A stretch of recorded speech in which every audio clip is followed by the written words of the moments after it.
Tantor Audio, a division of Recorded Books, presents Zecri by Ella Maven, narrated by Oliver Highpoint and Rachel Woods.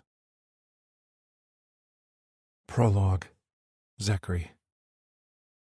I carefully swiped at the dried blood behind Graven's collar, while my skin had long since turned into a mass of scar tissue. Graven's wounds wouldn't toughen up. He bled every time the chains in his collar were yanked, which was often. "I'm fine," he grumbled, but his face pinched with pain and he wouldn't meet my eyes. I didn't respond and continued to clean him up. He settled down after a while and let me do the work until I felt satisfied. He was as clean as he could get in this filthy place. Truly, Graven was the purest thing here, and that included me. I dropped the blood-stained cloth back into the qua basin and leaned back against the wall.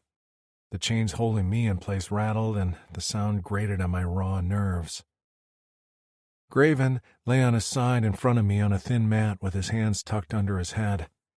He wore nothing but a pair of thin briefs, our uniforms here in Fisk, a pleasure house on the outskirts of a seedy town on Vixlisten. I stared at the grimy windows of our room where the glow from a few blurry stars was barely visible. "Zecri," he rasped. I faced him and waited. He gave me a weak smile. "Talk to me." I flinched. His request didn't come often, but when it did, I never denied him.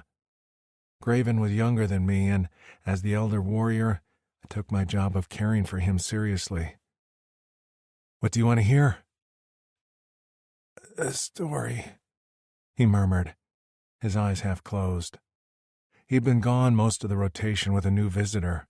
While I didn't talk about what I had to do here, Graven needed to verbalize how it made him feel. But this time, he hadn't talked at all, just stumbled in, exhausted and bleeding. When he got like this, I knew he just needed some time. He'd talk tomorrow and then would be back to his smiling self. "A story," I sighed. "Real or fiction?" "Real," he whispered. There was a Drixonian warrior with long hair who lived in chains and was used for the enjoyment of others, until one day he got free.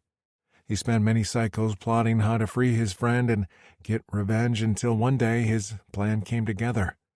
He punished those who had hurt him, and he saved his friend. Together, they carried on the legacy of the Drixonian warriors so no one would ever forget we can't be defeated. Graven smiled sleepily. "I thought I said real." "That's your story," I said. "It's real.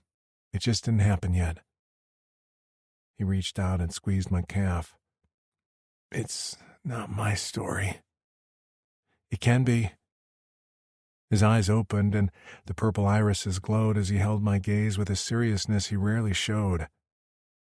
"No, Zecri, it's not my story, but it might be yours." I swallowed. "I'm not the hero here." He laughed. "And you think I am?" I slapped the chains on the wooden floor, kicking up dust. "There is no legacy for me to carry on." His face fell, and he pushed himself up on his elbow. "Don't. We'll get out, Graven, I promise. And then, if you get out, promise me you won't come back." The words felt like a slap. "What did you say?" "Promise me. If you get out, you'll run far from here. You'll return home. You'll find the rest of the Drix and rebuild with compatible females. You will not risk anything for me." I turned away and locked my jaw. "Zecri!" he barked. I ground my molars until I managed to utter two words which scraped at my throat like blades. "I promise." He sighed and fell back to the ground on his side with a groan. "Good," he yawned. "Now, get some rest."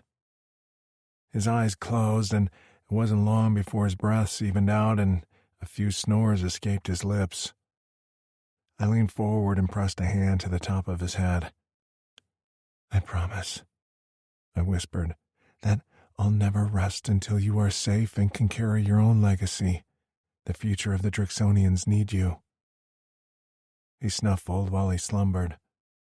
I lay down beside him and fell asleep to the sounds of his snores. When I woke up, Graven wasn't beside me. He wasn't anywhere in Fisk. He had been sold, and I had no idea where he was. Chapter 1. Sybil. I'd spent nearly a decade on this planet, and I still wasn't used to the food. I winced as another cramp hit and stumbled over a rock. "Sibby?" said a little voice beside me. Swiping at the sweat on my forehead, I righted myself and squeezed Riven's hand. "I'm fine, honey. Just tired." Her nubbed forehead creased, and her little lips turned down in a frown. "You need more sleep." I did, but between sleeping with one eye open and getting kicked or slapped by her tail in the middle of the night, I hadn't had a decent sleep in, well, I couldn't remember. But it was okay. As long as Riven was alive and well, then I'd deal with the fatigue. Never letting my guard down was of utmost importance. That was one thing Graven had always taught me. Trust no one on Vic's listen. No one. "Hurry up," Kilzer barked from his seat in the hover vehicle. "I want to get there before sunset." I picked up the pace, and Riven's little legs moved double time to keep up with my strides. After sliding into the back of the hover vehicle, I settled Riven into my lap. There were no seatbelts, and Kilzer's Plykin bodyguards drove like they had a death wish. I locked my arms around her small blue body and pressed a kiss to the side of her head. She let out a small giggle and squirmed into a comfortable position. She often slept in the vehicles, lulled by the vibrations, but I couldn't let myself join her in dreamland. In her small arms, she clutched a plushie I'd sewn long ago, made of fabric scraps and stuffed with an old t-shirt of mine. The poor excuse for a bear was the only gift I'd ever been able to give her, and she loved the thing. It hadn't been attractive to begin with. My sewing skills left much to be desired, and the buttons for its eyes had long been lost. But Teddy was Riven's best friend. It wasn't the most inventive name, but when I described to Riven I had tried to make her a stuffed animal called a teddy bear, she'd been adamant on the name. One ear had been torn off, and the other was discolored, where Riven had sucked on it for comfort. She had grown out of that now, but Teddy still bore the marks. I patted him on the head. "Is Teddy excited for the trip?" "He can't talk, Sibby," she said with an exasperated eye roll.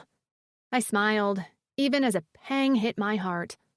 She was at that age where she was still a child, but was very much trying to be a grown-up. Every time she acted mature, it nearly took my breath away. She would certainly be taller than me. She already came up to my chest at about 5 cycles old. I wasn't sure what we'd do then. She was easy to hide now, but when she was an adult, not so much. I didn't want to think about how I'd protect a full-grown Drixonian human hybrid female. I sighed as the vehicle lifted from the ground and began to speed over the sand. We were on our way to a pleasure house on the far side of the planet, which he visited every 10 cycles. I'd never been, as Kilzer had bought me about 8 cycles ago.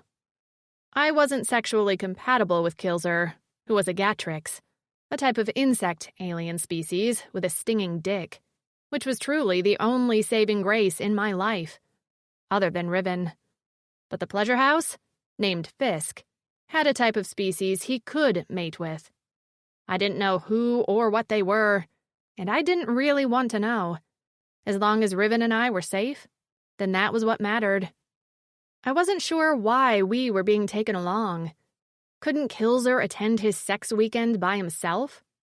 But no matter the reason, we had been forced to come along, stopping every so often at a filthy lodging house to pass the night. We were now on the last leg of the journey, and I was ready to be done with the travel. I had never been a fan of car trips. I leaned back in my seat and closed my eyes. Riven fell asleep in minutes, and I spent the next few hours listening to Kilzer bark orders at his bodyguards and hiding my face against the stinging red sand. The sun was beginning to set when we rode into the gates of a small town at the base of a rocky outcrop. We continued past a small market, dingy houses, and into a dark section of town, which gave me the shivers. The vehicle finally stopped outside an unmarked 3-story building. Kilzer stepped onto the ground with his stick-like legs and scratched his thorax with his 2-fingered arm, of which he had a total of 6. His beady eyes gazed up at the grimy windows as his antennas began to vibrate, a sign of either excitement or agitation. The door opened, and a female Plycan stepped outside with her arms crossed over her ample chest. "It's been a long time, Kilzer."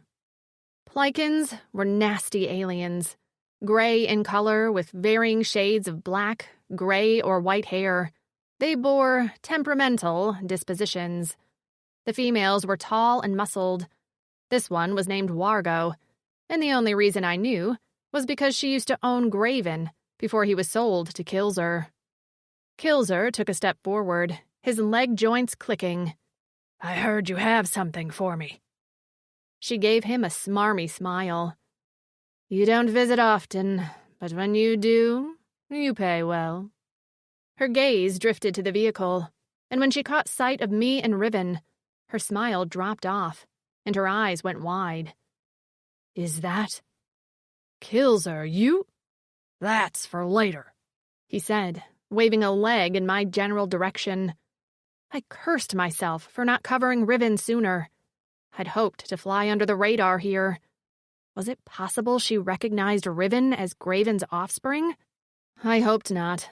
He'd told me that he'd been one of her favorites, and if she thought she could get a piece of him in the form of his child, I didn't want to think about what she would do. She blinked a few times and opened her mouth, but Kilzer stepped between us, blocking her view. "Wargo." I couldn't see her, but her voice wavered for a moment before she cleared her throat. "Yes, let me show you to your rooms. Your pixies are waiting for you. I handpicked them myself." "Of course you did." He followed her into the building, his voice slowly drifting away. His Plycan guards shuffled me out of the vehicle, and I held Riven in my arms, covering her with a blanket so her blue scales and nubby horns didn't draw attention. She was a gorgeous little thing, and if Graven was correct, then she was the only female Drixonian alive, which meant just about anyone on this planet would kill to get their hands on her. To me, she was my everything. To anyone else, she was just a thing to sell. I hated this goddamn planet. She slept in my arms, and her head bobbed on my shoulder as we entered the pleasure house. I kept my head down. While Riven was worth a lot, I, as a human female, wasn't worthless either. Even now, plenty of aliens who lounged around the bar area of the pleasure house followed me closely with their eyes as I made my way across the floor. My hair was long, because Kilzer didn't hire someone to cut it, and he refused to let me near anything sharp, after I stabbed one of his bodyguards with a shiv I'd carved out of a brush. The blonde locks hung down to my butt. I wore a pair of tight pants, boots, and a bandeau top. I would have loved to wear more clothes, but Kilzer didn't give me much material. I usually tore up my clothes to give more to Riven. My pale skin was like a beacon here among the alien colors. I hugged Riven tighter and soldiered on as the Plycans led me up a set of stairs. Riven and I were placed in a room alone. When the lock bolted into place, she woke in my arms with a jerk and a yawn. Rubbing her eyes, she blinked at me sleepily. "Sibby?" "I should have woken you up earlier," I said with a smile. "Now you're not going to be able to sleep tonight." Her stomach rumbled, and she smiled. "I will after a meal." There was a knock at the door, and then it opened to reveal a Plycan child carrying a tray. He placed it on the floor, and then scurried back out without a word. Riven trotted over to it and squatted down. Lifting off the dome, she hummed with contentment before shoving a wedge of cheese in her mouth. "Jimmy, come eat!" I was starving and walked over to find a few pieces of jerky that usually agreed with my stomach. I munched on those, leaving the majority of the food to Riven. Her shiny black hair had come loose from the single braid I'd done that morning. I hooked a lock over her ear so it wouldn't dangle in the food below. "Do you like the food?" Riven nodded with a full mouth and grin. But she wasn't a picky eater. She also grew like a weed. Already her head was up to my chest, and I was 5'6".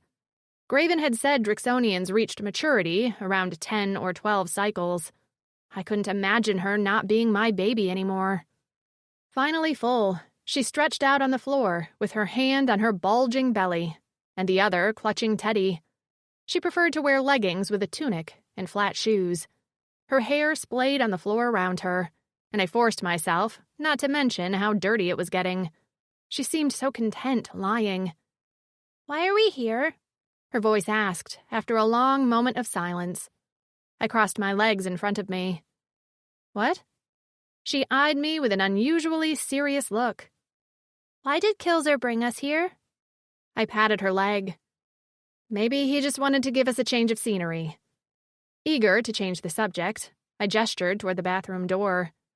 "Why don't you—" "Will he separate us?" She wasn't to be deterred, and when she was curious about something, she was like a dog with a bone. Just the thought of Kilzer taking Riven away from me fired my blood. My molars squeaked as I grated my teeth together. Forcing myself to stay calm, I shook my head. "No." "How can you be so sure?" "Because I will never let him take you from me." She studied me for a moment. "Sibby?" "Yeah?" "I'll never let him take you from me." Her hands balled into fists as she heaved a sigh and stared at the ceiling. "I can't wait until I'm full grown and can protect you like you've protected me." I swallowed around the lump in my throat. "Riv." "One day, I'll pay you back for all you've done for me." "You pay me back every day." I once again squeezed her ankle. "What's with this talk? Nothing's going to happen to us. Come on, let's use the cleanser and get ready for bed." Riven didn't answer for a moment, but then her features softened, and she gave me a shy smile. "Sure, Sibby." We took turns in the cleanser, a shower-like device which cleaned us with high-powered filtered air. I went second, and when I emerged, wearing a ripped tank top and a pair of short, loose shorts, Riven was standing at the window with her face pressed to the dirty glass. I rushed over and pulled her away. She stumbled and let out a yelp. "What's wrong?" I sat down on the mat and tugged her down with me. "Riv, anyone could have seen you standing out the window." "Why?" She stopped abruptly, and then her face fell. With a resigned nod, she sighed. "You're right." I'd explained many times why it was important to remain hidden on this planet. It broke my heart, but Graven's constant warnings echoed in my head. I had promised I'd protect her, and I would. "I'm sorry, Riv." "It's not your fault." She gazed at the window. "One day it won't be like this," I whispered, petting her shiny hair. Her violet eyes held mine, and then she wrapped me in a small, warm hug. "Okay, Sibby." "Time for sleep?" "Time for sleep." We curled up on the mat together, and I covered us with the blanket. She fell asleep quickly. I didn't follow for quite some time. Zecri. I'd seen a flash of familiar blue through the dirt-encrusted window. I was sure I had. My breath grew short, and I gripped my chest as I sought to control my racing Cora. Every cycle I traveled here on the same rotation to see if Graven's buyer had returned. Every cycle I'd left disappointed, but convinced this was the only way I could find him. I'd paid plenty of Plikins for information, and they told me a Kilzer had bought him, and he returned every rotation to Fisk for the pixies Wargo provided to him. I'd tried to follow him to his home a few times, but always lost his track somewhere around the 4th rotation. I had to play it smart, or I'd endanger Graven.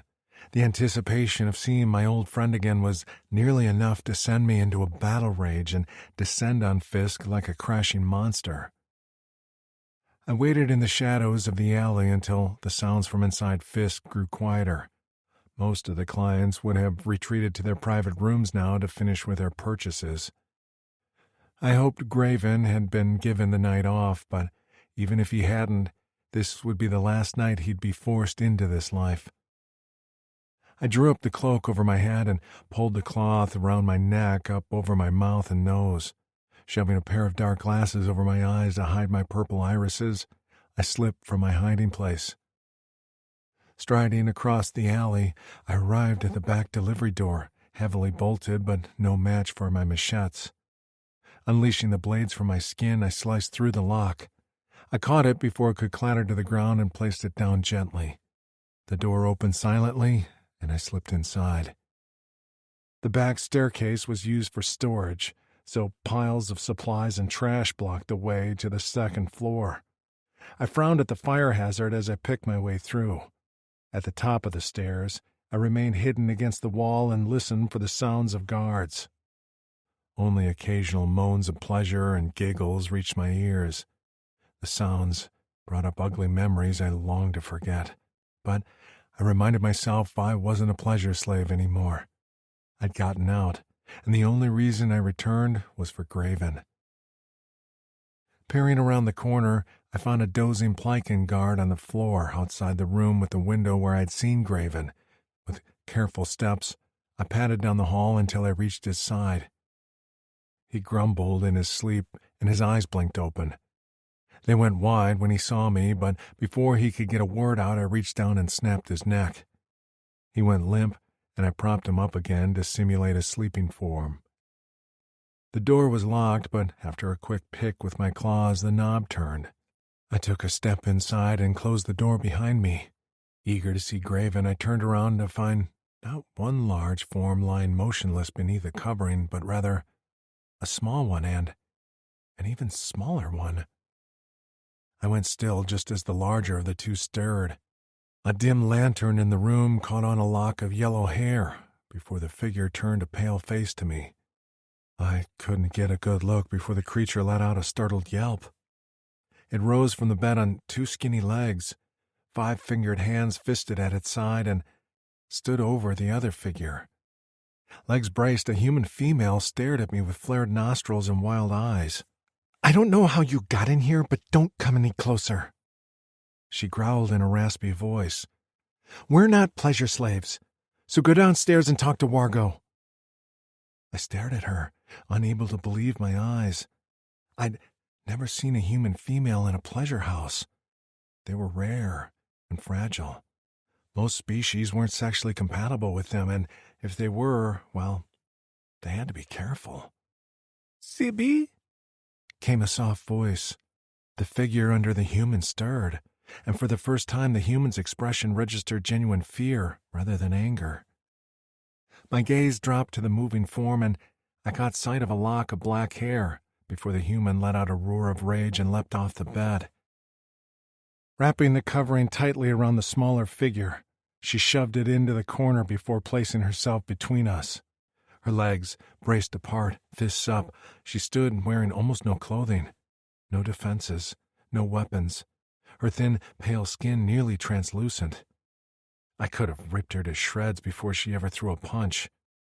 "Stay back," she growled. "There's nothing here for you." I stared at the human female, who remained braced for battle even though I was 3 times the size of her. The figure in the corner trembled, and I caught sight of one blue finger clutching the covering. But that couldn't be Graven. It was much too small. Slowly, the covering fell away, revealing black horn nubs and 2 glowing purple eyes. My breath left my body. My core pounded so loud in my ears I thought I'd pass out. I swayed on my feet, and the human blinked rapidly at me and frowned. "What?"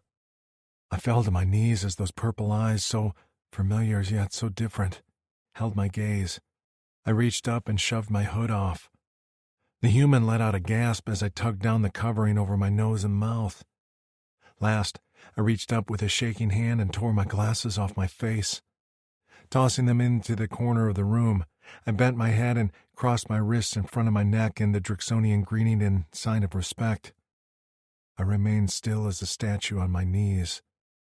The Drixonian chit slowly withdrew the covering and shifted to get a closer look at me from around the human's leg. "Sibby?" she asked with a trembling voice. "Yes," the human rasped with a deep gulp. "Is he?" "Yes," the human answered as clear liquid dripped down her cheeks. "Yes, Riven, he's a Drixonian, just like you." Chapter 2. Sybil. Graven had told me to trust no one on this planet, but he had given me one exception. Only one. A Drixonian warrior who went by the name of Zecri. He said Zecri had long black hair and bore many scars on his neck, wrists, and back. This Drixonian on his knees in front of me wore a cloth around his neck. Still, I couldn't deny the way he fell to the ground when he saw Riven. I knew what his crossed wrists meant. He was giving us the Drixonian greeting and sign of respect. But I didn't let my guard down, not when Riven was at stake. "Who are you?" His purple eyes, which were laser-focused on Riven, lifted to me. "Zecri." My legs wobbled, and I locked my knees so I wouldn't fall. I swallowed. "Why are you here?" "Who is she?" I asked first. His head cocked slightly, and his hands dropped to rest on his thighs. "You've heard my name." He was massive, and his gaze wasn't warm like Graven's. Other than his initial shock at seeing Riven, he maintained a controlled mask over his features. He could easily overpower me and steal Riven. Was he really Zecri? Could I trust him? "I have." His gaze bore into mine like lasers. "Where is Graven?" I couldn't help the small sob which escaped my throat. Riven's hand curled around my leg, and her small claws dug into my skin. I winced at the pain, but it was nothing compared to Riven's small voice when she said, "My father is dead." The howl which left the Drixonian's mouth chilled me to the core. He threw his head back and let out a sound so full of grief and despair, I finally let my knees buckle. I hit the ground with a thud, just as he pitched forward onto his hands and knees, giant back heaving. Immediately, footsteps pounded outside. I curled my body protectively around Riven as the door flung open and Plikins piled into the room. Zecri let out a snarl of rage and pain as he shoved off his coat and sprang to his feet in one solid motion. He turned, and I gasped at the sight of his bare back, which was a twisted mass of scar tissue. His neck and wrists were also badly mangled. With a growl, he unleashed his machetes and tore into the guards.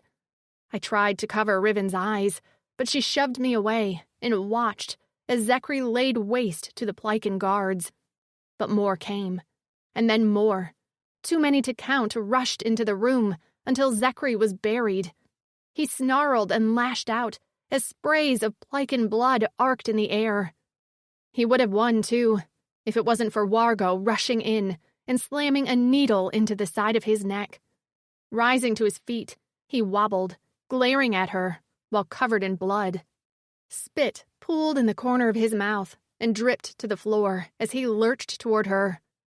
"You," he whispered. Wargo crossed her arms over her chest and gave him an eerie, fond smile. "My favorite has returned. I knew you wouldn't stay away forever." "Flecking bitch," he said in a garbled tone before he swayed and hit the floor with a thud. Out cold. "No!" Riven shouted and tried to reach for him, but I held her back. Wargo's gaze immediately darted to us, and her expression shifted to disdain. "Did you let him in?"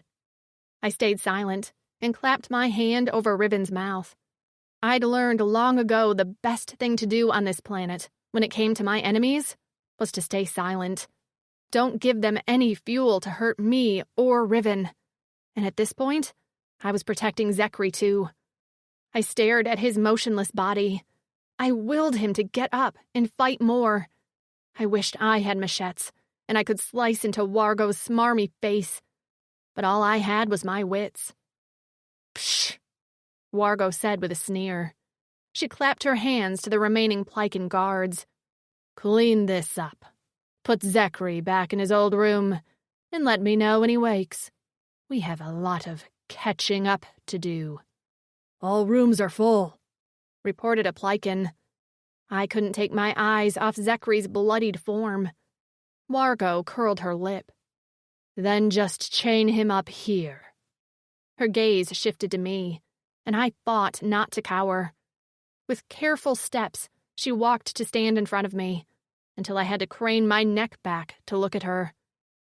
When he wakes up, let him know that if he acts up again, I'll take the punishment out on you. When she smiled, a chill crept down my spine. Understood? I nodded, not trusting my voice. I didn't care if they flayed me alive. All I wanted was for Zecri to wake up and save Riven. I'd do anything to get her to safety. There was a whole planet of me. There was only one of her. With a sharp turn, she strolled out the door. Her guards made quick work of chaining the unconscious Zecri to a series of steel beams in the wall, which were clearly there for that purpose. When they left, Riven lunged out of my arms. Riv! I called after her, but she was already sliding to her knees at his side. He lay slumped in the corner, his long black hair, now matted with blood, covering his face. I knelt at her side as she reached out to carefully wipe at a cut on his cheek. He knew my father? I think he did. My voice didn't sound like mine. Will he be okay? I could tell she felt as helpless as I did. Reaching for a basin of qua, I slid it over in front of us and picked up one of the washcloths inside. Why don't we clean him? Riven gave me a halting nod, and with a slow swallow, picked up a washcloth. While she worked on his arms, I wiped his hair clean. Drixonian hair looked like ours, but had an oily coating that kept it from getting wet and greasy, kind of like duck's feathers. Once I finished cleaning his hair, I moved to his face. He looked older than Graven. Small crow's feet creased the corners of his eyes, and a few scars marred his lips. I untied the cloth from around his neck and gasped at the scarring there. Sibby? Riven asked. I quickly retied the cloth so she wouldn't see. It's fine. Shackles covered his wrists, but when I moved his hand, I caught sight of the scars beneath the metal. I closed my eyes as my heart lurched. This was definitely him. Zecri. The one Graven said could be trusted. And now he was chained up with us. I placed a hand on Riven's back.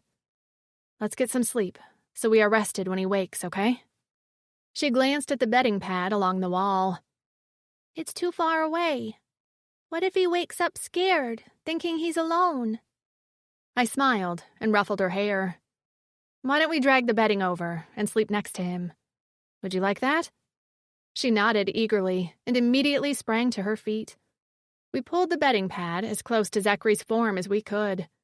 When I pulled her into my arms and covered us with the blanket, she fell asleep almost immediately. I stayed awake, staring at Zecri, until my eyes grew heavy. I didn't know what was in store for the future, but I had a feeling that things would drastically change. I kissed the top of Riven's head. I'd take whatever came, as long as she was safe and happy. Zecri. I opened my eyes to dull sunlight creeping in through the dirty window of Fisk. My head felt like my skull had been cracked open, but I knew what that was from. Margot's favorite weapon. It wasn't the first time I'd been on the wrong end of her needle, but I vowed it would be my last. Faint noises drew my attention, and I blinked a few times until the blurry figures in front of me came into focus. The human and the Drix chit were both crouched over a tray of food. They were separating out portions into thirds, except the human had nothing but a steaming mug and a teen bar. In front of the chit was a pile of fresh fruits with some jerky. A third plate, which sat closest to me, was piled high. "Will that be enough?" The human murmured to herself. "Graven ate a lot. He can have mine," the chit said. I remember now that the human and chit had called each other Sibby and Riven. "No," Sibby said quickly. "Eat up, you're still growing." When Riven ducked her head to pop a piece of fresh fruit in her mouth, Sibby quickly dropped the teen bar with the rest of my food and picked up the plate. She rose with a sigh and stepped toward me. Her gaze lifted and met mine. She let out a squeal of surprise and the tray tilted. I reached out and caught it before it hit the ground. Sibby's chest rose and fell as she stared at me before she quickly recovered. Smiling tentatively, she crept closer to my side while I set the tray on the floor. "Are you feeling okay?" She pushed a jug of qua closer to me. Riven stared at me with her jaw dropped, half-chewed food still in her mouth. "I'm fine." I adjusted my position as I chugged the qua. "Please eat. What did you eat?" Sibby blinked at me. "What? What did you eat?" "You didn't eat anything yet." I pushed the tray toward her. "Eat something." "I'm fine." "Eat something." I ordered her with a command no Drixonian would dare disobey. But this human wasn't a Drixonian. Immediately her spine snapped straight and her eyes narrowed. "I'm 33 years old. I know when I'm hungry. You're the one who was bleeding and need it more than I do." I gritted my teeth. I didn't need her to worry about me. "I want you to eat because I need you to keep up your strength and take care of the chit." Her cheeks flamed, and I realized I made her even angrier. "I can take care of her just fine." I took a deep breath before softening my voice. "Then I want you to eat to take care of yourself." Some of the fire left her eyes as she watched me. Then, carefully, she reached out and grabbed the teen bar off my tray. She ate it in 3 bites, which only proved she was, in fact, hungry. I ate as little as I dared to get rid of the effects of the ricin, then shoved the rest of the tray at the human. While she ate, she kept glancing at me. "I'm sorry," she finally said. "I didn't mean to snap at you. It's just been Riven and I alone for a long time, and I've tried my best to take care of her, but many times I worry it's not enough." I remembered the way she'd thrown herself protectively in front of Riven when I'd entered the room. This small human had been prepared to battle with nothing but her fist to protect her chit. Even now, she wanted to give Riven and I the biggest portions of food. What else had she sacrificed already? How could she think that wasn't enough? "Sibby," Riven said, pressing close to her side. "You take good care of me. Why did you come here?" she asked me. "I came to save Graven," I answered. Sibby flinched, and her eyes filled with liquid. She sniffed and swiped at her cheeks. "He told me so many times not to trust anyone on this planet, but there was one person he said I could trust." She studied me carefully. "Zecri. We were here together for many cycles until he was sold. I got free, and I've been looking for him ever since." "I'm sorry," she whispered. "I'm too late." She nodded and bit her lip while Riven snuggled deeper into her side. "After Riven was born, they deemed him too protective and aggressive, and I slammed my fist on the ground and she jerked. Riven let out a squeak of fright, and I took a deep breath so I didn't rage. As soon as I'd seen them, I thought part of me knew Graven was no longer alive. Hearing it confirmed still hurt like a death blow. "They killed him?" "They did." "Who?" "Kills," she whispered. "Then I will kill him." She swallowed and nodded. "I won't stop you." The human's eyes dropped to the tray before she sat back and met my gaze. "If you do that, then you'll help get Riven to safety, right? If I can get you out of those chains, you'll take her somewhere where she can be safe and happy." Her round eyes held me captive and gave away everything she was thinking. "The moment I saw you both, that became my mission." "I'm sorry there were too many Plycans." "There weren't too many," I said. "I could have killed them all, but I had no plan yet on how to get you to safety, so I let Wargo do what I knew she'd do." I sighed and let my head fall back on the wall. "She's predictable." "Wait, you let them?" "I let them overpower me." "Why?" "So I could talk to you, gain your trust, and decide how to get out of here. If I would have killed the guards and taken you last night, it would have been only moments before Wargo sent another legion after me. I'd like a better head start than that." "So, you'll do it?"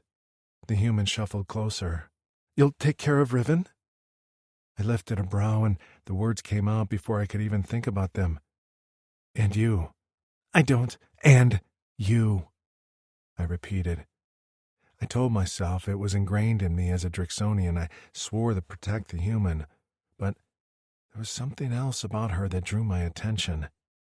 As long as I lived, I knew I'd never forget the way she curled her vulnerable body around Riven to protect her. She pursed her lips. "Promise me, if you have to choose between us, you'll choose Riven. Every time, you'll choose her safety over mine." I studied Sibby's face, the earnestness in her pretty blue eyes. "I'd choose her safety over mine." "That's not really the answer I was looking for." "That's the only one you're getting." She sat back on her haunches. "You're just like Graven said you'd be." A pain pierced my core, and I thought the reason was the mention of Graven until I found myself captivated by the look of affection on Sibby's face. The pain wasn't from the loss of Graven. It was an emotion I'd never felt before, but all I could think about was what it would feel like for someone to feel that way about me.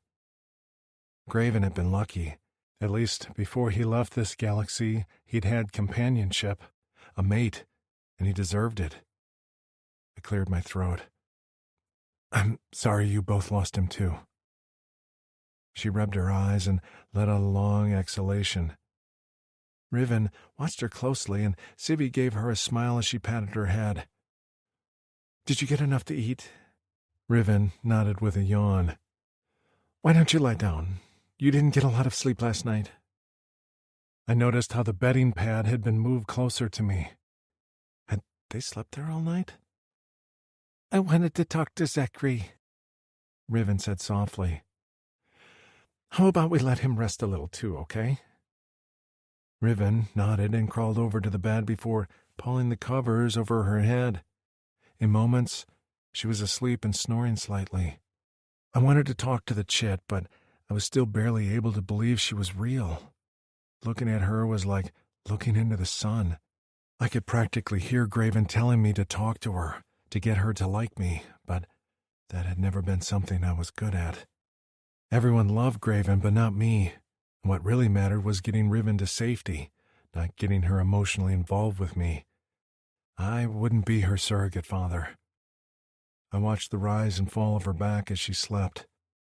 "Did Graven tell her about who she is?" The human rocked back and forth. "My biggest regret is he never got to hold her." "What?" I asked sharply. "After she was born, there was so much blood. He could smell it.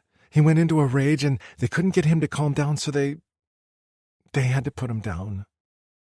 "Why was there so much blood?" Sibby lifted her head as liquid flowed down her cheeks to drip off her chin. "Because Riven's mother died in childbirth." Chapter 3. Zecri. I wasn't sure I heard her right. "You're not Riven's mother?" The human shook her head. "I did not give birth to her, but I'm the only mother she's ever known." "But Graven..." She smiled a sad smile. "He was my friend. He and his human mate Beth. They forced them together to..." She swallowed. "To produce, but they ended up forming a strong bond. She cared about him so much, if that makes you feel better. They were as happy as they could be in their situation. Graven was anxious about Riven's birth, but we all had a plan to get free, until Beth died and Graven was killed. I was all that was left. The last conversation I had with Graven was him asking me to take care of Beth and Riven if anything happened to him. He didn't have to ask me, though. The human tucked her knees against her chest and dropped her chin on them. I would have done it anyway. I loved Riven as if she was my own. I'd known human females were special. I'd seen it when my brothers had met their mates, but this one was something else. She had a frail vulnerability about her that called to all my protective instincts, but she also had an inner strength and bravery that made me respect her. Graven would be thankful, I said softly. She gave me a small smile. You think? I don't know what I'm doing is all selfless. I need her as much as she needs me. I've escaped once, I said. I'll do it again with both of you. And then what? She kept her gaze on Riven. Where can you take her to keep her safe? I'll take her home, I said, to more Drixonians who will protect her with their lives. Do you know our creed? She is all, she whispered. She is all, I repeated. Good, she said softly. She deserves that. When I shifted positions, my chains rattled, and the human jerked to face me.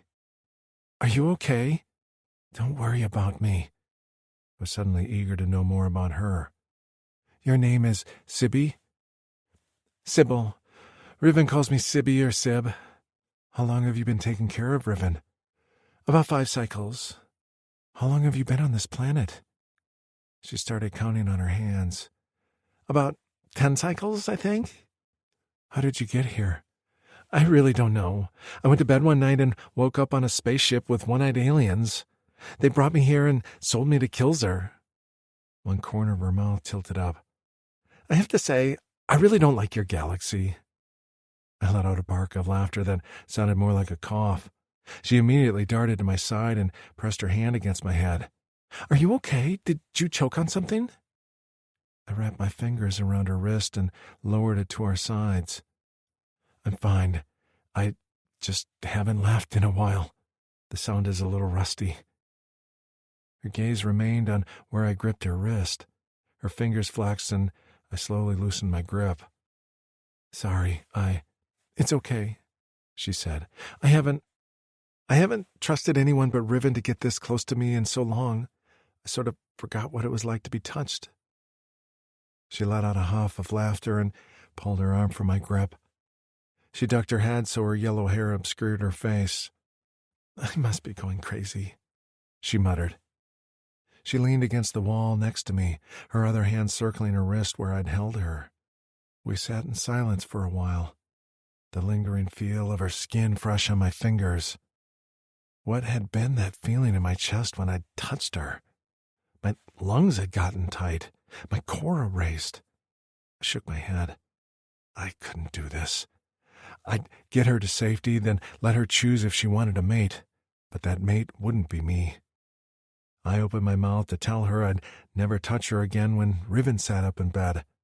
The blanket fell away, revealing her messy hair and closed eyes. Sibby, she murmured, clutching a ragged fabric bundle to her chest. She's sleepwalking again. Sybil muttered as she rose to her feet, but Riven had other ideas. Eyes still closed, she crawled off the bedding pad until she touched my leg, the warmth of her fingers immediately seeping through my pants. I sucked in a breath at her touch, barely able to believe I was looking at and being touched by a Drixonian chit. Then, with a small smile on her face, Riven crawled onto my lap and curled up. Snuggling against me, she let out a contented sigh before her breaths once again evened out. Sybil sat beside me, her wide-eyed gaze on Riven. I kept my hands fisted at my side, unsure what to do. While I was committed to getting Riven to safety, I had never intended to form a bond with her. Fatus had not deemed me to be a father, and while I'd never found peace about it, I'd managed to live without the knowledge crushing me. But this, Graven's child curled up in my lap, a child he never got to see or touch. This was too much for me. My lungs seized, and I panted as my head spun. So much pain, so much loss, so fucking unfair. Suddenly, a soft hand settled on my shoulder. I blinked up into Sybil's face as she knelt over us with a smile on her face. She always sleeps better on me or next to me. I guess you've won that privilege now, too. She must have sensed my panic because her expression changed, brows lowering in concern. Are you okay? I had to get myself under control. I could not be undone by this, or it would be a long journey. Yes. You sure? Yes. Her smile returned. Is it okay if I rest too? Please, I whispered. She retreated to the bed padding and fell asleep quickly, but she moved in her sleep, coming closer and closer to Riven and I until her head rested on my thigh near Riven's. One dark head of hair, one light head of hair, one blue face, one pale one. With shaking fingers, I touched both of their heads. As much as I missed my brothers, I never craved their presence as much as I did now. I felt ungrounded, unmoored, and unprepared for what lay ahead. I'd always anticipated my final mission would be to rescue Graven, but instead I was now responsible for a human female who made my blood pound, and a small chit who had already wound her way around my Cora. Instead of a physical fight, I had to earn their trust. I hadn't had to deal with feelings like these ever in my life, and they were overwhelming. My mission had become much more serious. If I couldn't save Graven, I'd save these two. Even if in the end, it would break me to let them find their new family. I'll do whatever it takes, I whispered to their sleeping faces. Just don't ask me to be something I can't be. Riven snorted in her sleep. Sybil. I woke to a strange feeling under my head and realized I was no longer on the bed pad, but instead curled up beside Zecri, my head on his hard thigh. Riven's sleepy voice echoed in the silent room. What was my father like? Did Sib tell you about him? His voice was cautious. Yes, but I want to hear from you too. When he spoke again, his tone had gentled. Your father was very kind, the kindest warrior I'd ever met. He was brave and honest. I admired him. I laid still, listening to them talk in soft voices. What did you think when you saw me? Riven asked. I thought I couldn't believe my eyes. Sybil said no Drixonian females exist, but I'm only half Drixonian. I could hear the slight tremor in her words. Is that okay? My heart ached, and I just barely held back tears. I hadn't known Riven was self-conscious about that, but it made sense. I wondered why she had never said anything to me about it. Maybe she was worried she'd offend me, a human? Either way, my skin itched to jump to her defense, to tell her of course it was okay. But she didn't want the answer from me. She wanted it from Zecri. I held my breath as I waited for his answer. Drixonian or not, I'd cut him if he hurt her. Why wouldn't it be okay? He said quickly. Because I can't replace the females who died? No one can replace them. Zecri's thigh tensed. You are who you are, and that makes you special. I've met a few human females, and I've admired their bravery and loyalty. You should be proud to have a human mother and Drixonian father. Really?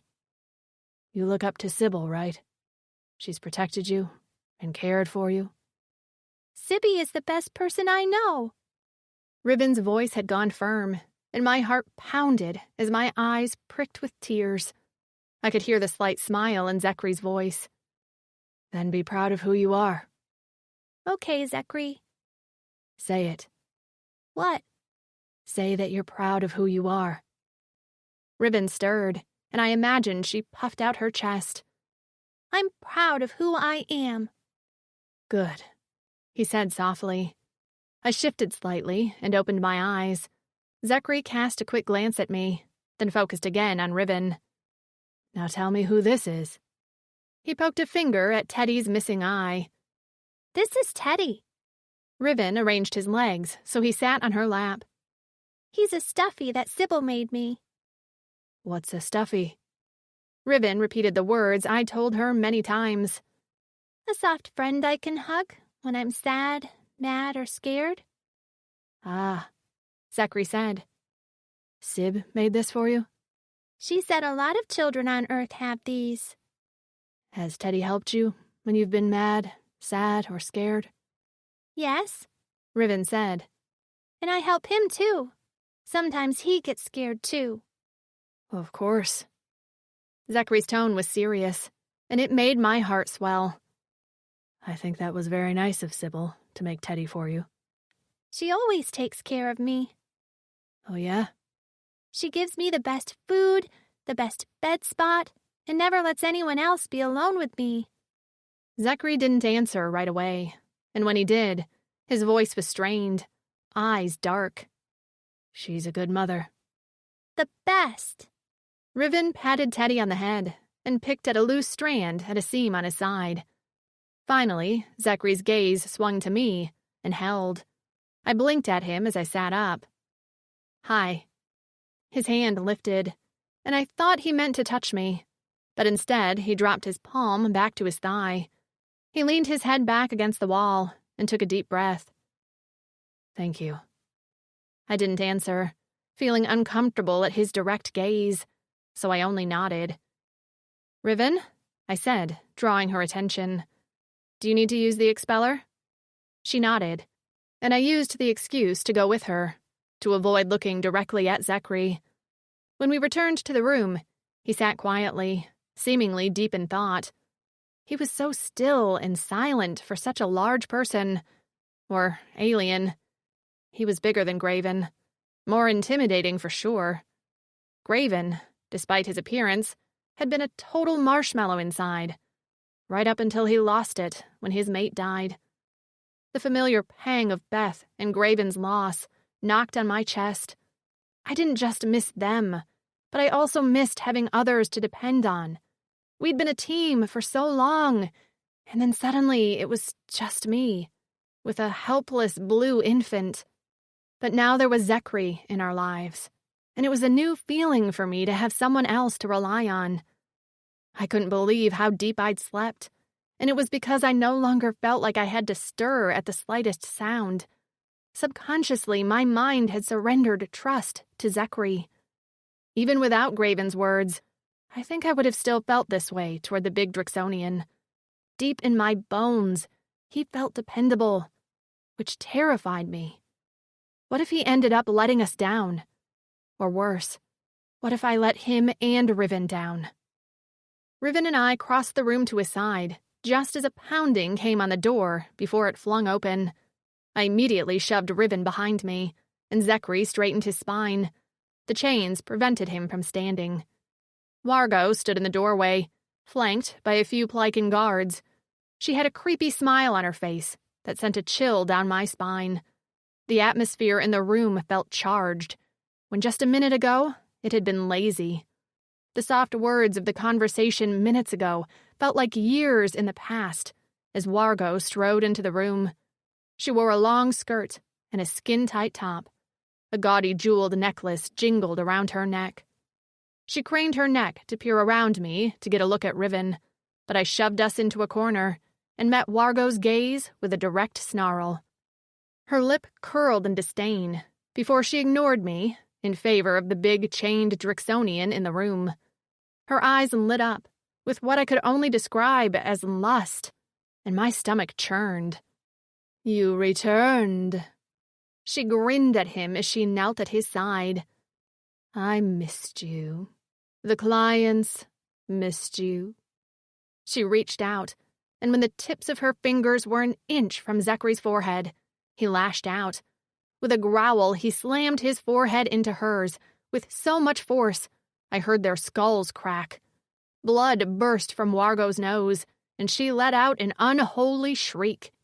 Zecri remained poised with a rabid snarl on his face, waiting for the next attack, either from Wargo or from her Plycan guards, but that never came.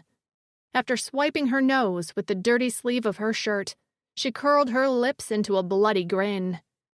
"Ah, Zecri, I haven't fought with you in a while. Did you miss me that much, too?" His nostrils flared, but his gaze remained fixed on the guards. "This time is different," she said. "You won't be whipped for that." His eyes shifted to her, and his body tensed further. She pointed a clawed finger at me. "This time, we take your punishment out on her." I didn't even see the palm coming. 1 minute I was standing, and the next I was on the floor, pain flowing like hot lava from my face down my neck. The heat spread throughout my body, and I stared at the floor, unable to believe that was my blood dripping on the wooden boards. Chains rattled, snarls and growls surrounded me, but the ringing in my ears prevented me from distinguishing what was happening. "What?" I managed to say, just as a hand tangled in my hair and hauled me upright. "Leave her alone!" Zecri roared as he strained against the chains, muscles bulging, while Riven wept in the corner. I tried to reach for her, but Wargo had a hold on my hair so tight I swore my scalp had been ripped off. "Didn't she tell you?" Wargo yelled. "Stupid human had one job to save herself, and she didn't even do it. Every time you misbehave, we take it out on her. Understand?" Zecri seethed, spit flying as his breath whistled from beneath his teeth. His eyes were a bottomless pitch black, and every muscle and vein stood out beneath his scaled blue skin. Dazed, I went lax in Wargo's grip. "It's fine," I murmured, my words slurred. "It's fine. He'll behave. So will I." Wargo's fingers tightened, and I winced. With a huff of laughter, she shoved me away, and I hit the ground on my hip hard. Swiping my face with the back of my hand, I brushed away blood and tears.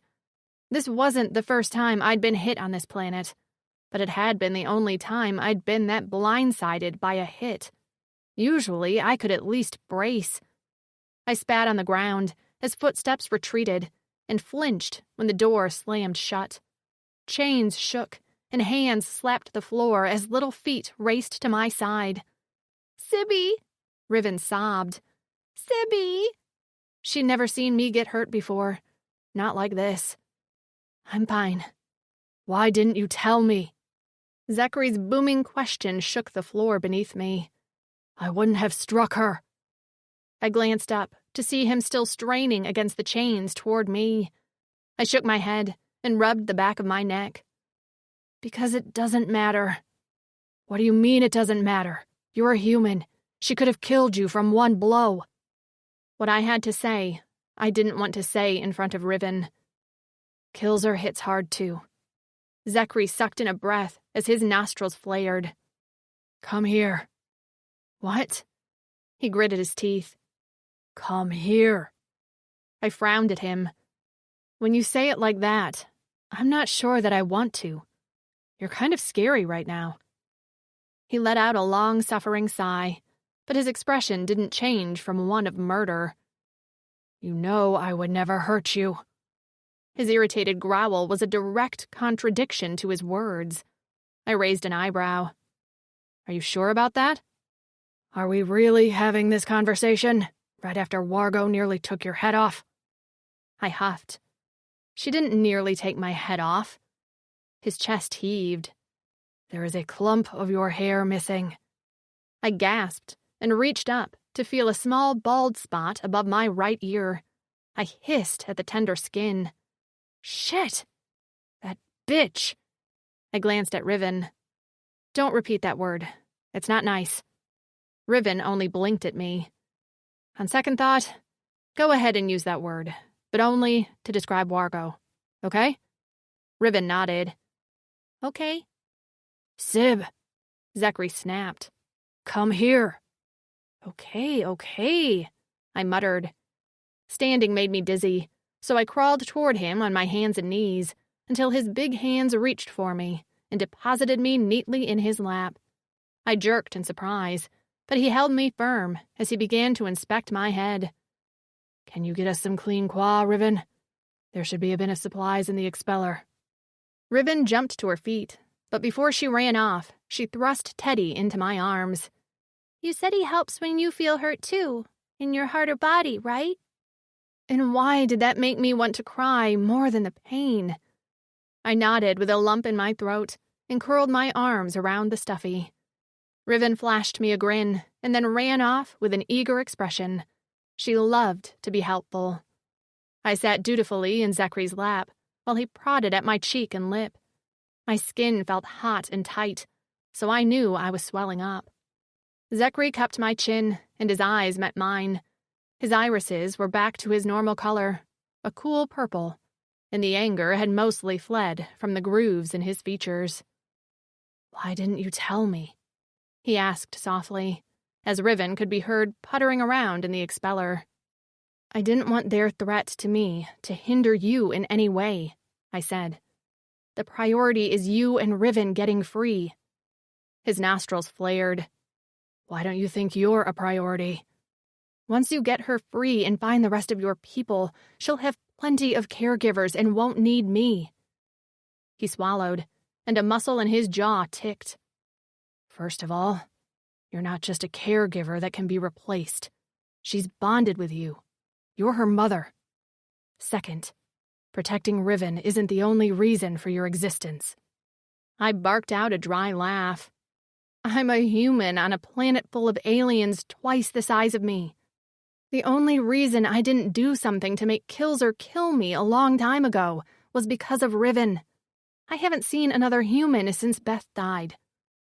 His fingers tightened on my chin, and I sucked in a breath. I haven't been touched with kindness by anyone other than Riven since then either. His grip loosened, and his thumb brushed my bottom lip. His eyes swirled, the purple turning lighter as he held my gaze. His nubbed brows dipped, and he blinked as if confused for a moment before gently pushing me from his lap. He swallowed and stared at his hand where it lay in his lap. I know where there are more human females in this galaxy. I can't get you home to Earth, but I will get you to them. He glanced up at me. Will that be a sufficient enough reason to convince yourself to stay alive? Now that got my interest. I leaned forward. What did you say? More women? 3 other warriors, Drixonians like me, rescued 3 women from this planet and took them to safety. I will take you there. My heart pounded. Sometimes I forgot what Beth's smile looked like, or the way we'd steal moments to laugh together. I glanced at the door to the expeller. Riven would have aunts. I'd have friends. Yes, he murmured. I got it, Riven called out as she dropped a small bin in front of us. Thank you, little one, Zecri said with a smile. While Riven preened, I studied him, a momentary panic setting hold. Would he do something to Riven? I knew the Drixonians were a dying race, as all their females had been killed in a virus. It was why Killser knew how valuable Riven was. He would sell her once she came of age, to bear children. I must have stared longer than I realized, because Zecri's voice burst through my thoughts. Sib. Yeah. I jerked to see him studying my back. I cleared my throat as he slowly swiped a cleansing pad across the cut on my lip. I will protect you and Riven for the rest of my life, he said softly. Riven's hands, which had been busy organizing the medkit, went still. His eyes met mine. That means from me, too. My stomach swooped. How had he known what I was thinking? I didn't... You did, he said as he dabbed a cream on my cut. And you should. You're her mother. Tears sprang to my eyes. I had never really dreamed of being a mother. I hadn't seen myself getting married either. But that was back on Earth, when I had career plans and goals and, well, those didn't matter here. From the moment Riven had been placed in my arms, she'd been mine. Okay. The corner of his mouth tilted up as he carefully taped a bandage to my cheek. Get some rest. Riven and I are going to spend some time together. Riven's face lit up, and a small pang opened in my chest. She finally had someone else. Someone who could understand the Drixonian side of her, just like I understood the human side of her. I nodded and retreated to the bed padding, where I gingerly laid my head on the pillow. With the blanket pulled up to my chin, I listened to their soft murmurings. Chapter 4. Zecri. I knew the female wasn't asleep, but I didn't get the sense she was staying awake because she didn't trust me with Riven. Maybe she was curious about how I'd treat the chit, so I didn't draw attention to the fact I knew she was listening. Riven sat beside me with her eyes taking in everything from my black horns to the tip of my tail. She reached up and prodded at her horn nubs. I wondered about her anatomy since she was half human. Her horns were smaller than mine had been at her age. "Will mine get as long as yours?" she asked. "I don't know," I answered her honestly, "but it doesn't matter if they do or not." She glanced behind her. "I have a tail like you." "Yes." "And her skin?" She reached for my arm, but then quickly drew her hand back. "That's the same." I carefully placed her hand on my forearm. "It is." Slowly, she squeezed my arm. "There are blades under your skin." "No Drixonian females had those," I explained. With a smile, I tapped her temple. "Everything you need is here." I pointed at her chest, over where her cora beat. "And here. That is the strength of the Drixonian female." I risked a glance at the human. "And it's the case for some human females, too." "What if I want to fight?" She balled her little fists and jutted her chin out. Her violet eyes glowed, and every protective instinct I had in my body roared to the surface. I didn't want her ever to have to fight for a thing, but I imagined she already had a rough life. I was sure Sib had sheltered her as best she could, but there was only so much she could do on this planet. "Some Drixonian females fought," I explained, not wanting to discourage her. "Not many, but some were very talented with weaponry or marksmanship." I lowered my head to meet her eyes. "Is that what you want to do? Learn to fight?" Her eyes shifted to Sybil's sleeping form before returning to me. "I just want to help Sibby. She always had to do all the fighting herself." I heard the slightest intake of breath from Sybil. I placed a hand on Riven's shoulder. "I'm sure you helped her as much as she helped you." "She always tells me I'm special, but I think she's special too. Doesn't she is all apply to her too?" My chorus skipped a beat. "It does," I responded, my voice suddenly going hoarse. Riven nodded confidently. "I thought so." My tail lay at my side, and she gently touched the scales. "You said we can go where there are more Drixonians? Any females like me?" I swallowed. "I wish I could say there was, but I don't think so. The virus—" "I know," she said. "Sibby told me everything Father told her." She pulled her knees up to her chest. "So, I'm special just because I'm female?" "No," I said quickly. "You're special because you're alive. I don't know you well yet, but I think you're probably special for a lot of other reasons, too. I admire how loyal you are to Sybil and how much you want to fight for her. The good thing is that I'm here now, and I can fight for you both." "Are you happy you found us?" she asked in a small voice. Happiness wasn't an emotion I'd thought about in a long time, but I realized the warm glow lighting up my blood was something resembling happiness. "I am," I answered her. "I'm very happy." "Will we get out of here?" she asked. "As soon as possible." Sybil sat up, giving up on rest, and I fought not to react at her swollen face. She didn't seem bothered by it, though. We should talk about a plan. I almost smiled at the determined glint in her eye. I already have one. She tilted her head. You do? All I need is the key to get me out of these chains. My machetes can't slice through them, and they are soldered into the structure of the house or I'd tear them out of the wall. Wargo often kept the keys and hooks in her room, but she keeps it locked when she's not inside. The key, Sybil murmured to herself. I don't know. The Plycan with black hair? Riven said quickly. What? Sybil and I said in unison. Riven nodded. I saw him place the key in a ring on his belt after he chained you up. When they were just here, when Wargo... She swallowed. The ring was still on his belt. I remember him, I said. He's their lead guard, I think.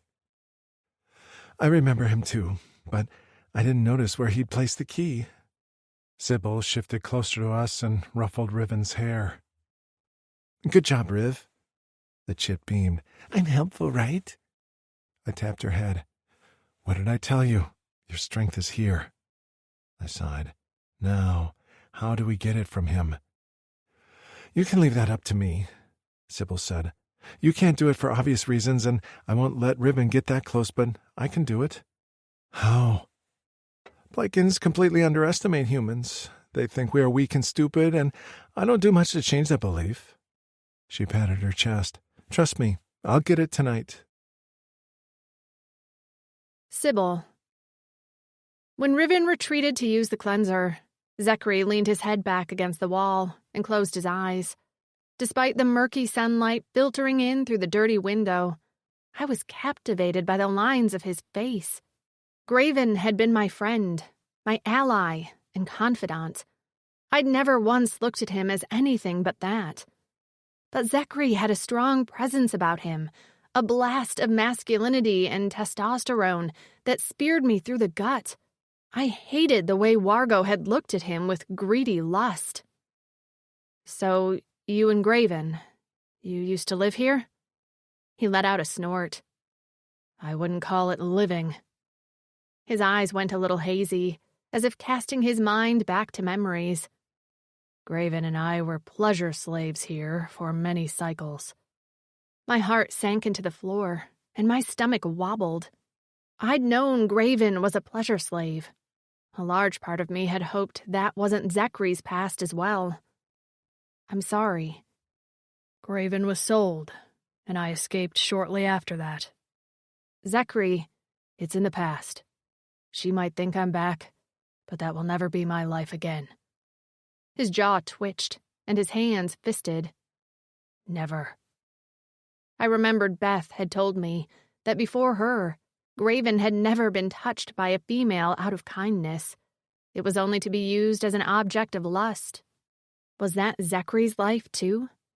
How old had he been when the females of his life passed?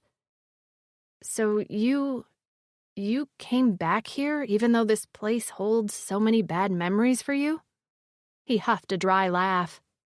Bad memories, he murmured. What? I returned to save Graven. I would have walked over hot rocks for many cycles to save him. And now I do the same for you and Riven. My life is...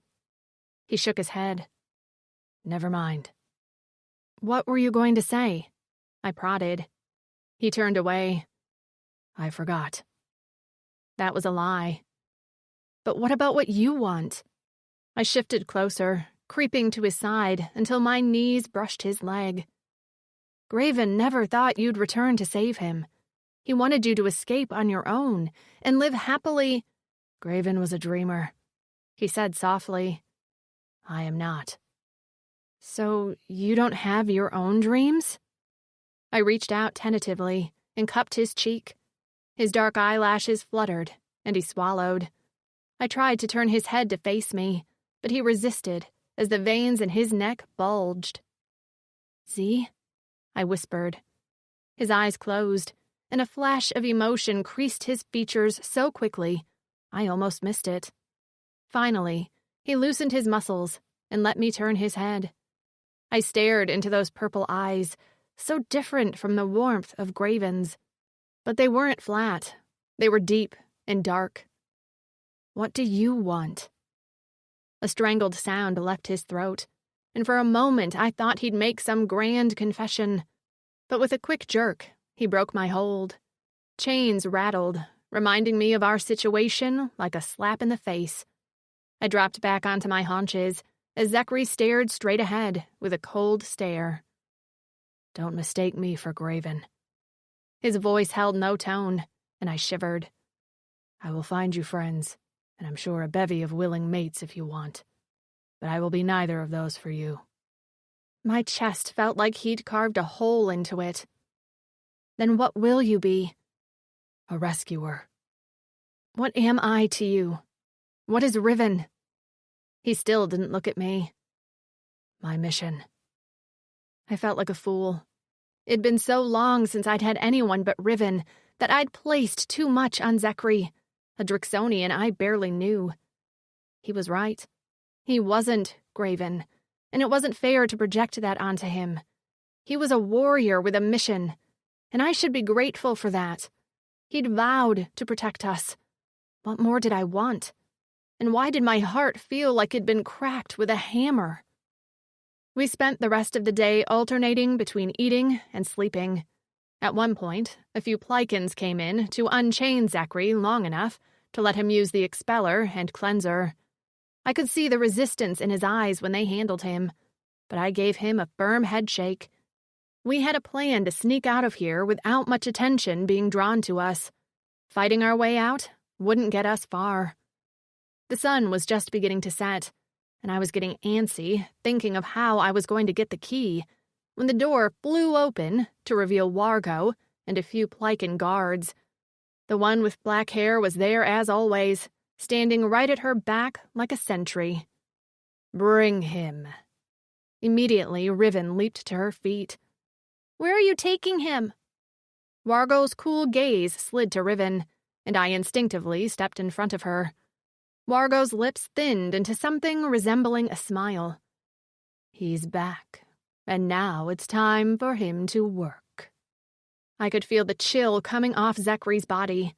The temperature in the room felt like it had dropped 30 degrees. I frowned. "Work? You mean—" I let out a gasping sound, like I'd been punched, as the guards walked over to Zecri and began unhooking his chains from the wall. Panic lit a fire in my blood. "Wait, can't you— What about—" But no one was listening to me. Wargo had turned her back, and the guards were blocking my view of Zecri. "Wait, please!" Tears pricked my eyes. I couldn't do this. I would never be able to sit on my hands knowing he was suffering somewhere. He said I was his mission. Well, he was my mission too. No way would I let him relive the horror he'd experienced here. "Can't you just—" I inhaled deeply before blurting out, "I'll work in his place." The entire room went still. Riven's panting breath was hot on my back. Wargo slowly turned on her heel to narrow her eyes at me over her shoulder. "I'll—" "Sit the fleck down and shut your mouth, female." Zecri growled. My knees wobbled at the sound of his voice. A chain slapped the ground, and then a Plycan guard was shoved out of the way. In his place stood Zecri, his hands still chained at the wrist. He glared at me with so much venom I swore I'd been poisoned. "Sit down," he snarled. I sat, mostly because I didn't have the strength to stand anymore.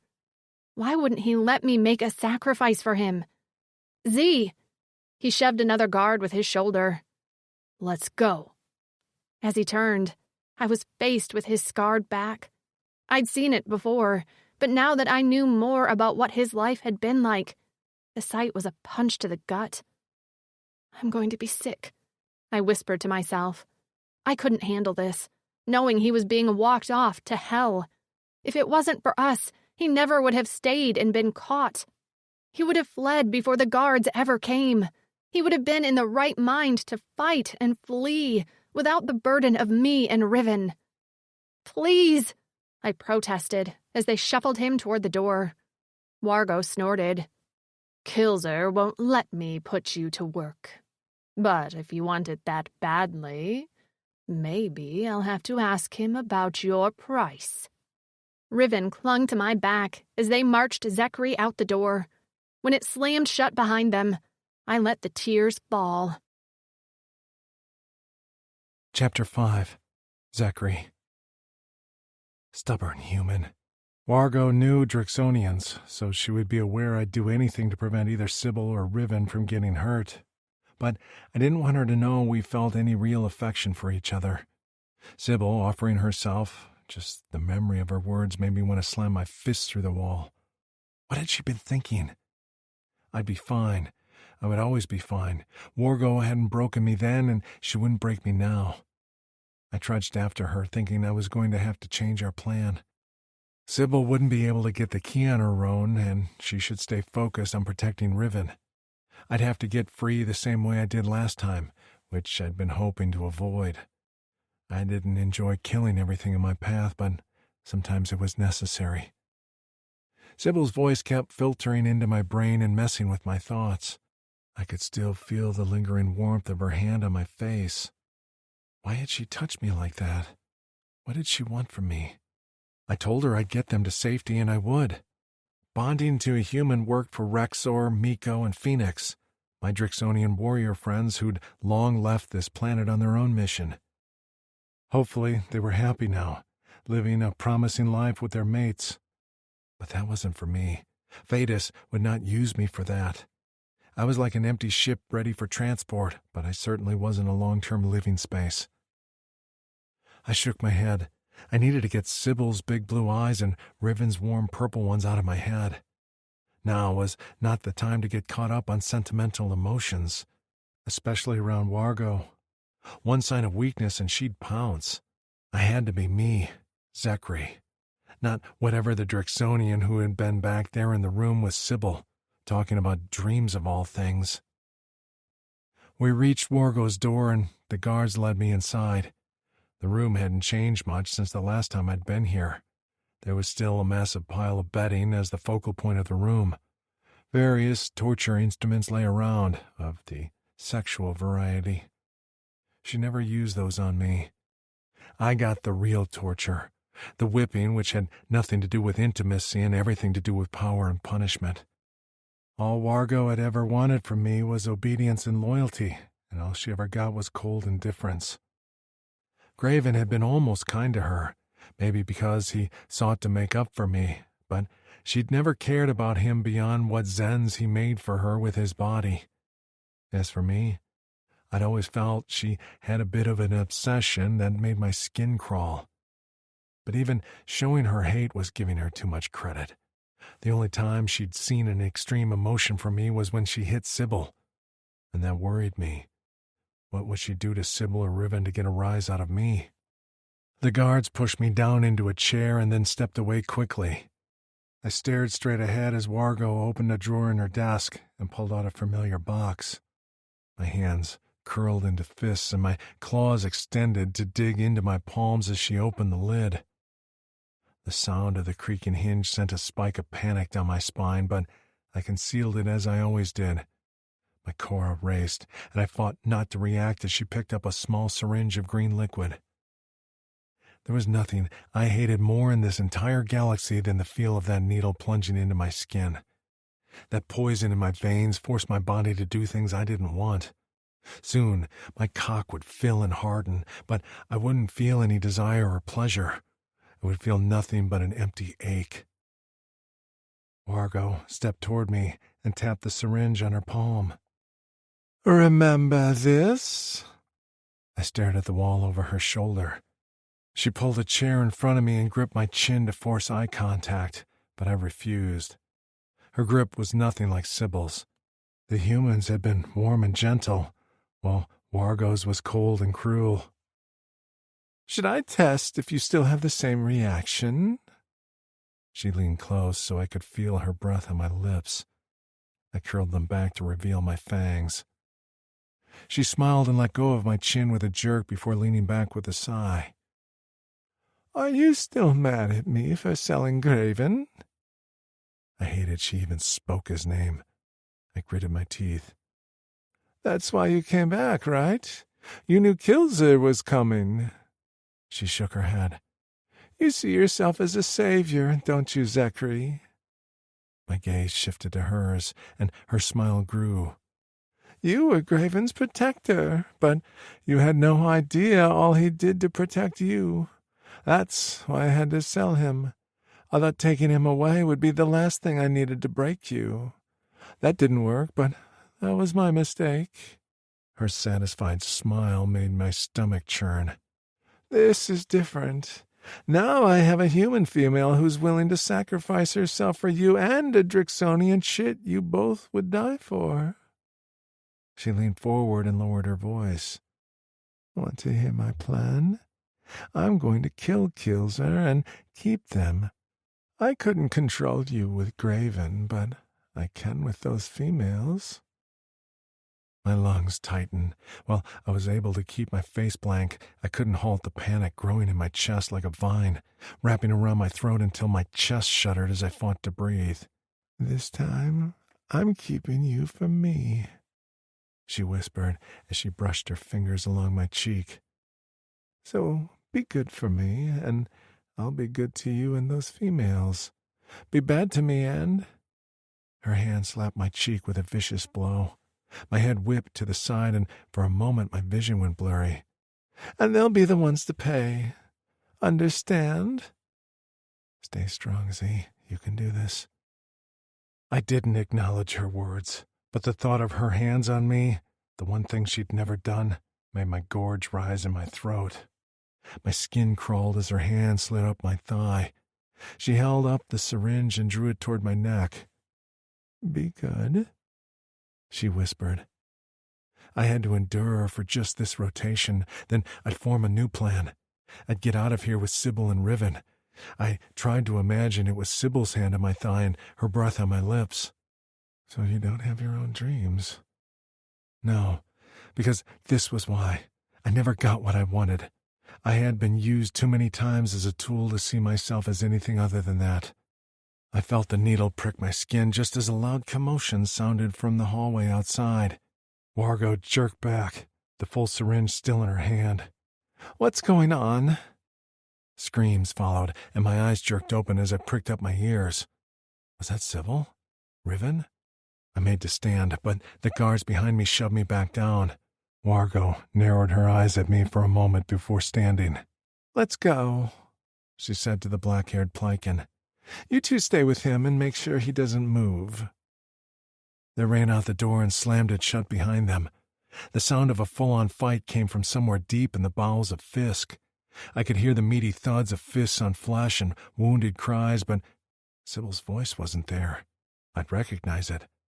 I hoped she knew well enough to stay in the room with Riven. Long moments passed, and the fight seemed to escalate with crashing furniture and the clashing of glass breaking. The guards behind me shifted uneasily. What do you think's going on? Asked one. Should we go see? Wargo told us to stay with him. He's chained to the floor. What can he do? A snort followed. You weren't here when he showed up a few rotations ago. He can do a fleck of a lot, so shut up and stay alert. As quietly and with as little movements as I could, I tested how much give was in the chains. My wrists were locked together, but I could lift my elbows just enough I'd be able to slam my machetes in their guts. But then what? I'd still be chained to this flecking floor. The door flew open, and in flew a whirlwind of yellow hair. The guards behind me went stiff, and the figure came to a skidding halt, panting as if she'd just run from the moon. In one hand, she clutched a ring of keys. Sybil stared at me and then the guards behind me before muttering in a harsh whisper, Oh, shit. Sybil. Creating a distraction was easier than I thought. This entire place was full of toxic masculinity, so pitting two males against each other was a piece of cake. As soon as Zecri left, I sprang into action. I'd never left Riven alone, not even for a moment, but this was an emergency. I told her to hide in the cleanser, and I'd be back as soon as I could. Sibby, are you going to save Zecri? She asked, clutching my hand. Can I help? You'll help by staying safe, I said. Now go. Are you helping him? She called after me as I dashed toward the door. I gave her a firm nod over my shoulder. I'm sure as hell going to try. I made a shooing motion toward the cleanser. Go. She hurried over to the cleanser and shut the door behind her. They hadn't bothered to lock the door now that Zecri was gone. I turned the knob and opened the door a crack.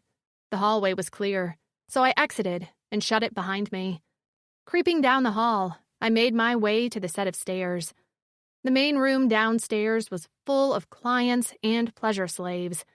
Females of all kinds, and some males, lined the walls in slinky clothing, and I had to shake my head to get the image of Zecri engraven standing amongst them out of my mind. I would have loved to save them all, but my priority was Riven and Zecri. I brushed my hair over my face to hide my human features as much as I could, so I didn't draw attention to myself. Hiding behind a large alien with yellow skin, I descended the stairs and eyed my targets. There were 2 large groups of aliens sitting at tables near each other. I vaguely knew of the aliens. At one table sat a few pollux, a prideful species who could be vicious when needed. The other was a table of Duger, a species with a low IQ and a whole lot of aggression. They would be my targets. I grabbed a tray leaning on the wall and began to circle the room, clearing tables of empty bottles and food. I snuck a few untouched leftovers into my pocket for Riven and shoved a teen bar in my mouth. As I reached the table of Duger, they were visibly affected by the sloshing spirits in their mugs. I smiled behind my hair. One Duger stood up, announcing loudly he had to take a piss. As he walked by the table full of drunk pollux, I discreetly gave him a little shove with my shoulder. One of his back spikes slammed into the head of a pollux, and blood spurted. I clapped my hand over my mouth to stifle my gasp. Okay, I hadn't meant for that to happen. I just wanted a little fight. As the Duger whirled around to find who'd bumped into him, I quickly ducked into a dark alcove in the wall. "I'm bleeding!" howled the pollux. "What's this for?" One of his mates jumped to his 4 feet. The Duger shook his head in confusion. "I didn't. Fleck you, that was a cheap shot. Who punches from behind?" "I said." A pollux stood up next to his bleeding friend. "Fight me face to face." The Duger, not one to back down to a challenge, raised his clawed hands. "It's on." And that was how the fight started. And what a fight it was. Both tables went at it, and before I knew it, almost the whole room joined in. Wargo and her black-haired Plycan guard tore down the stairs, and as they walked by my hidden alcove, I reached out and tore the key ring from the guard's belt. Clutching it in my hand, I crept unnoticed from the room, amid the massive bar fight, and raced upstairs to find Zecri. I ignored most of the rooms on the second floor, as they were used for clients. A large double door at the end of the hallway drew my attention. Was that where Wargo had taken Zecri? There weren't many rooms in this place. Hauling ass, I burst through the doors, my hair flying in my face, and came to an abrupt stop. My excitement at seeing Zecri quickly diminished as the 2 Plycan guards at his back dropped their jaws in surprise at my entrance. "Oh shit," I mumbled. In my desperation to get the key to free him from the chains, I hadn't considered he'd be guarded, and I'd have to get through his guards first. I swallowed and reached for the nearest weapon I could find, which was a fire poker. Brandishing it in front of me, I tried to set my face to scary mode. The Plycans looked amused and drew long sabers from their belts. The light of the fire glinted off the metal. My bravery fled. Then a quiet murmur drew my attention. "Just stay out of the way." I glanced at Zecri, who sat with his wrists cuffed together and a chain bolting them to the floor. What? Suddenly, he was a blue blur of motion. his black machetes unleashed from his forearms as he slammed back one arm into the stomach of the Plycan behind him, then the other. Blood flowed from their wounds as they stumbled backward. Sabers clattered to the ground. "Quick!" He yanked on his wrist cuffs. "Unlock me." While the Plycans tried to hold in their guts, I slid to the floor in front of Zecri on my knees. The ring was full of keys, all different shapes and sizes. I had no idea which one would free him. Fumbling, I began trying one key after another, keeping one eye on the gasping Plycans. One managed to find his feet again and stumbled toward a saber. Zecri kicked it out of the way before sending his boot into the Plycan's face. The other Plycan grabbed for his saber, but his blood-slick hands kept slipping on the handle. My palms were damp with sweat, and my heart felt like it was going to explode out of my chest. Shit, I cursed as the key ring slipped from my fingers. "Focus," Zecri said, his dark purple eyes catching my gaze. "You can do this." Right, I could do this.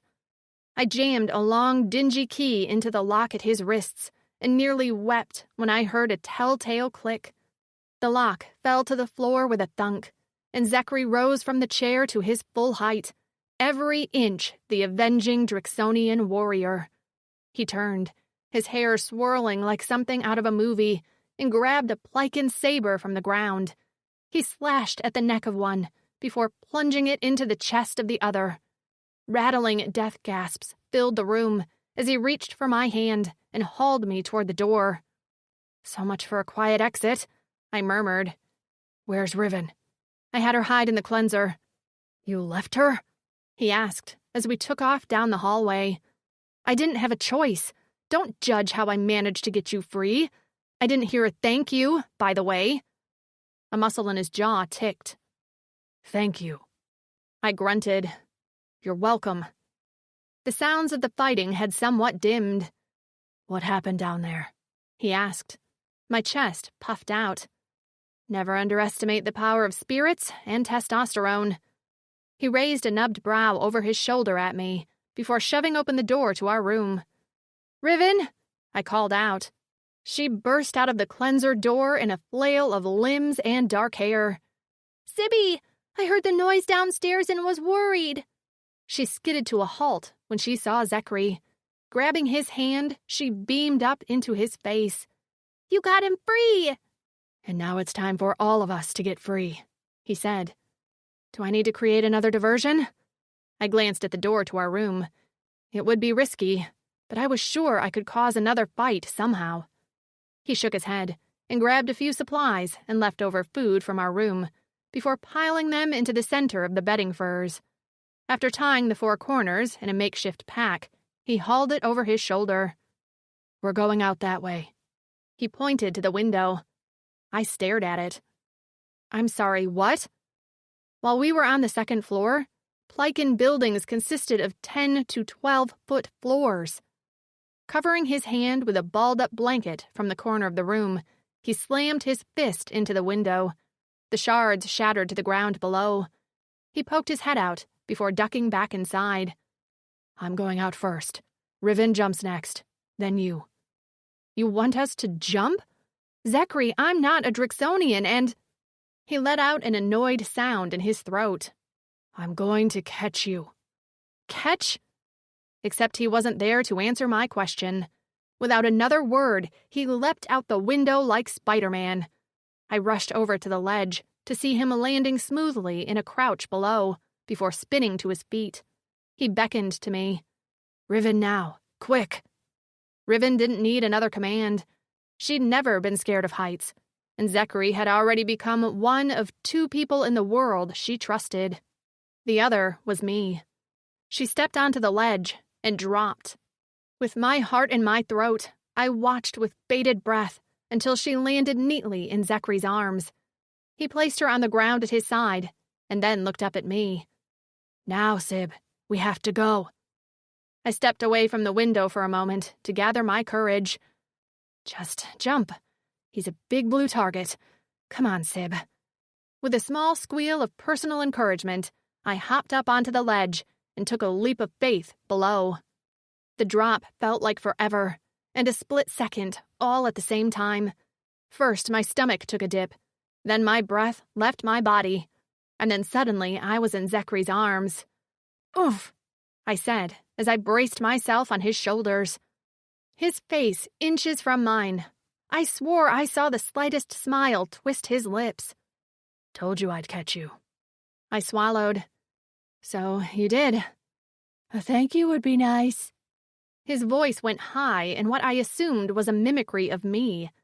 I blinked at him. "Did you just make a joke?" His lips twitched.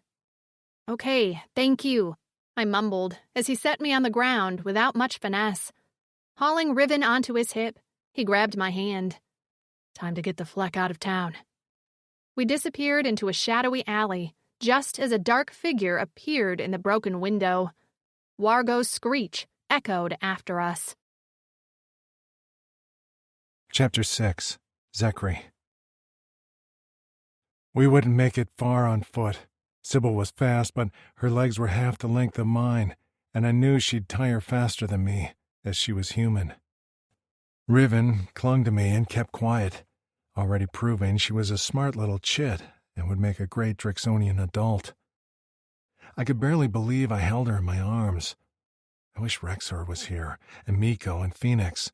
The four of us would have been unstoppable as a team to protect her. Now it was only me and a human female with more guts than brains. What had she been thinking bursting into that room and trying to take on two Plycan guards with a fire poker? But maybe I was wrong on the brains thing. She had created a massive diversion and stole the key from the Plycan guard without getting caught. Beside me, her breath hissed between her teeth as she ran. Wargo would be sending a squad soon. She had a lot of money, and knowing her, she'd offer the human as a reward to whoever caught us. She'd never let me go, and Riven was too valuable. The town was active at night, which meant we couldn't take a direct route to where I wanted to go. Keeping to the dark alleys and shadows, I breathed a sigh of relief when we finally reached our destination, a burned-out shell of a hut which held our escape vessel.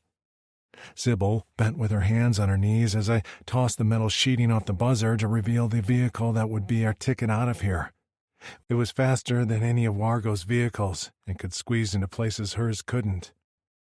I flipped the switch and breathed a sigh of relief when the engine kicked on. I dropped Riven in front of me and hauled Sybil into place behind her. Settling myself at the back, I leaned forward and gripped the handlebars. "Hold on," I murmured over the buzz of the engine. As soon as the vehicle left the ground to hover over the dirt, we took off out of town and into the starlit night. We rode long into the night over the red sand. At one point, Riven fell asleep, her head bobbing against Sybil's arm. Then Sybil began to doze. In order to keep her on the buzzer, I had to wrap one arm around her.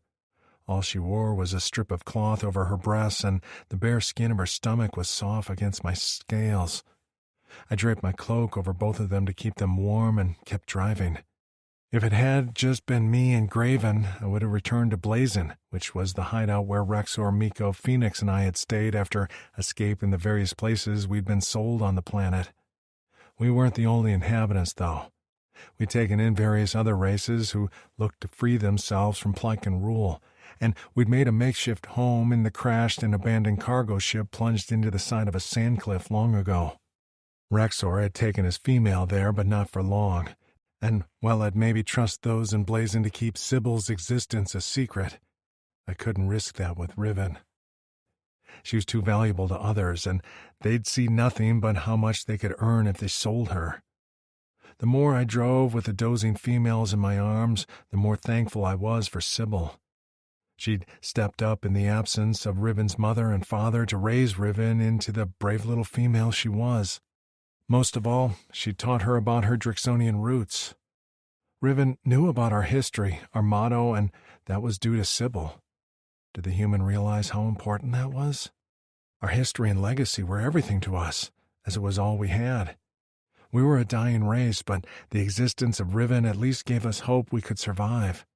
We could successfully procreate with human females, if they would have us. That was why it was my duty to get Sybil as well as Riven to safety. Sybil could find a Drixonian mate here in this galaxy, have her own chits, feel cared for and honored in only the way a mate of a Drixonian warrior could feel. My arm tightened around her as her hair fluttered against my shoulder.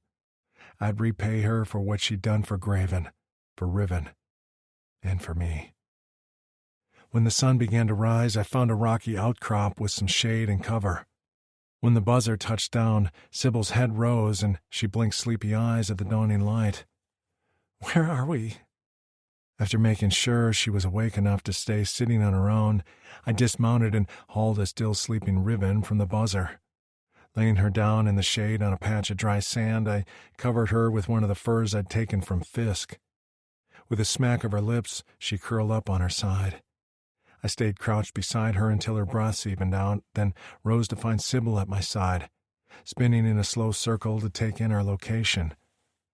"Where are we?" "About a third of the way." She knelt next to me.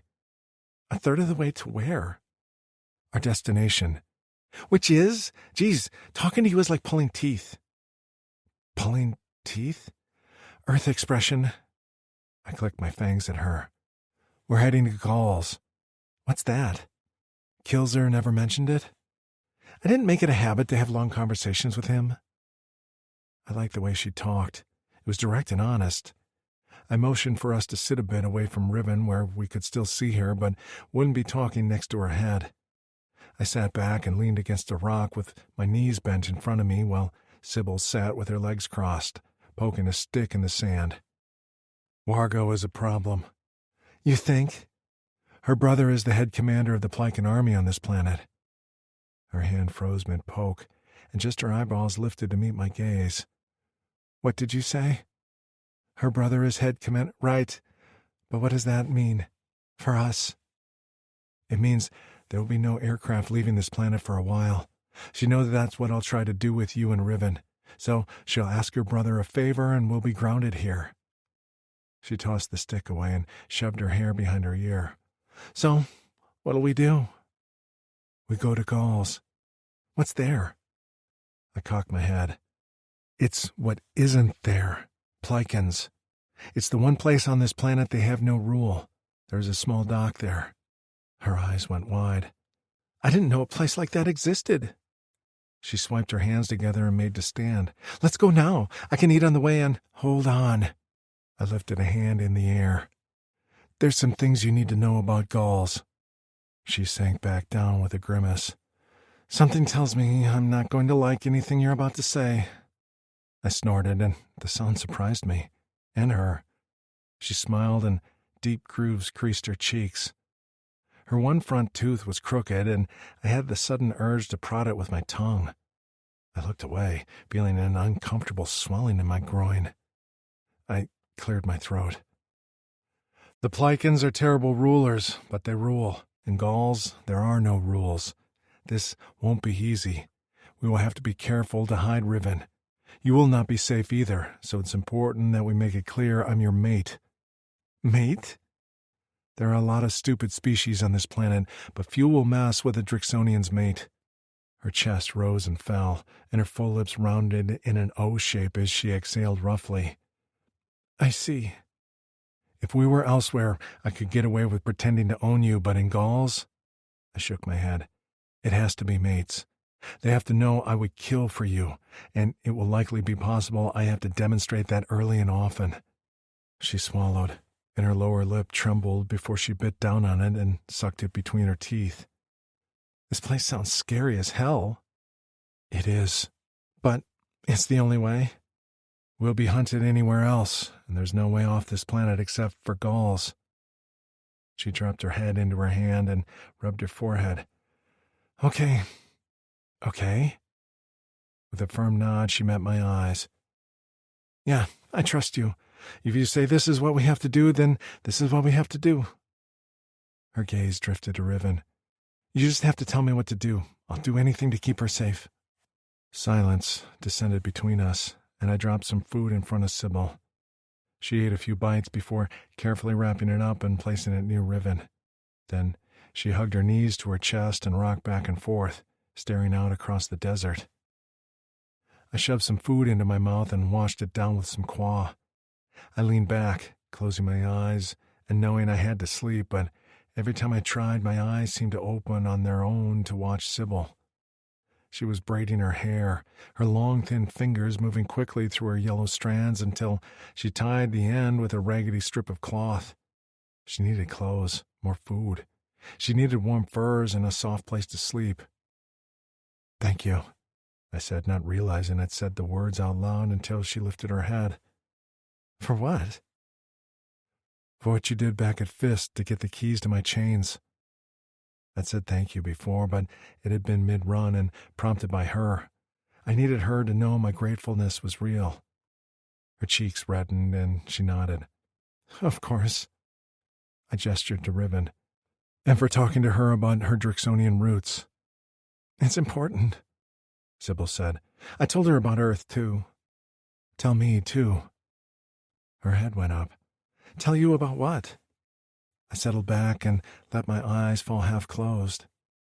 "About Earth." Sybil. My time on Earth felt like a past life. It was so different from my reality that sometimes I wondered if it had been real at all. "Earth," I murmured. He remained silent, his eyes no more than purple half-slits as he studied me. We're not perfect. We had wars and tragedy. We don't take care of our planet as best as we could. But then there were so many good things, too. My life, compared to many, was full. I was in college. What's college? It's a learning institution for when you're older and know what job you want. You go to a school to learn more about that career. He said in acknowledgement. "And what job did you want?" I huffed a laugh to myself and poked at the sand. "Hotel and restaurant management?" He cocked his head. "What?" "I wanted to own a hotel, which is a place where people pay to spend the night, or a food service business." "Ah, like a lodging house. You need extra learning for that?" "Yes, there are a lot of moving parts." "Why did you want to do that?" "Mostly event planning. I wanted to host weddings, conferences, galas, that kind of thing." He stared at me blankly. "I don't know what those things are." "Celebrations," I tried to explain. "So, a wedding is a celebration of a mating." "Oh?" His eyes were more open now. "What happens at a wedding?" He seemed genuinely interested. "Well, there is a ceremony where the two people getting married pledge their devotion to each other and exchange rings." He glanced at his fingers. "Rings? What do the rings do?" "They are symbols. And then after is a party with friends and family. There is usually a lot of food and drinking, dancing." "And you wanted to plan these for other people?" "Yes." "Did you want a wedding yourself?" "Back then, I didn't really dream of my own wedding. And here, I don't let myself dream here." His eyes closed. "I understand that." I shifted closer. "But now?" His eyes popped open. "But now, I'm considering having a few dreams for myself. And for Riven." I smiled. "Maybe you too." He didn't smile, and his expression didn't change. "Focus on your own dreams." His tone wasn't unkind, but his words still stung. I pursed my lips, undeterred. "You can't tell me what to do. If I want to have a few dreams for your future, I can do that." "You can, but it's a waste of time." I crossed my arms over my chest. "I think you're being stubborn." "You said you haven't let yourself dream on this planet." His voice deepened, a slight anger creeping into his tone that made me flinch. "Well, I haven't let myself dream since I was sold here. Since the Oldani took the one dream I had and—" He snapped his jaw shut so suddenly that his teeth clacked together. He lowered his head between his shoulders and sighed heavily. I'm asking you not to be so interested in me. You have dreams, and once I get you to safety, you can fulfill them. You and Riven." Now I felt angry, and I couldn't even pinpoint the reason. Why did I care so much? But as I stared into his purple eyes, I couldn't help myself. I leaned forward until our faces were inches apart. A slight flash of panic creased the corner of his eyes before his expression went carefully blank. "Sybil, when a dream dies, you make new ones. I'll never be planning weddings at the Four Seasons in this galaxy. I won't be hosting charity galas. But I have other dreams, and I'll let myself think about them. I'm aware Drixonian warriors have a large martyr complex, but you can't only live for other people. Think about what example that sets for Riven." His eyes narrowed, and he inhaled so deeply his chest nearly brushed mine. His lips stretched to reveal his fangs in a gesture I was sure was meant to be scary. "I don't have time for idealism when I'm dealing with a hard reality. Some things are irreversible. I have the past to prove it." His voice shook so very slightly I almost missed it. The anger I felt bled into sadness.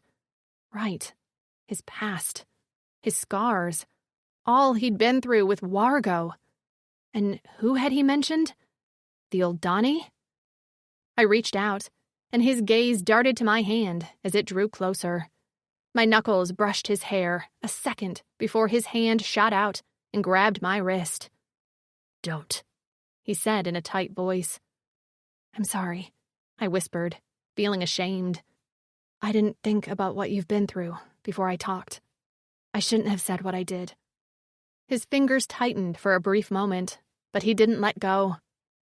"Don't apologize." "But you're right. I can't tell you what to do." He swallowed, and his gaze dropped to my lips a moment before rising again slowly. His voice softened, and thumb rubbed a circle on the inside of my wrist. The touch sent a bolt of heat up my arm. "Since I don't dream for myself, go ahead and do it for me." He'd never spoken in this soft, longing, reverent tone. I felt like he was trying to tell me something without saying anything outright. What should be in this dream? And then he smiled. The corners of his mouth lifted, and his lips parted to release a soft puff of air. Captivated by his smile, I couldn't look away as his eyes creased and the purple irises warmed. "You," he whispered. "You and Riven." I opened my fist and let my fingers gently touch the skin of his forehead. His eyes closed, and I leaned in to brush my lips where my fingers had touched. Before he caught me, I drew back. "Consider it done." His eyes opened. "Good. Then sleep now. Dream your dreams, Sybil." Chapter 7. Zecri. The smell of galls reached us first. Cooked meat and unwashed bodies. The sharp tang of blood. A haze hung in the air around the settlement, coloring the sky to a blue-gray. Sybil's body stiffened in front of me on the buzzer, and her arm tightened around Riven. I found a small crater to hide the buzzer and slung a pack with supplies around my shoulder. Sybil stood with Riven in front of her, staring at the cracked walls of our destination. I stepped next to them, wishing more than anything I had more to offer right now. "I'm sorry this is our only option. It's fine," Sybil said quickly. She shot me a smile over her shoulder, but it was forced. "We've been through life with Kilzer. We can survive this, right, Riv?" "Yes," said the chit. She reached for my hand and slipped her warm fingers between mine. Her little face tilted up to mine. "I trust you." She stepped into the fur pack I'd fashioned. Sybil pressed a kiss onto the top of her head. "We'll get you out as soon as we can." Riven nodded with a face that curled into a ball. I tied the ends and carefully slung Riven onto my back. "Are you okay?" "Peachy." Her voice was muffled through the layers of fabric. I frowned. "Peachy?"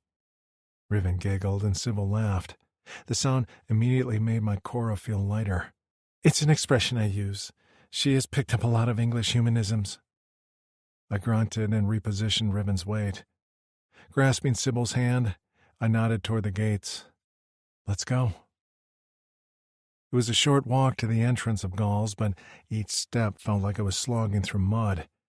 This was the last place I wanted to bring Sybil and Riven, but my options were running out. I had no more Drixonian allies on this planet that I knew of. I'd spent all these cycles preparing just for this moment, imagining Graven and I walking into Gauls and living out our days as outlaws on this planet. But now I had two females who I'd protect with my life, and who wouldn't be safe until I got them as far away from Vixlysson as possible. I wasn't sure what awaited us in Gauls, but I knew that the conversation I had yesterday with Sybil about dreams had no place here. It was all about one step at a time, one plan after another until they all added up to our escape. It was about mid-rotation, so as we stepped through the front gate of Gauls, the settlement was alive with activity. At first, it didn't look much different than any other Vixlysson town, until I realized there were no Plycans here. Species of all shapes and sizes roamed around. I caught a fistfight near a gambling den, and females wearing little clothing were brushing their nearly naked bodies up against males while rummaging their pockets for zens. Sybil pressed close to me, and her sweat-damped hands squeezed mine tighter. An older male from a species I'd never seen before limped toward us on hooved feet. He twisted his braided beard as he appraised Sybil. "A human." He eyed me, gaze lingering on my chest and biceps. "Keep a close eye on her, warrior." He coughed as he walked away. "I hate this place already," Sybil muttered in a low voice, eyes darting around. I strode forward, and she jogged at my side to keep up. "We have to find a place to stay, and then you're getting locked in there until I can find us passage. Normally, I'd disagree, but I'm not keen on going for a fun little walk." A half a dozen Raga sticks stepped into our path. They were an intelligent species who could have used their smarts for good, but instead most chose evil. Dark green scales covered their thick muscles as they watched us carefully with yellow eyes. I stopped abruptly, red dust swirling around my feet. At my side, Sybil emitted a small squeak of surprise before she plastered herself to my side. "How much?" said the Raga sticks in front, a younger male wearing an adorned coat. I stared at him. He waited a beat before reaching for Sybil. "How much for the female?" His fingers nearly brushed her hair before I yanked her behind me. She yelped but didn't protest. Her fingers curled into the back of my cloak, and I felt the heat of her body seep through the fabric. "She's not for sale." He bared his teeth in a zany grin. "Everything's for sale in Gauls." His answer confirmed why I knew I needed to lie. "She's my mate." He let out a long, low whistle before crossing his arms over his chest and widening his stance. "Is that right? A Drixonian with a mate." Scratching above his ear, he turned to the Raga sticks directly behind him. "They're nearly extinct, huh? I guess a mated pair is pretty valuable." This time when he showed his teeth, it was in a creepy smile. "So that makes me wonder what you're doing in my territory." "No one owns Gauls." He cocked his head. "Have you been here before? How much do you know about Gauls? Look, on every planet in this galaxy there are natural-born leaders who step up in the absence of power and make life better for everyone in it." "This asshole is really giving a speech?" Sybil muttered at my back. I couldn't help but smile as I pictured her eye roll, but the Raga sticks frowned. "What's funny?" I didn't laugh. He tried to peer around me at Sybil, but I turned my body. Sucking his teeth, he sighed. "Anyway, I'm a natural-born leader. My name is Tajiri, and I run Gauls. Therefore, you entering with your human mate means you're fair game. I've always wanted to try a human, so how about?" I handed the pack-holding ribbon to Sybil, who accepted it with a grunt. Turning to Tajiri, I unleashed my machetes and whipped my tail onto the ground. Every Raga Styx except Tajiri took a step back. "This is not a game, Raga Styx," I said, showing my fangs. "Did I say it was a game?" "We're just looking to pass through, and then we'll be on our way. I don't want trouble, but I will do everything in my power to protect my mate. I suggest you not find out just how powerful I am." Tajiri didn't move for a long moment, and I prepared to slice into his skin just before he dropped his arms and gestured to his crew. They skirted around us and made their way toward the front gates. Tajiri remained behind, his gaze locked on me. "Then make your visit as brief as possible, or you'll find out just how powerful I am, too." With a nod, he knocked my shoulder as he walked past. I stayed motionless, watching him leave because I didn't trust him not to attack me from behind. When he and his crew melted into the crowd of the marketplace, I let out a breath. "Wow," Sybil said. "You are pretty awesome." She lowered her voice and puffed out her chest. "I suggest you not find out just how powerful I am." Fanning her face, she blew her hair off her forehead. "That was like a movie scene." I had no idea what she was talking about. "Let's go before we draw any more attention." Sybil. I felt like we'd stepped into a Mad Max movie. Gauls was a dirty, violent place that was no place for Riven. I was so glad she currently resided in a pack slung on Zecri's wide back. I kept stealing glances at him. Graven had been handsome in an objective way, but Zecri was something else. Something which stirred my blood, flushed my skin, and made me feel a warmth deep in my belly I hadn't felt since my college boyfriend. And even that had been little more than mere interest, while what I felt for Zecri was lust, mixed with desire, mixed with longing. Or something. It was all jumbled up inside of me like a knotted rope. For so long, I'd been the one standing between Riven and anything that could hurt her. I was the shield, and I'd been okay with that. Now we had a much bigger, better, and deadlier shield standing in front of us. As we strode through the crowd, they parted like the Red Sea to let us through. Zecri still wore his cloak, but he'd lowered the hood, so his blue skin, violet eyes, black horns, and long dark hair were in full view. He cut an impressive figure. He'd worried about me drawing attention? All eyes were on him. I heard whispers as we passed. Drixonian, Drixonian, Drixonian. At a small stand near a food market, a tall, slim alien with purple hair sold cloaks. While Zecri constantly scanned our surroundings, nothing drew his attention until her stand. He made a beeline to it, tugging me along. Grabbing a long, dark blue cloak from a rack, he shoved my arms into it and pulled up the hood to hide my hair. He took a step back, eyeing me, before nodding to himself. "Better," he muttered. He tossed the seller a bag of coins and didn't bother to wait for change. "Why did you get me this?" I said, jogging to keep up with him as we continued on. "Everyone is looking at you." "They're looking at you," I murmured. He glanced at me with his eyebrow nubs raised. "What? They are. You're the one stomping around with your big muscles and perfect skin. I have pimples and my hair is greasy." "Pimples? Never mind." We made it to a building with lodging rooms without any more incidents. The building rose about 5 stories in the air and wasn't much better than Wargo's business, but at least this one didn't involve chains. At a desk on the bottom floor sat a squat yellow alien with a triangular-shaped head and 3 eyes.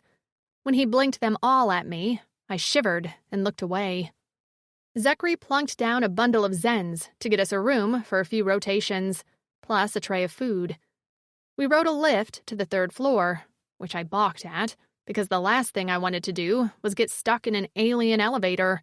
But Zecri tugged me inside and slammed the doors shut, despite my protests. When we were finally locked safely inside our room, alone, Zecri opened Riven's pack. She emerged in a whirlwind of black hair. Her body went into full motion, hopping around the room while she shook out her arms and legs. I was getting cramps in there, she breathed with a laugh. And I heard everything. Zecri was so badass back there. Badass? He queried. Did Drixonians have a thing against cussing? Was I going to get mom-shamed for letting Riven curse? I had never really censored myself, and I had told Riven she could call Wargo a bitch, which I didn't regret. I cleared my throat. It's a compliment. Badass, he murmured to himself, flexing his fists. The machetes on his arms rippled before settling back under his skin. Riven immediately attacked the tray of food, and I joined her, while Zecri surveyed the room like he was checking it for bugs. I eventually got him to sit down and eat something, but he seemed troubled. Are you worried about Tajiri? I asked him. He didn't react. I shifted closer to him. Zecri? He jerked to attention. What did you say? I think that answered my question. His eyes narrowed, and I sighed. I asked if you were worried about Tajiri. He dismissed my question with a wave of his hand. I'm not worried about him. Why not? He took a long gulp of qua and swished it around in his mouth before swallowing. I'd rather protect what I already have than try to steal something that isn't mine. I barely suppressed a shiver at his possessive words. Then what has you thinking so hard? He leaned back, and Riven curled up at his side with her head on his lap. At first, he was startled, but then he gently brushed her hair out of her face. I couldn't help that you were seen, but unfortunately that means when I leave this room for any reason, food, supplies, and to barter passage off planet, I'll have to take you with me. If anyone suspects you're here alone, they will try to find you, and I won't be here to defend you. What about me? Riven asked, peering up at him with her wide purple eyes. Will I have to be carried around in that pack all the time? His face softened. No one knows about you, so you can stay here. My heart pounded. Are you sure? Riven had been a constant at my side since she was born. The thought of leaving her behind in this room felt like removing my arm from my body. I don't want the risk of her getting discovered until we find a way to leave the planet. He reached for me and circled my wrist with his long fingers. I'll get her a signal device from one of the vendors. If anything happens, she can let us know. I swallowed around the lump in my throat. Riven? I'll be okay, Sibby, she said with a yawn. I know Z will protect us. He patted her slim shoulder before gesturing to me. Get some rest. We'll need to head out soon. I didn't feel tired, but when I crawled to the bedding pad and covered myself with a blanket, I was asleep within minutes. Chapter 8. Sybil. Walking around without Riven was a weird feeling. I kept reaching for her hand, but her little body wasn't next to mine. She was back in our lodging room, clutching a small device with a button which would alert a watch on Zecri's wrist in case of an emergency. She had food, fresh bedding, and a small single-player game that Zecri had picked up from a vendor in the Gauls market. The cloak I wore was so long, the ends brushed the red sand ground, turning the dark blue fabric a dusty purple. Zecri strode with his arm around me, his massive hand cupping my shoulder. We were on our way to the drinking establishments of Gauls.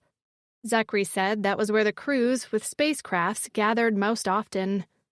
In the distance, I could hear the din of a crowd cheering. What's that sound? I asked. His eyes slid to me. Fights. Fights? At least here, most of the fighters have chosen that way to make their zens. Outside of Gauls, gladiators are bought and sold, forced to fight to the death. Did you have to do that? He shook his head. Rexor did.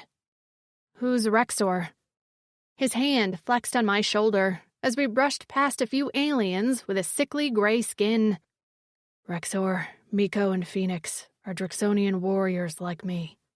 Once I escaped from Wargo, the four of us found each other. Where are they now? His gaze drifted up to the smoky haze in the sky over Gauls.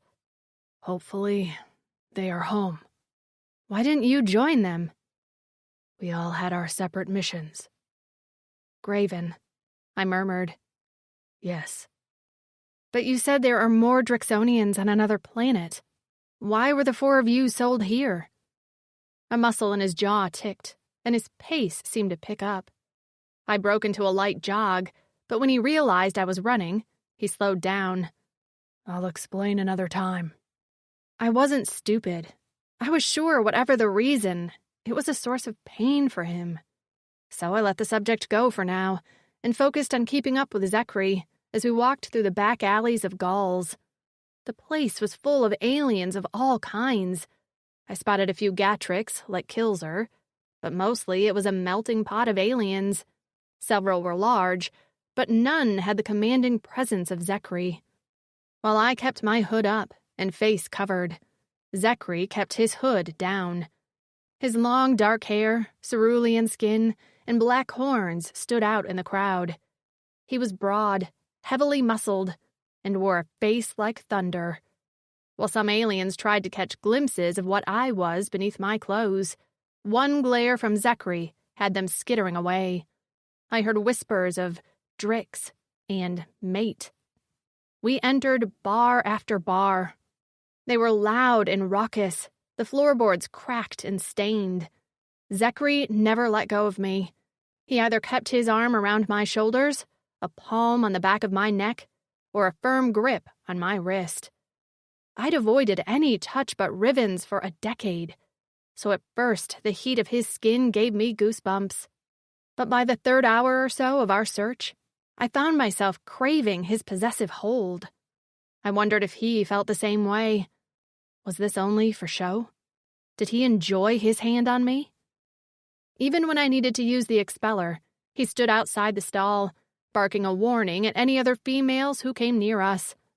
Each bar he asked around about passage, but was continually turned down. No room, no Drixonians, no mated pairs. No matter how many coins he offered, it wasn't enough. By the time we left the sixth place, Zecri was grinding his molars, and his grip was so tight on my wrist, I felt my bones creaking. I winced and flexed my fingers. Z, you're hurting me. He immediately released me and spun away. His back hit the side of a building, and he grunted before lowering his head between his shoulders. I'm sorry. Hey. I rushed to him and placed my hands on his chest so I could look up into his face. Don't apologize. I know you're frustrated. He didn't meet my gaze. You asked if I was worried about Tajiri. I went still. Yeah? I am now, he murmured. I think he's spreading the word to block our escape. I let my forehead hit his chest. Well, damn. He sighed, and I listened to the steady beat of his heart. His arms slowly wrapped around my shoulders. We will find someone who isn't swayed by Tajiri. I'm sure of it. I believed him, but I worried how long it would take. I hated leaving Riven behind in that room, and the longer we were in Gauls, the more risk we took. A slight rustling reached my ears, and I jerked up. At the same time, Z let out a rumbling growl. He shoved me behind him, so I hit the wall with an oomph. Who's there? He spoke through fang-gritted teeth. The air seemed to shimmer for a half-second, but it was so fast I told myself I imagined it. There was no sound in response to Zecri's words. No movement. I peered around his big body. Do you see anything? Stay back, he hissed at me. I am, I retorted. He stood with his machetes out, the blades shimmering in the light of the setting sun through the slits in his coat. After a long moment, he seemed convinced we were alone. Maybe it was just a rodent or a kid, I said. Maybe, he murmured. Grabbing my hand, he tugged me toward the mouth of the alley. We were almost out on the main street when a trio of figures stepped in front of us. I squinted to determine who they were when Zecri went solid at my side. The gray-skinned aliens stood on three-toed feet. They had very round eyes and high cheekbones. The one in front wore a simple uniform, but he gave off a dignified, sophisticated air that reminded me of royalty. Zecri let out a low growl, and for the first time that day, he left my side. With a lunge, he grabbed the first gray alien and hauled him against the wall of the alley. The other two made a move to protect their companion, but Zecri sent them flying to the ground with a mighty slash of his tail. With his forearms machetes pricking the skin of the alien in his arms, Zecri's nostrils flared as he spoke in a deadly voice, inches away from the alien's face. "How dare you show yourself in front of me?" "Please," the alien said in a harsh whisper, while a bead of his blood trickled down his neck, where Zecri's machetes had poked his skin. "Please give me a few moments of your time."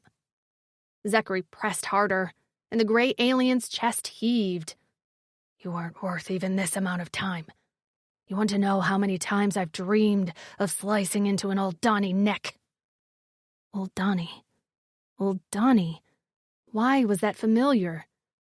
Then I remembered what Zecri had told me. The Aldani had done something to him and sold him to this planet. "I don't blame you, but you ripped my machetes out of my spine.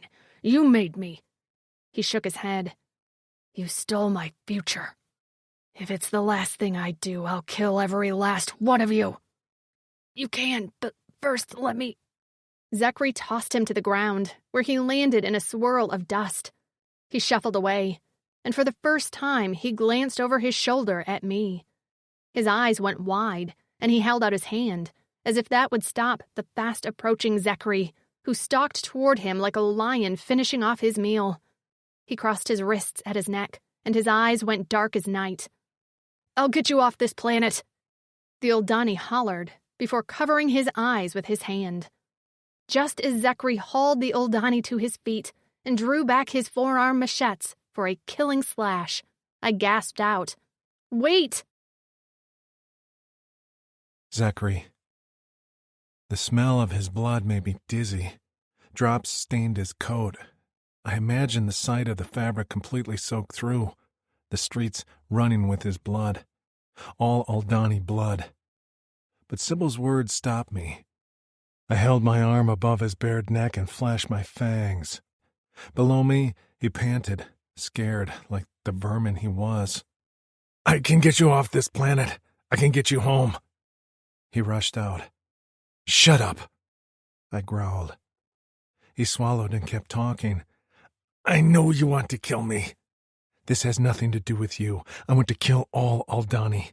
"Right, yes, all of us. And you have a good reason, but please hear me out." He slowly shuffled to his knees, and I watched him warily. He placed his hands palm down on his thighs and stared up at me beseechingly. "You won the war." I narrowed my eyes. "What war?" "The Drixonians. The second uprising. You invaded our city. You killed everyone responsible for what was done to you, and you left some of us alive to rebuild. We made a pact."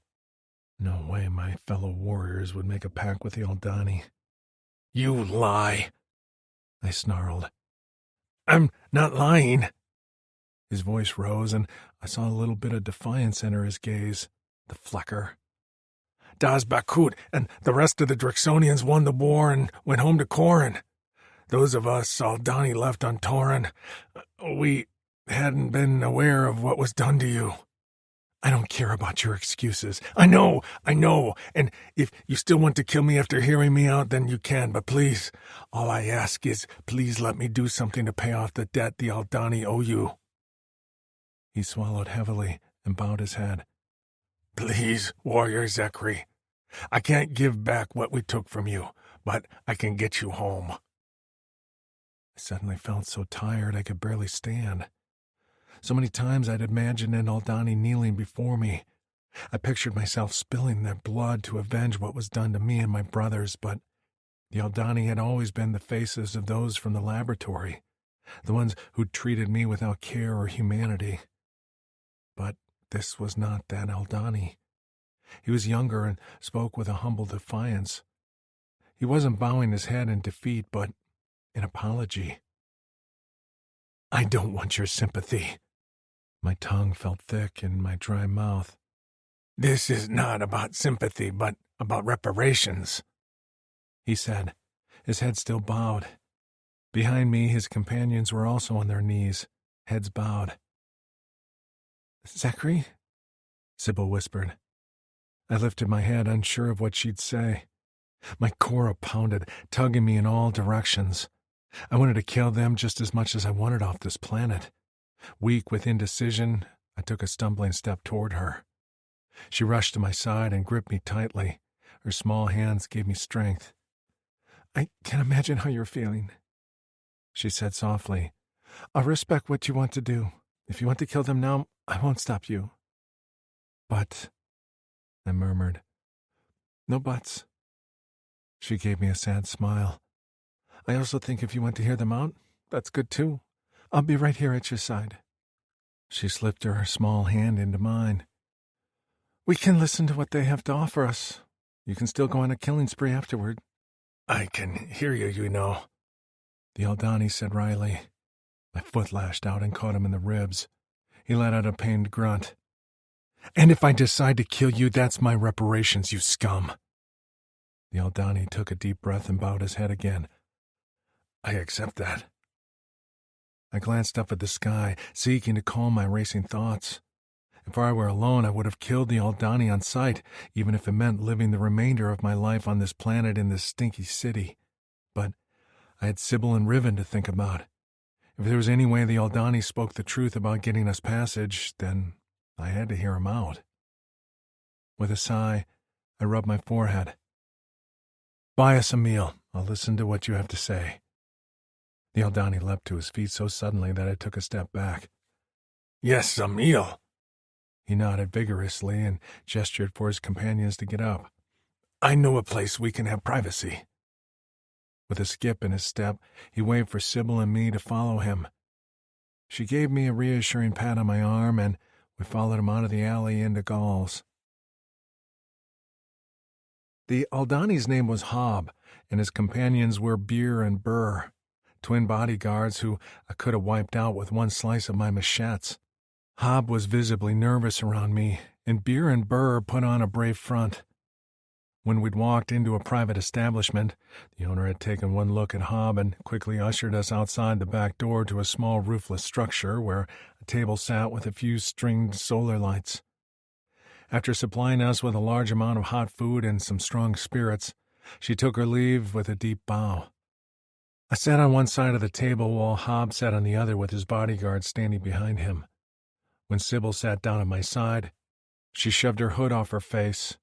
All three Aldani sucked in sharp breaths at the sight of her golden hair. Hob waved his hand at the food. "Please, eat." He spoke to Sybil first, which made my spine snap straight. As soon as I caught Hob looking at her, his gaze dropped to the table. "I'm sorry. It's been a while since I've seen a human." "You've met other humans?" Sybil said, her voice muffled as she was mid-chew. Guilt hit me. I'd led her all over the city and hadn't taken the time to get her food. Hob nodded. "Several Drixonians have human mates. One was instrumental in helping her mate take over our city, in fact." She carefully picked up a piece of fruit. "Why do you talk about losing the war without any sadness?" Hob leaned back and crossed his arms over his chest. "Because I'm not sad about it. We're better off now." "I don't believe you," I snapped. Hob met my gaze square on, that slight defiance back in his eyes. "The Aldani elite who experimented and sold you are no more. We didn't know the extent of their misdeeds, and when we started to learn, those of us who disagreed had no power to fight back. The Drixonians stormed our city and killed those responsible. That was when we found out the full extent of what they'd done. Graham, our leader, has tasked several of us with making reparations for what our race has done, and one of those involved bringing home as many stolen warriors as we could find. We got word from Rexor that a warrior named Zecri was still on Vixlisten. It had been too long since I heard his name spoken out loud by anyone else. What do you know of Rexor? He's home on Corin with his brothers and the rest of the Drixonians. He watched me carefully. That includes 2 warriors named Miko and Phoenix. I heard you've had an interest in them too. I was glad I still sat because I would have definitely fallen to my knees in relief. They're home? Safe? What about their mates? Their human mates are safe with them. They're rebuilding there. We've provided some materials.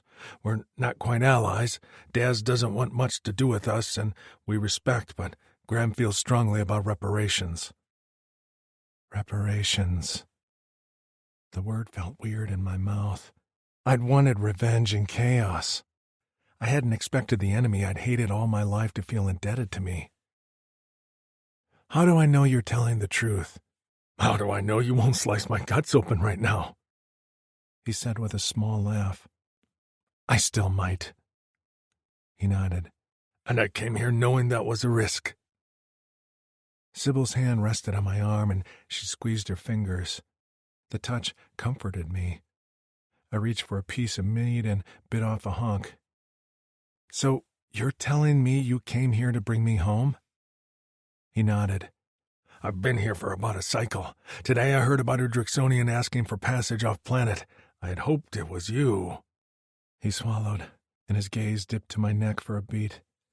And when I realized who you were and that you had a human mate with you, I knew I had to approach you. Tajiri is blocking anyone from taking you. You know that, right? I thought no one ruled Gauls, I grumbled. Zens and strength rule Gauls. Tajiri has both. I have Zens and strength too, more than Tajiri. Yes, but Tajiri is an evil they know, and he has no plans on leaving. They'd prefer not to draw his ire. I felt like pouting. They should be more scared of me. Hobb smiled. I agree. I've seen what Drixonians can do, more so when they have mates. Sybil shifted next to me, and I wrapped my arm around her to press her against my side. She leaned her head on my chest, and the smell of her hair calmed my irritation. So how are you going to get me off planet? We have to get you out of Gauls. Our cruiser is at a nearby dock, and we've paid the guards. We get there and we're free. When? Tomorrow night. Meet here and we'll exit the city by the back gates. We have a few buzzers. I studied him for a while, but his body language was completely open. I didn't sense any secrecy, but I still didn't like it. Don't think that any of this will make me like a single living Aldani. Hate us until you die, he said. I wouldn't blame you, but hate us when you're home safe with your mate and your brothers. His gaze shifted to Sybil. What do you think?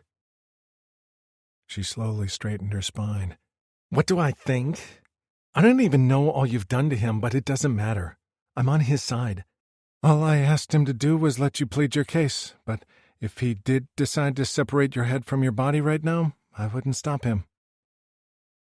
Hobb threw back his head and laughed, a squeaky sound that grated on my nerves. He took a sip of his spirits and let out a satisfied gasp once he swallowed. Human females are a loyal, fearless bunch. One escaped our lab with Sax Bakut, and another overthrew our entire network with her mate. Sybil tried to hide it, but I could see how she nearly vibrated with energy at the knowledge of more humans. That was what solidified my position. Getting Sybil and Riven to a place they could be safe, happy, and surrounded by more humans was worth more than my pride. Let the Aldani think they were making their stupid reparations. All I cared about were my females. I snatched a plate of food and rose to my feet. Tomorrow night, right here. Surprised, Hobb leapt to his feet. Yes, tomorrow night, here. I pointed a claw at him. If anything feels off to me, I start slicing. Got it? Hobb nodded with a smile. I wouldn't expect anything less. I grabbed another plate, took Sybil's hand, and left Hob to stew about his possible near-future death. Chapter 9. Sybil. Riven lay in the cleanser on a bundle of furs, asleep. I had always worried about how much she slept, but Zecri told me that was common for Drixonian chits. They matured within about 10 cycles, and their bodies were working hard to grow. They needed lots of rest. I combed the hair off her forehead and listened to her small snores before closing the door to the small room. I didn't bother waking her, and I had to admit, I liked knowing she was safe in the small room. Zecri lay on the other side of the bed padding, on his back, with his hands folded behind his head, staring at the ceiling. He hadn't spoken much since we arrived back to our lodging room. We'd told Riven she only had another day stuck in this room, and she'd been ecstatic. She'd made a mess of the place. Furs and furniture were everywhere, as she said she'd made herself an obstacle course. After we gave her some of the food we'd taken from our meal with the Uldani, she'd fallen asleep. I settled on the bed padding next to Zecri. "What's an obstacle course?" Zecri said suddenly. "What?" I shifted to my other side to face him. He rolled his head to the side. The flame from our small lantern created flickering light across his blue skin. "She said she made an obstacle course." "Oh, well, it's like a way to exercise. She made small physical challenges for herself." "She's smart," he said, almost to himself. "I think so, too." I reached over and lightly touched the inside of his elbow. "How do you feel about the meeting?" "I would like to hear you threaten the Uldani more. That was my favorite part." I blinked at him. "Are you teasing me?" The deep grooves in his cheeks creased as he grinned. "You're very cute when you're fierce." "Cute?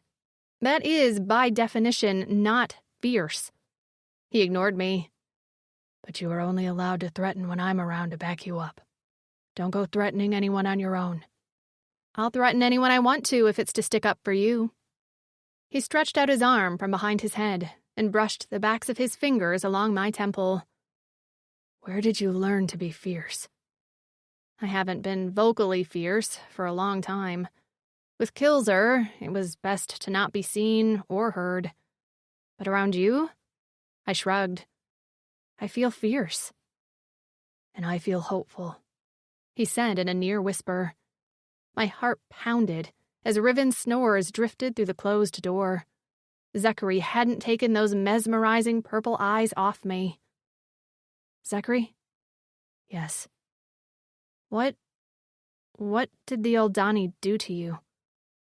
His eyes closed as pain streaked across his face. I cursed myself for making him look like that. "I'm sorry. You don't have to answer." "They wanted me to be a breeder." His gaze returned to the ceiling, where he stared blankly with stiff muscles. "A breeder?" He swallowed. "When our females died, so did our desires. But the Uldani wanted to breed us and raise a new generation of devoted soldiers for their own purposes. I was taken during the first uprising. In order to..." He made a strangled sound in his throat. "In order to lay on my back for prolonged periods of time, they pulled out my head, neck, and back machetes." I jerked up to one hip so fast that my head spun. "They what?" "Shh. Riven's sleeping." "They did what?" His long lashes fluttered. "Drixonians have forearm machetes. We also have them on top of our heads, down our neck, and backs, to the base of our tails." "Z," I whispered. "They pulled them out, so I could lay on my back and breed." I covered my mouth with my hand to muffle my sobs. Tears fell from my eyes, hitting his chest with dull thumps. But I could not perform with the female species they provided. So they injected me with various medicines until I lost the exact purpose they wanted me for. A tide of dread rose before my eyes. What did you lose?" He spoke in an emotionless monotone. "I'm sterile." His eyelids fluttered once. I can't complete the one duty my race needs. I cannot produce offspring. I was sold to Wargo and forced to perform a mockery of everything the Drixonians hold sacred. My tears continued to fall. I remembered how he'd fallen to his knees when he'd seen Riven. I thought about Graven explaining the desperate need for any living Drixonians to find a way to reproduce.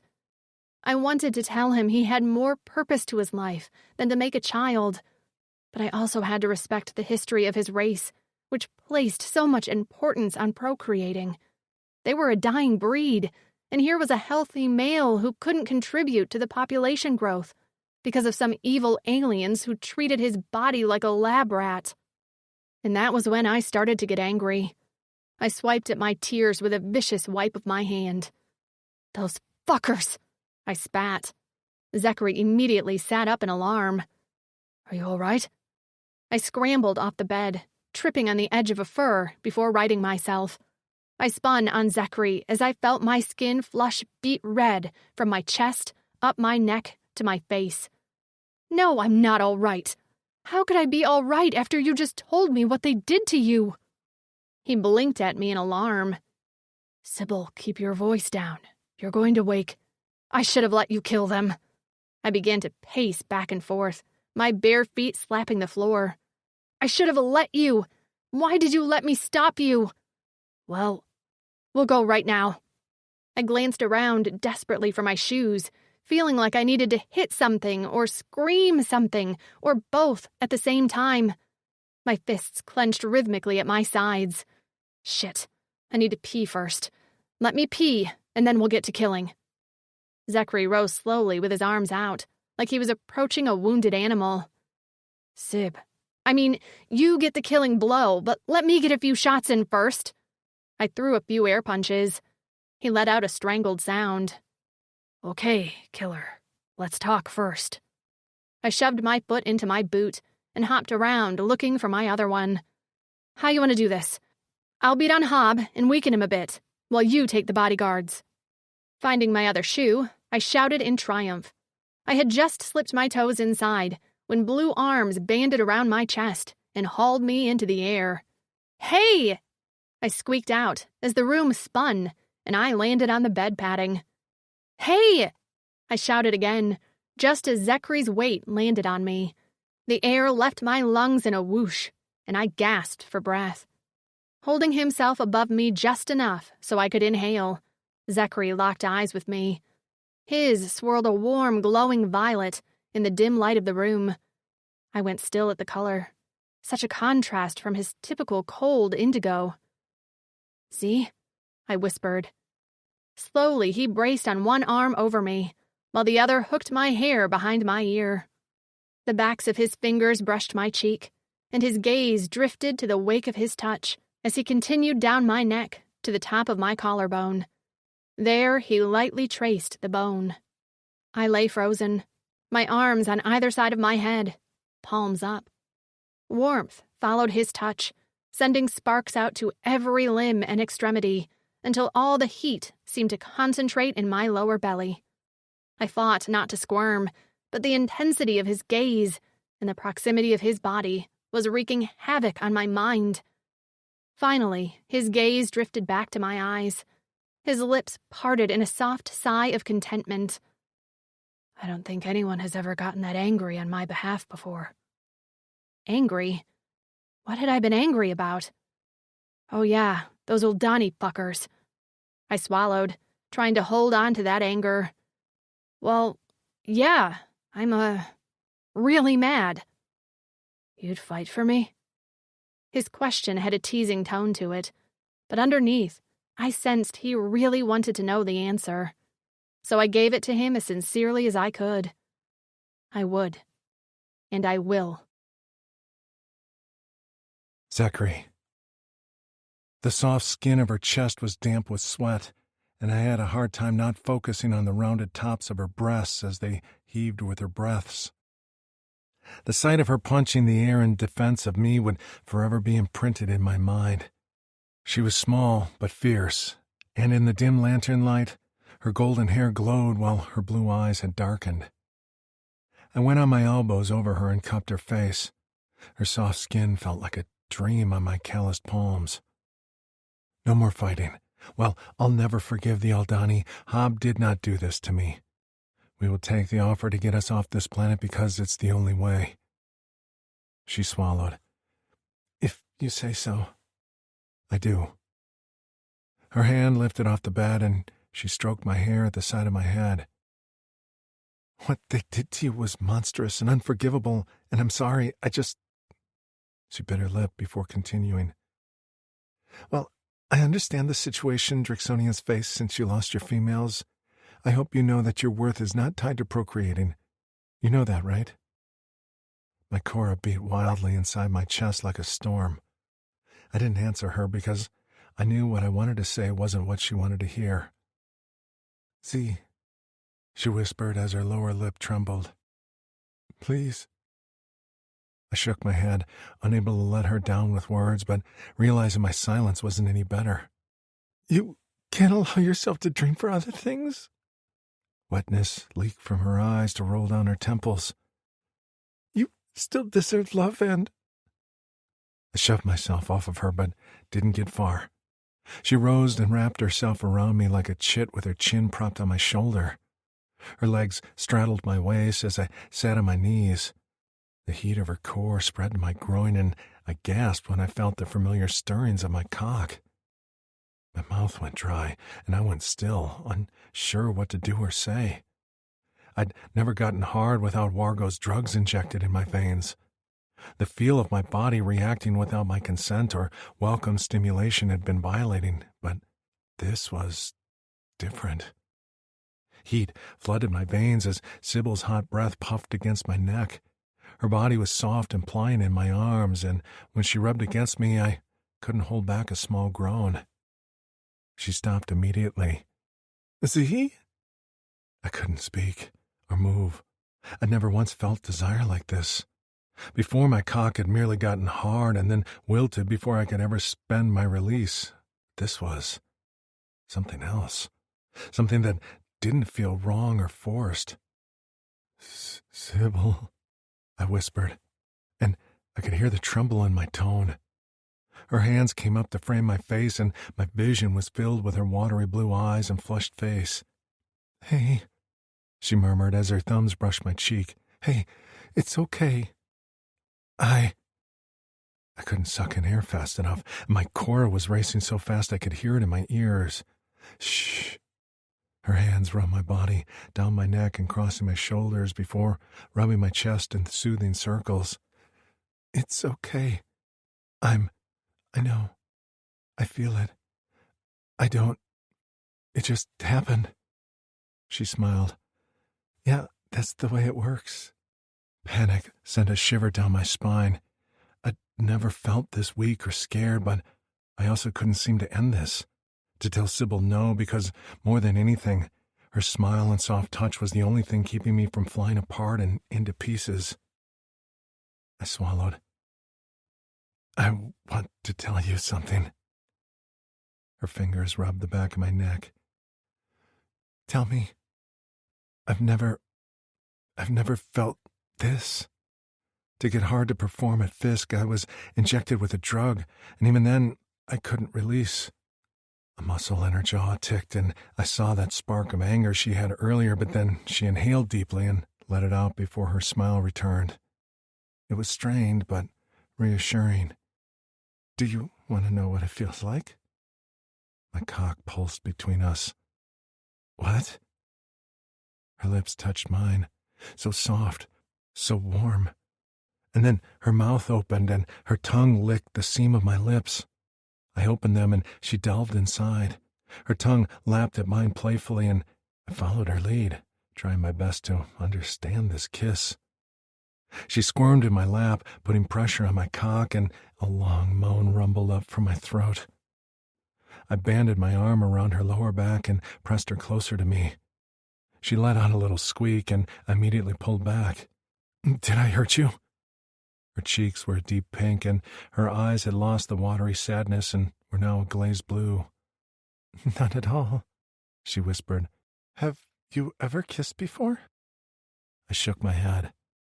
She kissed me again, harder this time, and I gave back as good as I got. I couldn't get enough of her flavor, and my tongue searched her mouth until I found no area untouched. Her hips rolled steadily against me, and I could feel the libo leaking from my cock to dampen the inside of my pants. I angled my head to kiss her deeper and felt the hard points of her breasts against my chest. My head spun, and I felt like I was going to come out of my skin. I drew back from the kiss to shove my face against her neck, needing to ground myself when all I wanted to do was rut against her like an animal. My hips churned of their own accord, and I whined with the need to increase the pressure. Suddenly, the clasp of my pants loosened, and her soft voice crooned in my ear. "Let me see. Let me touch you." A strangled moan left my throat when I felt her small fingers wrap around the shaft of my cock and squeeze. "Oh, Fleck!" I mouthed against the skin of her neck and sucked a small patch between my lips. With my mouth full of her, my moans came out muffled. Her scent was all around me, her breath, her wet cunt, invading my senses and driving me out of my mind. Her hand stroked me, and I bucked against her hold, unable to hold back. I'd never felt this driving need for release, this wildfire in my veins. "Sybil," I gasped out as I sucked her neck harder. Her other hand grasped my hair at the back of my neck. "Let go," she whispered in my ear. "Just let go." With a cry, my cock pulsed, and I was coming hard, my body convulsing as I shot my seed into my pants and all over her hand. She stroked me through it until I was spent and panting, weak with the aftershocks of my release. And still, she soothed me with soft pets and crooning noises as if I was a chit. But I didn't care. I sure felt as weak as one right now. Being in her arms was the closest thing to happiness I'd ever felt in my life. Finally, I pulled back to see her face still flushed and a hesitant smile on it. She brushed my hair off my face. "How do you feel?" I could barely keep my eyes open as my body seemed to have wrung itself out through my cock. I returned her smile, although mine felt a bit crooked with fatigue. "Like I could sleep for 1,000,000 cycles?" Her smile grew, and she poked at the corner of my mouth. "I like your post-orgasm smile. It's all lopsided. I feel like my muscles have turned to mush. Ooh." She blew on her knuckles, then rubbed them on her chest in an unfamiliar gesture. "1 point for Sybil." "What does that mean?" "It means I did my job." She carefully unwrapped herself from my body and directed me to lay back on the bed. "Sleep. But sleep," she said as she curled up next to me with her head on my chest. "Don't think about anything else. I'm fine. Caring for someone isn't expecting something in return. But I want," she yawned. "You can make up for it later." "You keep interrupting me," I groused, "because I know what you're going to say." "I can smell you. You want release too." Her head shot up. "You can smell?" She shook her head and thunked it back down on my chest. "Never mind. Sleep." Chapter 10. Sybil. I woke up to the feeling of a hot palm on my bare stomach. Jerking away, I accidentally smacked Zecri, who rested his head on my chest, while his hand roamed my belly and hips. Immediately, heat swirled in my core and pooled between my legs. I shifted them, and his head came up. Seeing I was awake, he smiled a sleepy smile that had a little bit of mischief in it. I couldn't believe he had it in him. One hand job, and he was like another alien. Z? I rose on my... You've come far in the story. Let this quiet melody carry you through a moment of peace. Thanks for being part of our audiobook family.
elbows and lifted one eyebrow.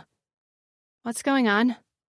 He rolled onto his stomach between my legs, and I sucked in a breath when I felt the heat of his palm coast up my inner thigh. "You said I could make it up to you later." I blinked at him. "Yeah, but I didn't mean this morning." He swallowed. "Please."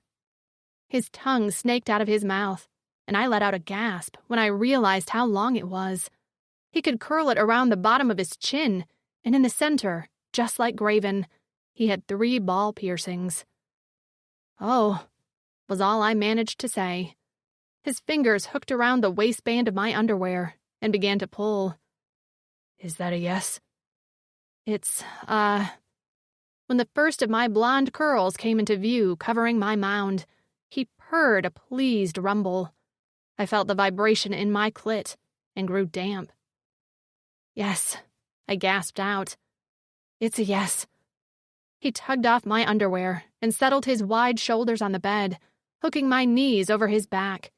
Exposed and vulnerable, I could do nothing but lie there and let him study my pussy like it was the most fascinating thing he'd ever seen. "Zecri," I murmured. He ran a finger up my slit and swirled the tip around my clit. I jerked at the touch, and my legs shook. He lifted his finger to his mouth and lapped at it with his tongue. I nearly came from the sight. His eyes rolled back in his head, and he let out the most pleased moan I'd heard in my life. Before I could process another thought, his head dipped, and that long tongue was making its way through my folds. With a rumbling growl, he dove in like this was his last day of freedom before being sent off to war. His fangs nipped my delicate skin, and the balls on his tongue tortured my clit until I couldn't tell whether I wanted more or it was too much. I squirmed on the furs and gripped his hair, which only spurred him on. He started a steady vibration somewhere in his chest, and a vague memory told me Graven called that prushing. The vibration traveled down his long tongue, and right as he met my gaze over my heaving chest, he plunged it inside of me. I let out a cry before clapping my hand over my mouth. It'd been too many trips around the sun since I had anything inside of me, and certainly nothing this thick, delicious, and oh so perfect. He fucked me with his tongue like we were the last 2 living beings on the planet. All the while he kept up the steady prushing as I bucked into his mouth with abandon. When a clawed finger flicked my clit, I came undone, coming against his face like Old Faithful. I tried to muffle my cries, but I doubted I was successful, because when the aftershocks of the orgasm were still trembling my limbs, I found my throat was sore. I stared at the ceiling as I caught my breath. Zecri dislodged my fingers from his hair and rose above me. He licked around his mouth, which was shiny with my juices. I expected a smug smile, but instead he settled next to me with a crease between his brow and a slight clench to his jaw. I flopped a jelly-like hand around until I found his. Threading our fingers together, I squeezed with a smile. "Hi." He lifted our hands and pressed his lips to my knuckle. "Hello." I poked at his chin. "Why the long face?" "Long face? Why don't you look happy?" "I am happy." His face didn't change. No smile. "You don't look happy." He brought our hands to his chest and uncreased his brow. "I'm happy in here." Then he tapped his temple. "In here, there's a lot going on, so it's better not to make any facial expressions. That doesn't mean I don't feel." I rolled onto my side. "Is that how you've survived all this time? You keep it all in here?" I patted his chest. He nodded. "I keep it all in my Cora. Although, even that," he sighed, "I haven't let myself think about those feelings for a long time." "And what changed?" Finally, he managed a small smile. "You? Riven? Allowing yourself to dream?" Just like that, his smile dimmed. "I wouldn't go that far." I shrugged, brushing off his words. "It's fine. I'm dreaming for you. We'll use those old Donnie fuckers to go to... Corin, right? Corin, he confirmed. Corin. And we'll meet your friends. Are Rexor, Miko, and Phoenix like you? They were experimented on like me, but they were meant to be super soldiers. Rexor has wings and anger issues. Miko can eject his machetes from his body like weapons, but it's painful to do so. And Phoenix can make fire. Make fire? He opened his palm and made a whooshing sound. Fire. I felt like my eyes were going to bug out of my head. Damn. They have negative side effects, too. The Eldani, for all their experiments, were not good at it. When their projects failed, they sold us here. Rexor was a gladiator. Miko was sent to the pit for criminals. And Phoenix worked in the mines. But they're all safe now, according to Hobb, right? That was the plan.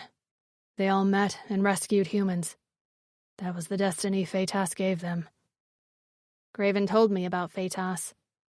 He believed she was still with us. He believed till the end. Zecri sighed. I'm not surprised. You don't think she's still there, watching out for you? I realized what a stupid question it was when his expression darkened. No, he said curtly. I do not. My gaze drifted to the door where Riven slept. I was about to argue with him, but at the last minute decided against it. I could dream for Zecri, but I couldn't make him dream for himself. His hand settled on my upper chest, warm and protective.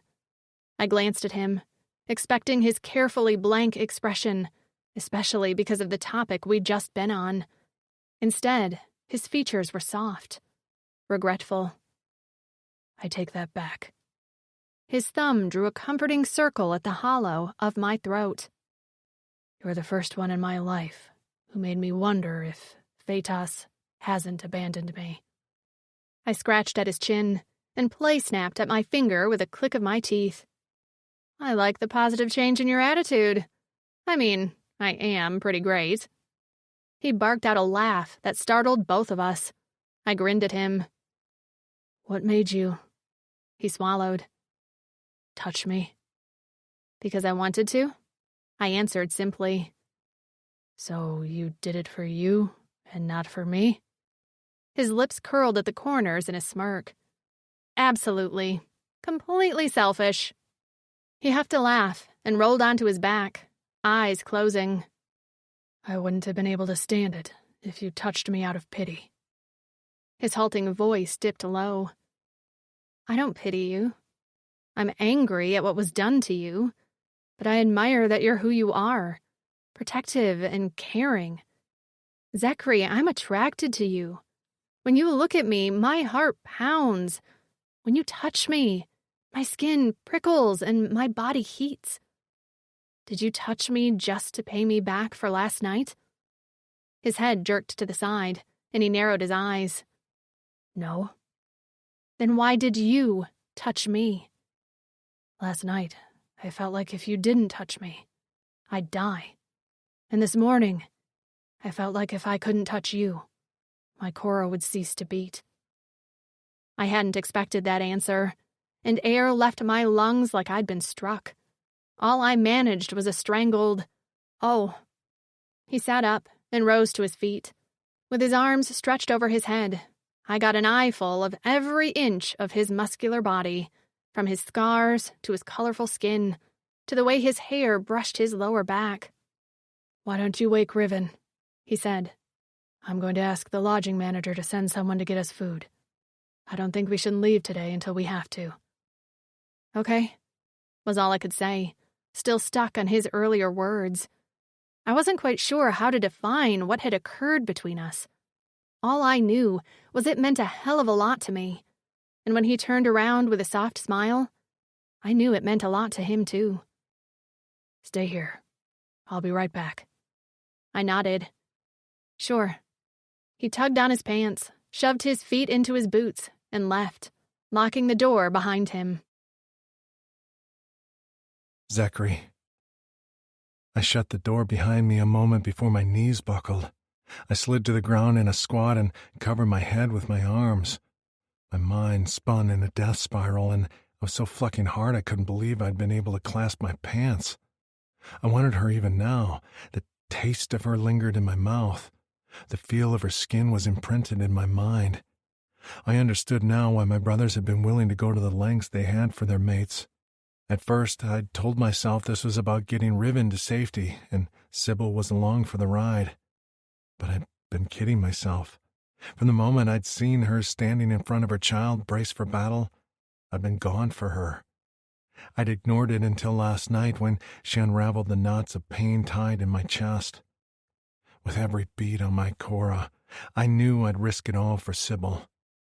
Slowly, I gathered my strength and got back to my feet. This wasn't the time to have a breakdown.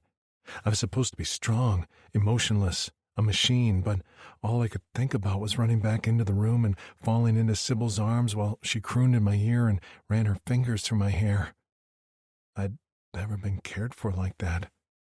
Cradled, protected. But Sybil had done that, hadn't she? She created a diversion to save me from Wargo and told me to my face that she'd do everything in her power to save me in the future if I needed it. That brave, stubborn, beautiful female. In the past, I'd felt like I had another sense where I could see what events were coming on the horizon. I could very nearly scent danger in the air. But with Sybil, I couldn't determine what was coming for me. But she couldn't be mine. She shouldn't. Even if by some miracle the three of us made it back to Corn alive, she should be free to mate with someone of her choosing. A whole male with the ability to fill her belly with babies if she so wished. Riven could have a brother or sister. I'd never have that family. The Eldani had ruined that for me. I found the lodging manager's office and offered a few extra zens for an errand boy to get us a meal.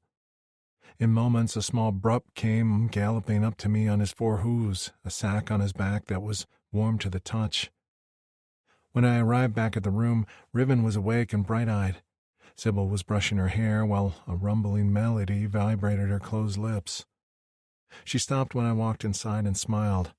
"Well, that was quick. Zens get a lot done here. Good to know that's no different no matter what planet you're on," she said with a small laugh. We dug into the food, a selection of some fried meats with fresh bread that still steamed when I cracked the crust. There was also some fruit and a tangy drink Riven attacked. She'd downed half of it before Sybil snatched it away. She sniffed, then took a sip. Her eyes went wide. "Oh, great, this is pure sugar." "Sugar?" "Sweet stuff," she said with pursed lips. "No more, Riven." "But it's good." "Of course, it's good. It tastes like soda, but it'll make you hyper, and I don't need a hyper Riven on my hands." The chip pouted and then shifted her gaze to me. I didn't like the cunning look in her eyes. She cocked her head. "Zecri, can I have more of my drink?" I froze mid-chew and looked to Sybil. Her mouth dropped open. "Riven, no. If I say no, then he will back me up." She shot me a fierce look. "Right?" I was almost afraid to answer because she looked like she'd cut me if I got it wrong.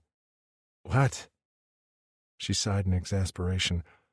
"Agree with me." What Sybil said," I said.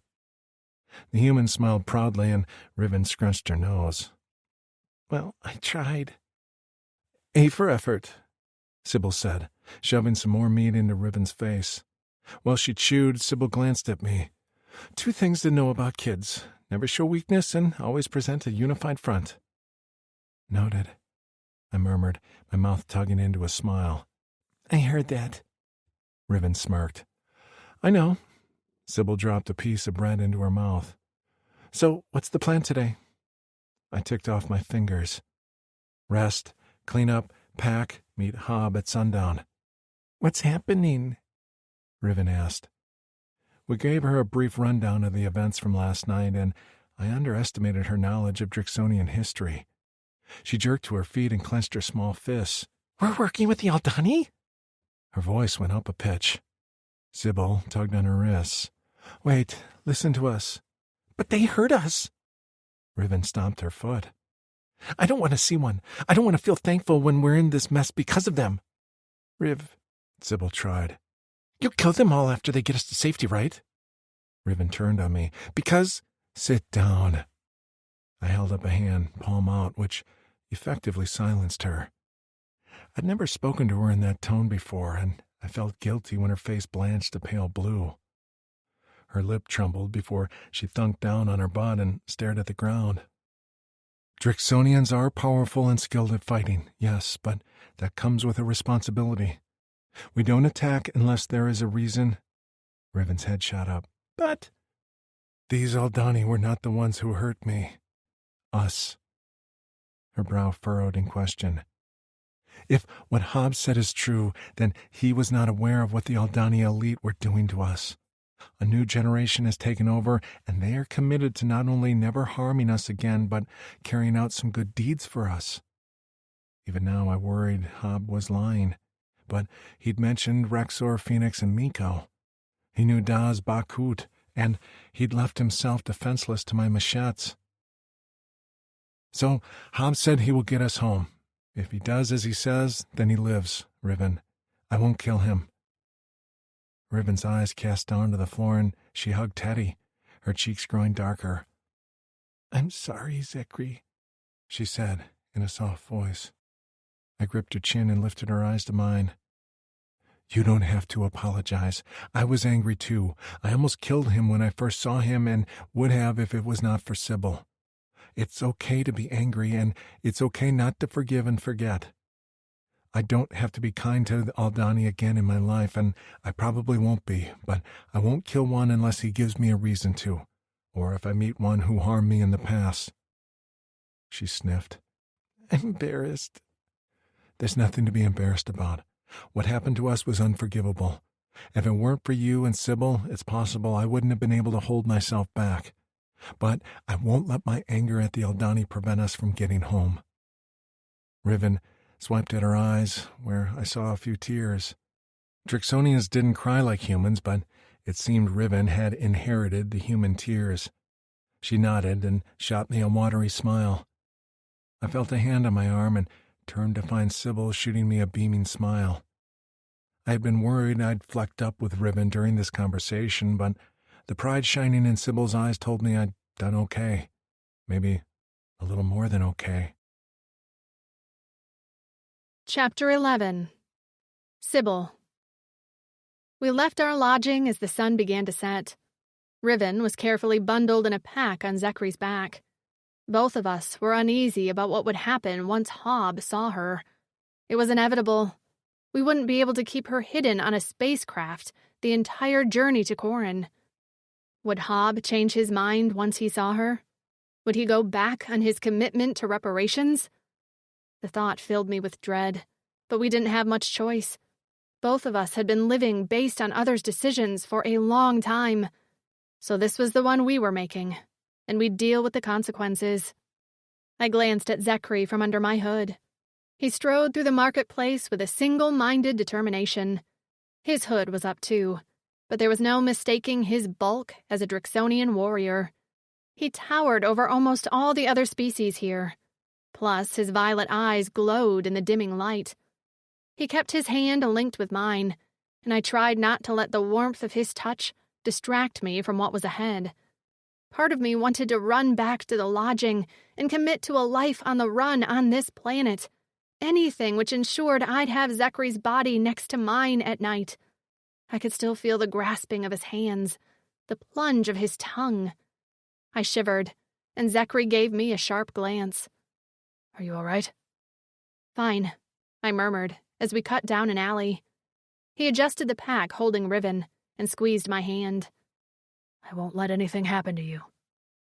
That wasn't what had been on my mind, but I wasn't going to correct him because that was embarrassing. I knew he'd been into what we were doing, but once dressed and focused on our mission, he was hard to read. Attentive to me, yes, but not in a sexual way. There was no flirting or teasing. I didn't think Zecri knew how to flirt. But a little gesture showing he enjoyed what we'd done and wanted to do it again would be nice. I blew out a breath, frustrated with myself. This was not the time to think about these things. I reached up and patted the pack which held Riven.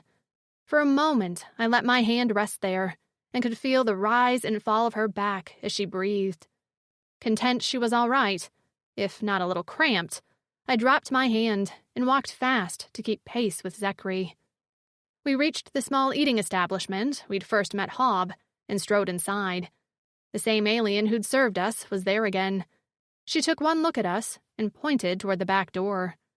Zecri didn't stop to say a word, but I whispered a quick thanks as we plowed through the back door and right into the small space where Hob stood waiting with his 2 guards, just as he said he would. Zecri's hand squeezed mine so hard I felt the bones crack. But once he glanced around to ensure we were alone with the Uldani, he relaxed somewhat. I slipped my hand from his and flexed my fingers. "Sorry," he whispered, placing a warm palm on the back of my neck. "It's fine." I waved my sore hand. "Don't worry about me." "You came," Hob said, not bothering to hide the surprise in his tone. "We did," Z answered in a tight voice. "I'm assuming you don't want to waste time talking here." "You would be correct," Z confirmed. Hob nodded and turned to his guards. "You flank the human. Zecri and I will lead." "She doesn't leave my side," Zecri cut in with a growl. Hob turned slowly with his eyes wide. "Excuse me?" "She doesn't leave my side," Zecri repeated. "I'm responsible for her. Me and me alone." Hob swallowed and blinked. "Right. You lead. Your guards back us up, and I'll walk in the middle with Sybil." The Uldani studied Zecri, and for a moment I wondered if there was going to be some stupid macho man power struggle, until Hob dipped his head, nearly in subservience, before lowering his eyes. "That is fine with me." Zecri didn't look smug or victorious. He only gripped my hand again, looser this time, and stared straight ahead. And that was the thing I was learning about Zecri. None of his posturing had anything to do with ego.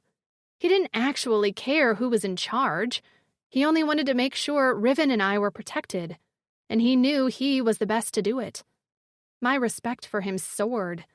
I had spent so much time in internships with incompetent men scrabbling to be top dog that it was refreshing to be with this male alien who didn't give a shit about power.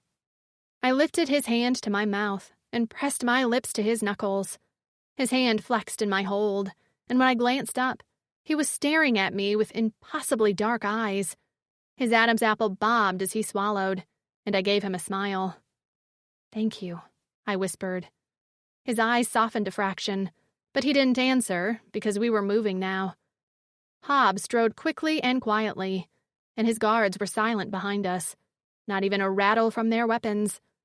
Zecri took care to stomp a little less loudly in his big boots, and I took soft footsteps. We didn't want to draw much attention to ourselves, even if we were taking deserted alleys in the direction of the back gates. I kept expecting an army of Uldani to jump out at us, surprise, and tell us this was all a setup. But the night was quiet. The sun had set now, and I could barely see much at all. The only light spilled out onto the streets was from lanterns and homes. The silence was almost worse than a crowded market, because I focused on every single scuffle and animal squeak. By the time we made it to the back gates, my nerves were shot. Hob motioned for the guards to open the gates, but Zecri made it there first, busting the lock with a slash of forearm machetes and shoving the doors. They swung open with a creak, and he gestured for Hob to walk through first. With a nod, he conceded, and when he walked out into the night without incident, Zecri tugged on my arm, so we followed. As Hob had promised, a few buzzers sat in a ravine about 100 yards from the gate, gleaming and ready for our escape. We rode over the red sand quickly, and there were times where it felt like I could barely see my hand an inch from my face in the darkness. The dock was lit by only a few glowing lights, and a few guards roamed the metal planking where 6 spacecraft sat, still and silent. I clutched the bundle hiding Riven to my chest. She squirmed slightly, probably to let me know she was doing okay. We'd poked a few holes to make it more breathable for her, but I didn't dare reveal her. Not yet. Not until we were safely in space, soaring toward Corin. We parked the buzzers near a few other vehicles under the docks. After slinging Riven back over his shoulder, he took my hand as we followed Hob to the ramp leading up to the docks. Behind us, the guards walked with their hands on their belts, where their laser guns were holstered. Their heads swiveled, and I felt a soft breeze swirl around my legs, just as Zecri stopped abruptly. The guards plowed into his back, and Hob whirled around. "What?" Zecri's lips pulled back in a snarl. "You flecker." Hob's mouth fell open. "What?" "An ambush. You drew me here, so—" "What are you talking about?" "I hear the flecking buzzers," Zecri hissed. And just then, I heard them too. A low-grade hum carrying on the breeze, just as forms materialized on the horizon. Hobbs' head whipped to face the intruders. Genuine shock and fear slackened his features before his lips thinned in determination. "Now is not the time to plead my case. All I can say is I meant every word I said to you. Whoever that is has nothing to do with me." Zecri raised his machetes in the air. "You kill me now." Hobbs' eyes flashed. "And that's one less fighting on your side." He turned to his guards. "Get the human to the ship. We'll hold them off." "Sybil doesn't leave my side," Zecri roared. "Then she stays and gets taken by him." He pointed a finger at the leader of the approaching attack. Even from this distance, I could make out Tajiri's form. With a roar, Zecri hauled me in his arms and raced up the ramp to the spacecraft. Hob and the guards pounded after us. "They'll be here before we can leave the dock," Hob shouted. "I'm getting her on the ship," Zecri called over his shoulder. "What?" I smacked his chest. "Without you? No!" He stared me down with nearly black eyes. "I'll get on the ship once I take care of Tajiri. Now isn't the time to argue, Sybil." He was right, so I shut my mouth as we approached a small spacecraft, about the size of a small plane. He lowered the back ramp of the spacecraft and shoved me inside. The guards followed, heading straight to the cockpit, where they began flipping switches, slapping buttons, and shoving levers to get the spacecraft in operation. Hob and Zecri whirled around just as Tajiri and his crew arrived at the dock. Hob pulled out his laser gun and began blasting, while Zecri had no qualms about fighting from a distance. With a loud battle roar, he leapt off the ramp and landed on two Rogasticks while slicing their heads clean from their bodies. I clutched Riven to my chest as the fight raged below. "Close the ramp!" Hob shouted over his shoulder at me. But I couldn't. I refused to take my eyes off Zecri, who slashed and tore into the Rogasticks like a one-man army. Just when I thought this would all be over in minutes, thanks to Zecri and Hobbs' laser gun marksmanship, a new set of vehicles appeared in the distance. I recognized the leading vehicle right away. It was Kilzer, and if I wasn't mistaken, sitting next to him was Wargo. "Zecri!" I shouted, and he rose from the pile of bodies, covered in a slick, sticky liquid, to gaze at the new set of attackers. Even from at a distance, I could see the anger darken his features. He wouldn't make it to me in time, and the aircraft still wasn't ready to go. The guards were swearing behind me, leading me to believe there was an issue, which was great. Just fucking great. "Sibby?" came Riven's voice, and I clutched her to me tighter, just as she ripped a hole wider in the pack and stuck her head out. "No!" I frantically tried to cover her. "Stay inside!" "What's going on?" She slapped my hands away, and just then, Hob turned around. His eyes landed on her, and he went statue still. I didn't say a word, only wrapped my arms around Riven and gave him my fiercest mama bear look. His gaze slowly lifted to mine, and something like resignation crossed his face. He tilted his chin up, and then brought it down in a decisive nod. With one last look at Riven, he took off at a dead sprint down the ramp. Zecri. I watched as Kilzer and Wargo approached. The most precious things in my life were behind me, and I'd kill anything intent on harming them. I felt a presence at my side and glanced over to see Hob drawing his laser gun up to aim. His jaw was set, and he stared straight ahead. I saw her. Panic seized me. Who? Now I know why you were willing to work with me. Because of the child. I reacted without thought. My hand gripped his throat until his eyes bulged. If you harm her... No! He sputtered. Let me talk, will you? I loosened my grip only slightly, and he wriggled before giving up. I had intended to fight for you, but now that I saw her... You will get off this planet, Drixonian. I promise. Now let me go before you choke me. I have some enemies to kill. I shoved him away, and he stumbled before righting himself and fixing his coat. I pointed a finger at his face. Don't think this makes us even. I wouldn't even dream of it, he muttered. As the vehicles drew closer, he lifted his laser gun. Squinting with one eye, he took a shot. At first, I thought he missed, until a spark flew from the front of Kilzer's vehicle, and the entire thing tilted to the right before plowing into the sand. One by one, he picked off the remaining vehicles, but that didn't stop the attackers, who appeared from the wrecked hovercraft stumbling and pissed off. How much longer? Hob looked to the dock, and one of his guards answered. Not long. Hold them off as long as you can. Hob sighed as he pulled a curved blade from his cloak. Ready? I swiped my bloody machetes on my cloak. Ready. We met the first attackers head-on, a squad of Plikins who I knew were Wargo's guards. I slashed at them with my machetes and tail, tearing into their guts and throats with abandon. Beside me, Hob fought smart and fast. Aldani were not known as fighters, but Hob was quick with a blade and light on his feet. He took out a few Plikins on his own without my intervention. I gave him an impressed look, and he seemed to preen. But we didn't have time as the second wave, a smattering of Gatrix from Kilzer's household, hit us with a vengeance. They were harder to kill, with tough exoskeletons that resisted my machetes until I put all my strength into them. Hob had a harder time and took a few blows to the body before he was able to stab his attacker. I glanced over to find him stumbling. Go back to the ship, I growled at him. What? No way, he snarled. You'll die here.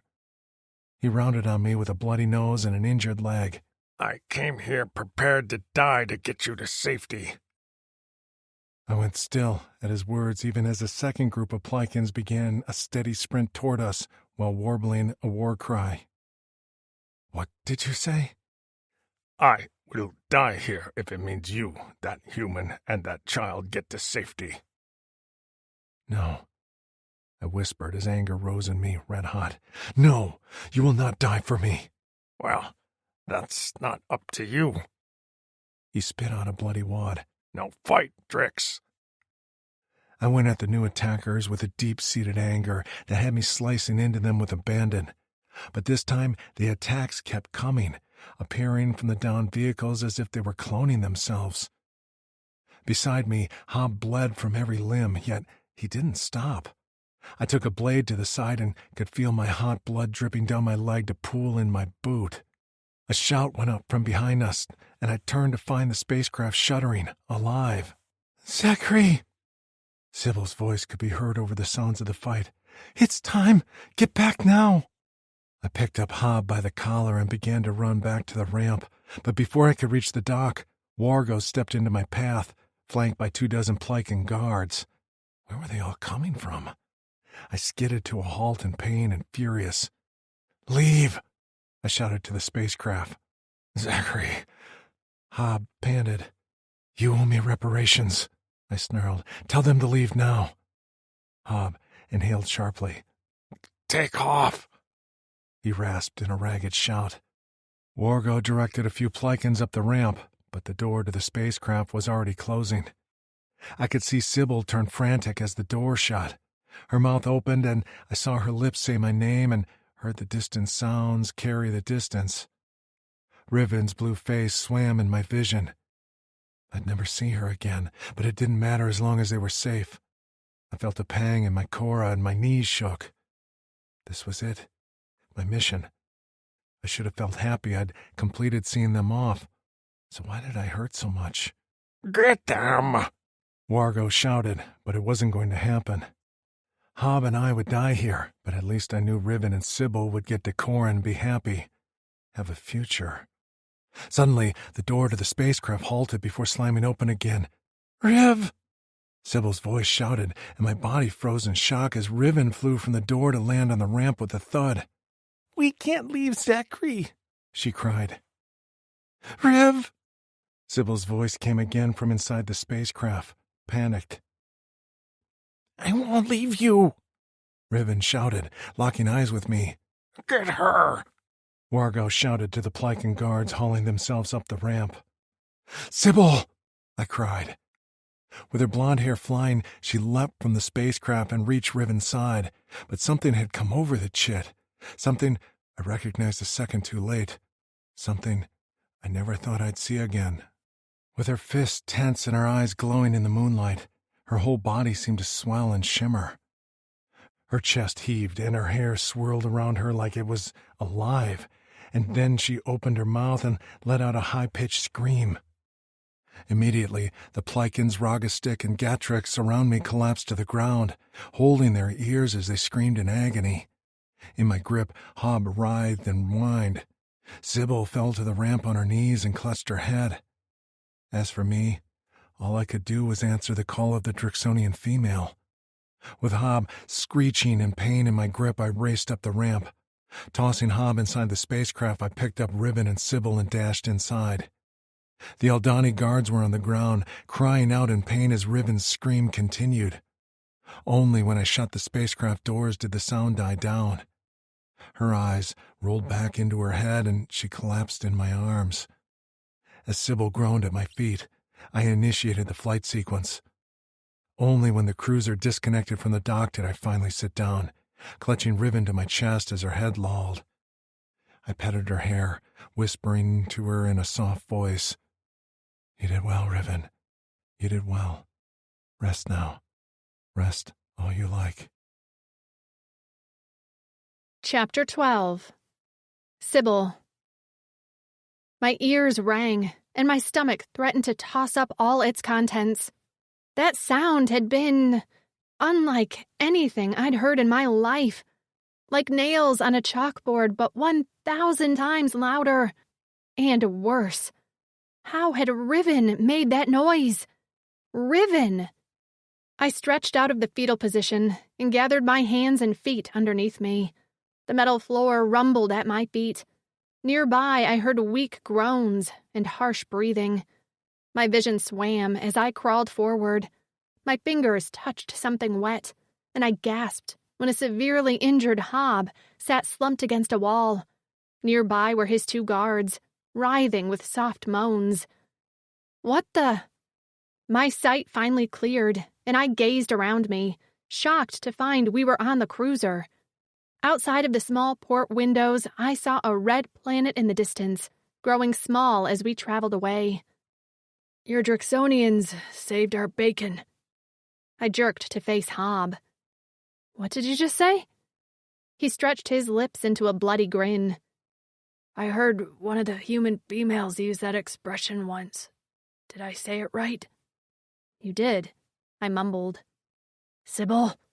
Zecri's voice rapped out my name urgently, and giant boots were in front of my face before I was hauled into strong arms. His face swam into view, nubbed brows lowered in concern. Are you okay? Where's Riven? I gasped out. My gaze drifted to a seat at the cockpit, where she sat curled up, her eyes closed. I struggled in Zecri's grip as panic hit me. Is she okay? Calm yourself, he said softly. She's fine. Now answer me. Are you okay? I guessed I was okay. No bleeding. My ears still rang, and my head pounded something fierce, while my stomach remained unsettled. I'll be okay. I think I just need some rest. I met his eyes. Z, tell me.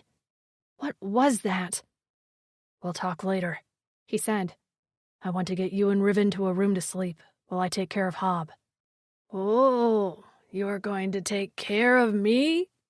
Hobb's weak voice held a hint of a tease. "Shut it, old Donnie, or I'll let you bleed out where you sit." Hobb's lips popped out in a pout. "Really?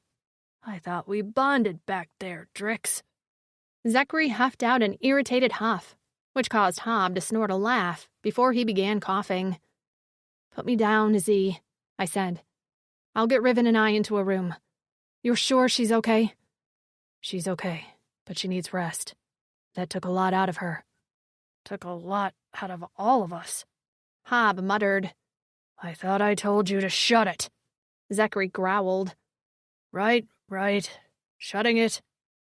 He grinned at me from behind Zecri's back, and despite my hatred of the Oldani, this one was growing on me.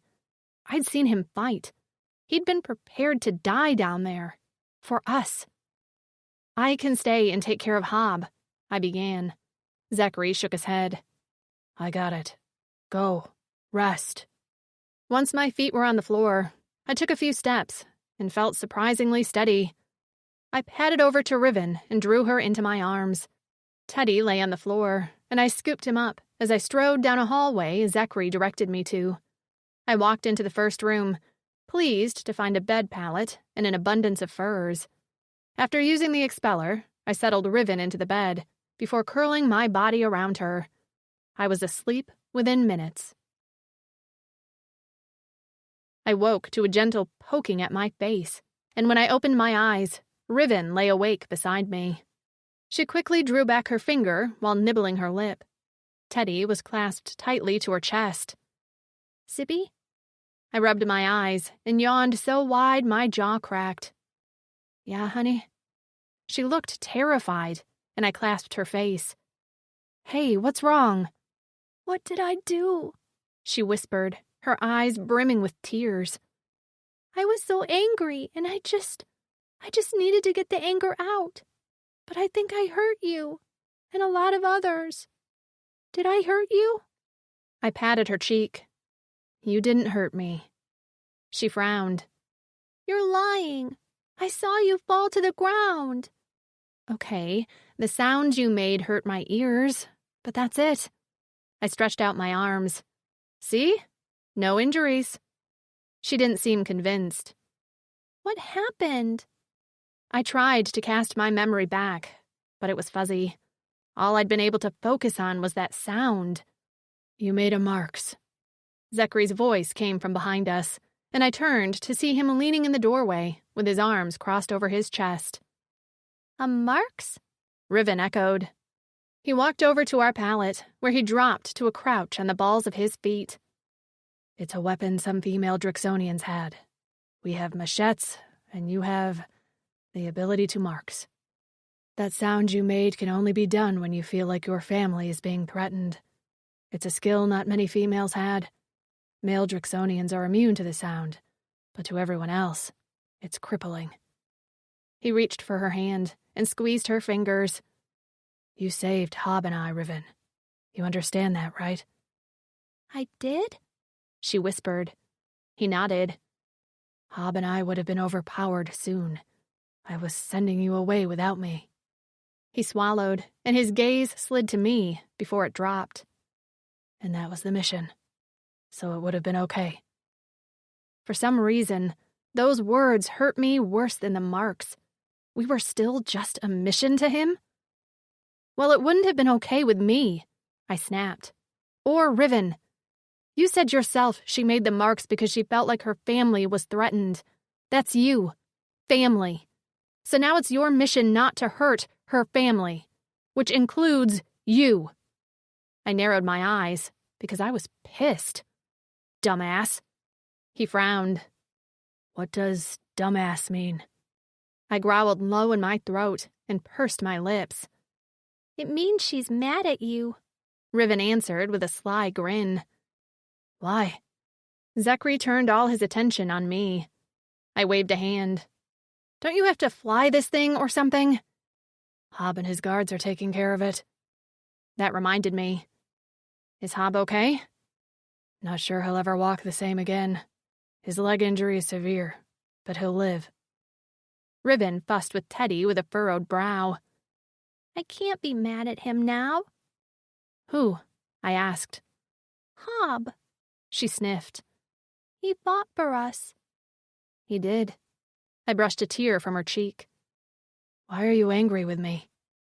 Zecri wasn't letting it go, but I didn't want to get into this discussion in front of Riven. Can I go see Hob? Riven asked. Yes. I jerked to my feet, nearly causing Zecri to fall. Gripping Riven's hand, I hauled her up next to me. Why don't we do that? Maybe he can show you some fun things on the cruiser. Would you like that? She nodded eagerly, and after dropping Teddy back on the bed pallet, followed me out the door. I heard Zecri make a few grumbling noises before he followed us out. Zecri. Hob led Sybil and Riven around the ship, hobbling on his makeshift crutch. He looked like absolute shit, but he still smiled at the females with a big grin that made me want to take his head off. I followed behind, not because I gave a fleck about the tour, but because I didn't know what else to do. Sybil and Riven loved the tour. While the cruiser wasn't large, there was enough room for them to ogle over. Riven was especially fascinated by the cockpit. Hob settled in one of the chairs and began to show her what all the various controls did. I stared out the front window at the blackness of space. My eyes caught on a few twinkling stars. I never thought I'd be in space again, as I never thought I'd leave Vixlysson alive. But here I was, all because of two brave females. Sybil stood behind Hob's chair, listening quietly as Hob spoke to Riven. She hadn't looked at me the whole time I'd followed them. Not even a glance. No smiles. She was angry, and I couldn't understand why. We were all here together and safe. That was what she wanted, right? I tried to get her attention by clearing my throat, but she ignored me. I shuffled my feet and made a whistling sound through my teeth. Still nothing. But I could see that her muscles were tense as she gazed resolutely out the front window. I coughed into my fist. Sybil. Still nothing. I tried again with a louder cough. Sybil. A muscle in her jaw ticked. Yes. Her tone was cold and I hated it. Can we... What did I want? Oh yeah, we should have a conversation. Talk. Something I was not good at. Can we talk? She turned around with fire in her eyes. Her hair whipped my chest and I backed up. Fine, she huffed. Hob, I have to talk to Z for a minute. Is Riven okay with you? He was in the middle of telling Riven about the accelerator, so he only waved his hand at Sybil in response. She frowned at him, then marched past me to the hallway. I followed, feeling a bit like a chit who had been scolded. As soon as we entered the small room, I shut the door behind me. It was a good thing because she rounded on me, her expression fierce. I'm mad at you. Well, yes, I gathered that. I'm sorry. She narrowed her eyes. Sorry for what? I swallowed. For whatever you're angry about? Do you know what I'm angry about? She fisted her hands on her hips. I nodded and her eyes narrowed dangerously. I quickly changed my answer and shook my head. What's that? She demanded. No, I don't know, but I'm sorry for whatever it was. That's not... She blew out a harsh breath. You need to know why I'm angry. Please tell me. I wanted this over. She was scary. Out there, you were willing to just remain behind? Die? That was okay with you? I didn't know what the right answer was. That was my mission. Always, I told you that. Her eyes blinked rapidly, and she looked away before speaking again. So that's it? You didn't have feelings about never seeing us again? I was out of my depth with this. Syb, I don't know what you want me to say. I want you to tell me if you felt anything about seeing the door to the cruiser close while you were down there fighting. Feelings, Z, you have them. I know you do, buried deep beneath the muck you've been through. And maybe this is unfair of me. Her voice cracked before she soldiered on.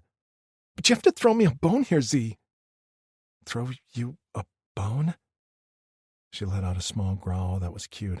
God damn it, something, Z! Tell me how you felt when the doors closed.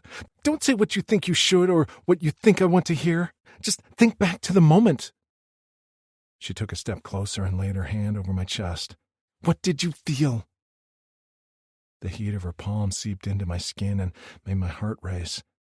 I felt my warrior training slip. She stared up at me with an openness that slayed me. What had she felt when the doors closed, I wondered. But she asked me first, and I couldn't deny her request. I wanted to feel victorious, I said, placing my hand over hers and squeezing, because my mission was complete. You were going home. But instead, I felt regret and anger. She sucked in a breath, but remained silent as I continued. Because I wasn't with you. I'd never get to see Riven grow up. I'd never hold you in my arms or feel your hair as it brushed my chest. I'd never lay with you in all the ways I want to lay with you. And then I felt guilt, because all those thoughts were selfish. A few tears spilled over her bottom lashes. No, see, those thoughts aren't selfish. They are, I whispered. You don't belong to me. I won't mate. I can't. It's not what my race needs. Would you choose me as a mate if you could? I blinked at her question. What? A wary look entered her eyes. Would you want me as a mate? A bark of laughter left my lips, and she jerked at the sound before her brows drew in his anger. She tried to yank her hand away. Okay, that answers. I held her firm, and she let out a squeak. How could you ask that question? She went still. What? I cupped her neck and rubbed my thumbs at the base of her throat. I'll never want anyone like I want you. I'd choose you in a past life, in this life, and in all my lives in the future. It would always be you, Sybil. I'll never forget when you faced off with me to defend Riven, and when you flew into Wargo's room and tried to fight off the Plikins with a fire poker. I stepped closer until my boots touched the tip of hers. And how you told me you'd dream for me. Did you, Syb? Did you dream for me? I did, she whispered, until my dream merged with yours, because I can't imagine my future without you. I closed my eyes. Syb, you deserve happiness, see. You have to see that. But you should find another mate who can give you babies. Do you think that's what I want? Her tone was demanding. Do you think that's all I'm good for? Of course not. Then fathering a child isn't all you're good for either. My jaw went tight. It's different. I'm a Drixonian. She scoffed and drew away from my hold. Crossing her arms over her chest, she turned her back on me. I wanted to draw her back into my embrace, but my hands lay uselessly at my sides. Sybil, please understand. I understand to a point, but I also feel like you're going to pawn me off on someone else so I can be a breeder. I stiffened. Absolutely not. She whirled on me. So you'll be okay if I find another mate on Corin? If I kiss him, sleep with him in his furs? I clenched my fist so hard my knuckles cracked. I didn't answer because I couldn't lie to her. You said Riven made a marks because she thought her family was threatened. That means you, Z. You're her family. You earned that just like I earned my place as her mother. Can't you see? We're a family. What more do you need to let yourself have what you want? Thetis won't. Enough! She sighed and sank down on the pallet. I can't hear about Thetis. She gazed up at me with tear-streaked cheeks. Then you can break the news to Riven that you won't choose us to be your family. I bunched my shoulders. That's not what I said. It's the outcome of your decision, though. She tilted her head. What did it mean when I touched you? When you touched me? I dropped to my knees at her side, and she curled her bent legs against her chest. Syb, please, tell me, she choked out. It meant everything, I whispered. Even now, all I want to do is touch you, hold you, but I can't let myself be selfish. There might be a more suitable male. I swallowed and ducked my head. Just the thought of Sybil with someone else had me seeing red. Was this what Rexor felt like when his rage took over? "There will never be another male more suitable for me than you," she said, her hand rubbing along my brow. "So think about that. When you're punishing yourself, you're punishing me too." "Sib, go check on Riven," she said, turning her back to me as she curled up on the pallet. I stared at her for a long time, my muscles locked into place until I finally managed to get to my feet. Walking away from her felt worse than Wargo's whippings. For so long, I'd been sure of my future, my fate, but Sybil's words echoed in my head like a chant. Was I making the right decision? Chapter 13. Sybil. My stomach was a mess of nerves, and I'd had a headache for maybe 24 hours straight, all of which I'd done my best to hide from Riven, who remained cautiously excited. Like me, she was anxious about meeting new people. "What if they don't like me?" she asked as the cruiser's landing gear lowered as we made our descent to the surface of Corin. "They will like you," I told her. "Everyone does." She gave me a nervous smile. Outside the window was lush blue vegetation.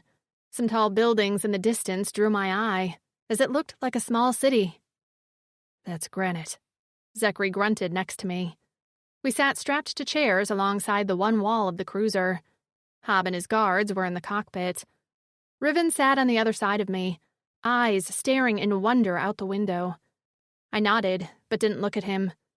For the last leg of our journey, we'd studiously avoided eye contact and kept our interaction minimal.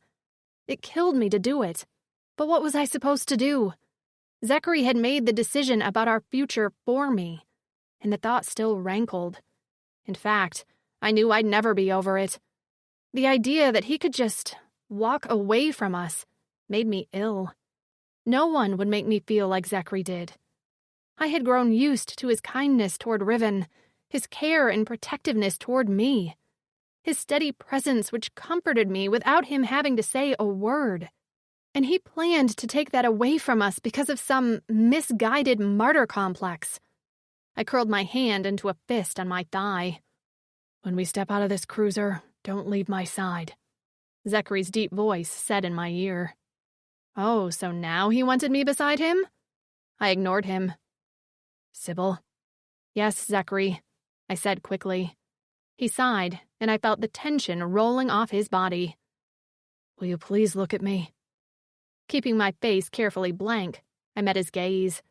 When he saw the look in my eyes, his expression crumbled, a rare emotional tell. "Syb," he murmured. He wrapped his fingers around my neck, and I couldn't help the way my eyelashes fluttered at his touch. His lips brushed my forehead, and I shivered. "I'm sorry," he whispered. "What are you sorry for?" I heard myself ask. But I never heard the answer. The cruiser shuddered, and Hob called out our landing was imminent. Within seconds, we jolted in our seats as the cruiser touched solid ground. Riven was straining in her seat already, eager to get out of the spacecraft where we'd spent too long cramped up. Hob had sent a message to the Drixonians on Corin, so they were expecting us, which eased my nerves somewhat, but not enough. Our seatbelts unlatched, and I grabbed Riven's hand as the Oldani powered down the cruiser. Zecri stood at my back. I knew, because I was always aware of his presence, no matter where he was. As the doors to the cruiser opened, a ramp descended to touch down on the green dirt. I inhaled deeply, nearly weeping as the fresh air surrounded me. I could smell dirt and fresh plants, and even a slight smoky smell on the breeze. "This is where we leave you," Hob said from behind us. I turned to find him standing with his crutch, his guards at his back. He smiled, but there was a sadness to it. "We might have some communication with the Drixonians, but we're not welcome on Corin's soil." He shrugged. "With good reason." Zecri stood motionless, his gaze steady on Hob. I waited to see what he'd say, what he'd do. He hadn't been so great at hiding his emotions like he'd been when we first met, and I could see his inner turmoil flitting through the tightness in his features. Hob had saved us, but he was still an Oldani. A muscle in Zecri's jaw twitched before he inclined his head slightly. Consider your reparations to me made, Oldani. Hobbs' lips curled into a wider smile. Not even close, in my mind. But I appreciate the sentiment, Drix. He nodded to me and Riven. Take care of yourselves. Hob? Riven called. Yeah, little one? Thank you, she said with a firm nod. Hobbs' lips parted, and he sucked in a deep breath before swallowing thickly. You're welcome. Zecri stepped to my side, and with a firm grip on the back of my neck, propelled us forward out of the cruiser. I glanced over my shoulder at Hob, who merely gave me one last kind smile. As soon as our feet touched the ground, the doors closed. For a moment, I panicked. We were alone on a strange planet. What predators were here? Were there dinosaurs? Giant eagles ready to swoop in and snatch us with their talons? But then in the distance, I heard a distinct buzzing sound. The vibrations grew to a dull roar, until black and blue figures burst from a cluster of trees. I sucked in a breath, as a dozen or so Drixonians came into view, their hair streaming behind them as they rode motorcycle-like hover vehicles. They rode in formation, with a massive Drixonian in front. He bore a red armband trimmed in gold, and a gold ring gleamed from his septum. He drew to a stop in front of us, and the hover vehicles kicked up swirls of green dirt. He grinned at Zecri, but before he could get a word out, a blue form streaked past him. Long white hair streamed from the Drixonian's head as he slammed into Zecri, knocking his grip from my neck. Z! He cried out as they embraced. Suddenly, two more Drixonians burst from the pack. One had a bright orange mohawk, and the other had his machetes out. I braced for a moment, but his lips were turned up in a smirking grin as the four piled onto each other. I caught a few glimpses of Zecri's face amid the four Drix hug, and smiled to myself. It was then Riven stepped out from behind me, and the leader's gaze dropped to her before his eyes went wide. Holy fleck, he choked out. The ripple of murmurs went up among the Drixonians, and then suddenly they all bowed their heads and crossed their arms at the wrists. The words, "She is all," flowed like waves as Riven took another step forward, with Teddy clutched to her chest. The three Drixonians who had greeted Zecri stared in stunned silence until they too bowed their heads. The leader stepped forward, his gaze locked on Riven, until it shifted to Zecri. You, want to tell us some things? This is Riven, Zecri said. She's the daughter of Graven and a human female named Beth, who died shortly after her birth. Sybil is her mother. She's who's taken care of her and protected her on that flecking planet for 5 cycles. The leader's intense violet gaze turned on me. He then crossed his arms and bowed his head. I sucked in a breath, absolutely not expecting that sign of respect. With his head still bowed, he spoke. I'm Daz Bucket, the Drexel of the Night Kings here on Corin. Thank you. Uncomfortable, I glanced at Zecri, and he gave me a short, reassuring nod. Yeah. You're welcome. I nudged Riven forward, and she came through, giving Daz her best smile. I'm excited to be here, she chirped, and I swore every Drixonian fell for her then and there. I petted her on the head, and she looked up at me with a beaming smile. It's pretty here, she said in a whisper that wasn't really a whisper. It is, I answered. This is our home now, right? She glanced to Zecri. Right? We'll be safe here. I nodded, and Zecri made a strained sound in his throat before answering. Yes, Riven. Let's get to the village, Daz said. There are many others I'd like you to meet. I expected a handful of shell-shocked women. What I did not expect was a welcome committee complete with decorations, a buffet table, and gifts. The village was adorable with a wide dirt road lined with huts, and in the center was a large tree, the thick trunk surrounded by benches. I accepted a soft, off-the-shoulder sweater from a sweet woman named Anna, a bottle of spirits from a purple-haired woman named Tabitha, and then a massive hug and a basket of baked goods from Frankie. "I'm Daz's mate," said the petite woman with long dark hair and big brown eyes. She was pretty, clean, and happy, and I could barely believe my eyes. I had never been the most talkative person, but I'd been able to hold my own. Now I could barely get any words out, so overwhelmed with the friendly chatter all around me. So many humans. So many happy humans. Turned out I was the one who was shell-shocked. A tall black woman with braids must have sensed my impending breakdown, because she shooed everyone away. A massive Drixonian followed us as Miranda drew me away from the crowd. "But Riven," I stuttered. "She's with Zecri and doing fine," Miranda said in a soothing tone, petting my hand. "I'm sorry, I know this is a lot. Frankie insists on a big welcoming party, even though several of us have expressed our dissent. No, it's lovely and appreciated. I'm just surprised. I spent 10 cycles on Vix Listen, and there were no parties there. I was subhuman." Miranda's jaw tightened, and she met the gaze of the big Drixonian following us over my shoulder. I turned to find him standing with his jaw locked tight, and his eyes narrowed. "I'm sorry," I whispered to her. "But do you know him well? He looks angry." Miranda laughed, a pretty sound. She was beautiful, with a wide smile and smooth skin. "That's my mate, Drac. He looks like that a lot, but mostly when he hears things he doesn't like, which is any female being treated poorly."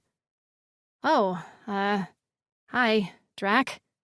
I waved to him, and his harsh features softened as he gave me a brief nod in greeting. "We have a hut set up for you and Zecri already. Riven can stay there with you, too, so—" "Oh, I don't think I'll be staying with Z." Miranda's perfect eyebrows dipped. Did they have tweezers here? Because her arch was amazing. "What do you mean?" "We're not mates." She only stared at me. "I'm sorry?" "We're not mates." The words tasted bitter on my tongue. Her eyes narrowed slightly, and she cocked her head, studying me. I felt like she could see all my inner thoughts, and squirmed. Finally, she shook her head and shot me a smile. "Sure, whatever you say. The males will take care of getting Zecri a place then. The hut is yours and Riven's. You can go there anytime you need a timeout. There are a lot of big personalities here. I'm sure it's overwhelming." "It is, but in a good way." I turned to watch the females milling about, laughing and chatting with the big Drixonians. Some were affectionate with each other, clearly mates, and I felt a pang in my heart. "Are all the females mated here?" She nodded slowly. "They are." "Oh." She gripped my hand and led me back toward the crowd. "Let's get Riven, and I'll show you your hut, okay?" Suddenly, a screech sounded from one of the huts, and a small blue figure burst out into the village road, careening right toward Riven. "Hey!" I jerked on Miranda's hand in panic, but she held me fast. Her smile was kind, which instantly made my heart slow its rapid drumbeat in my chest. "Basil must have seen Riven." "Basil?" I asked. And then the figure came to a halt in front of Riven, and my eyes widened. Another young female Drixonian stood staring at Riven, who stared back, clearly shocked. "Oh my God," I murmured, clasping my hand over my mouth. "She's Anna and Tark's daughter, half human and half Drixonian, just like Riven," Miranda said quietly. My eyes filled with tears as the two females took each other in. "I'm Basil," the older girl announced loudly. "Will you be my friend?" Riven blinked rapidly, her knuckles nearly white as she clutched Teddy. Her mouth opened a few times, but no sound came out, until she managed to say, "Can Teddy be our friend too?" Basil beamed. "Sure. Come on, let me show you my toys. Uncle Hap makes me all kinds of things."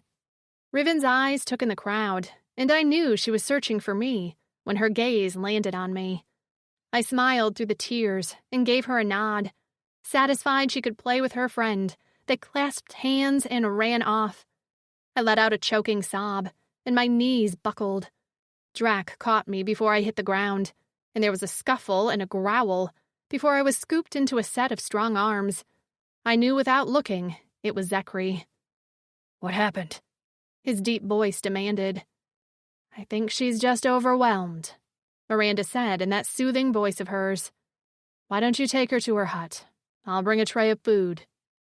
Zecri murmured something and then strode off. The crowd was mostly quiet now, and I was embarrassed.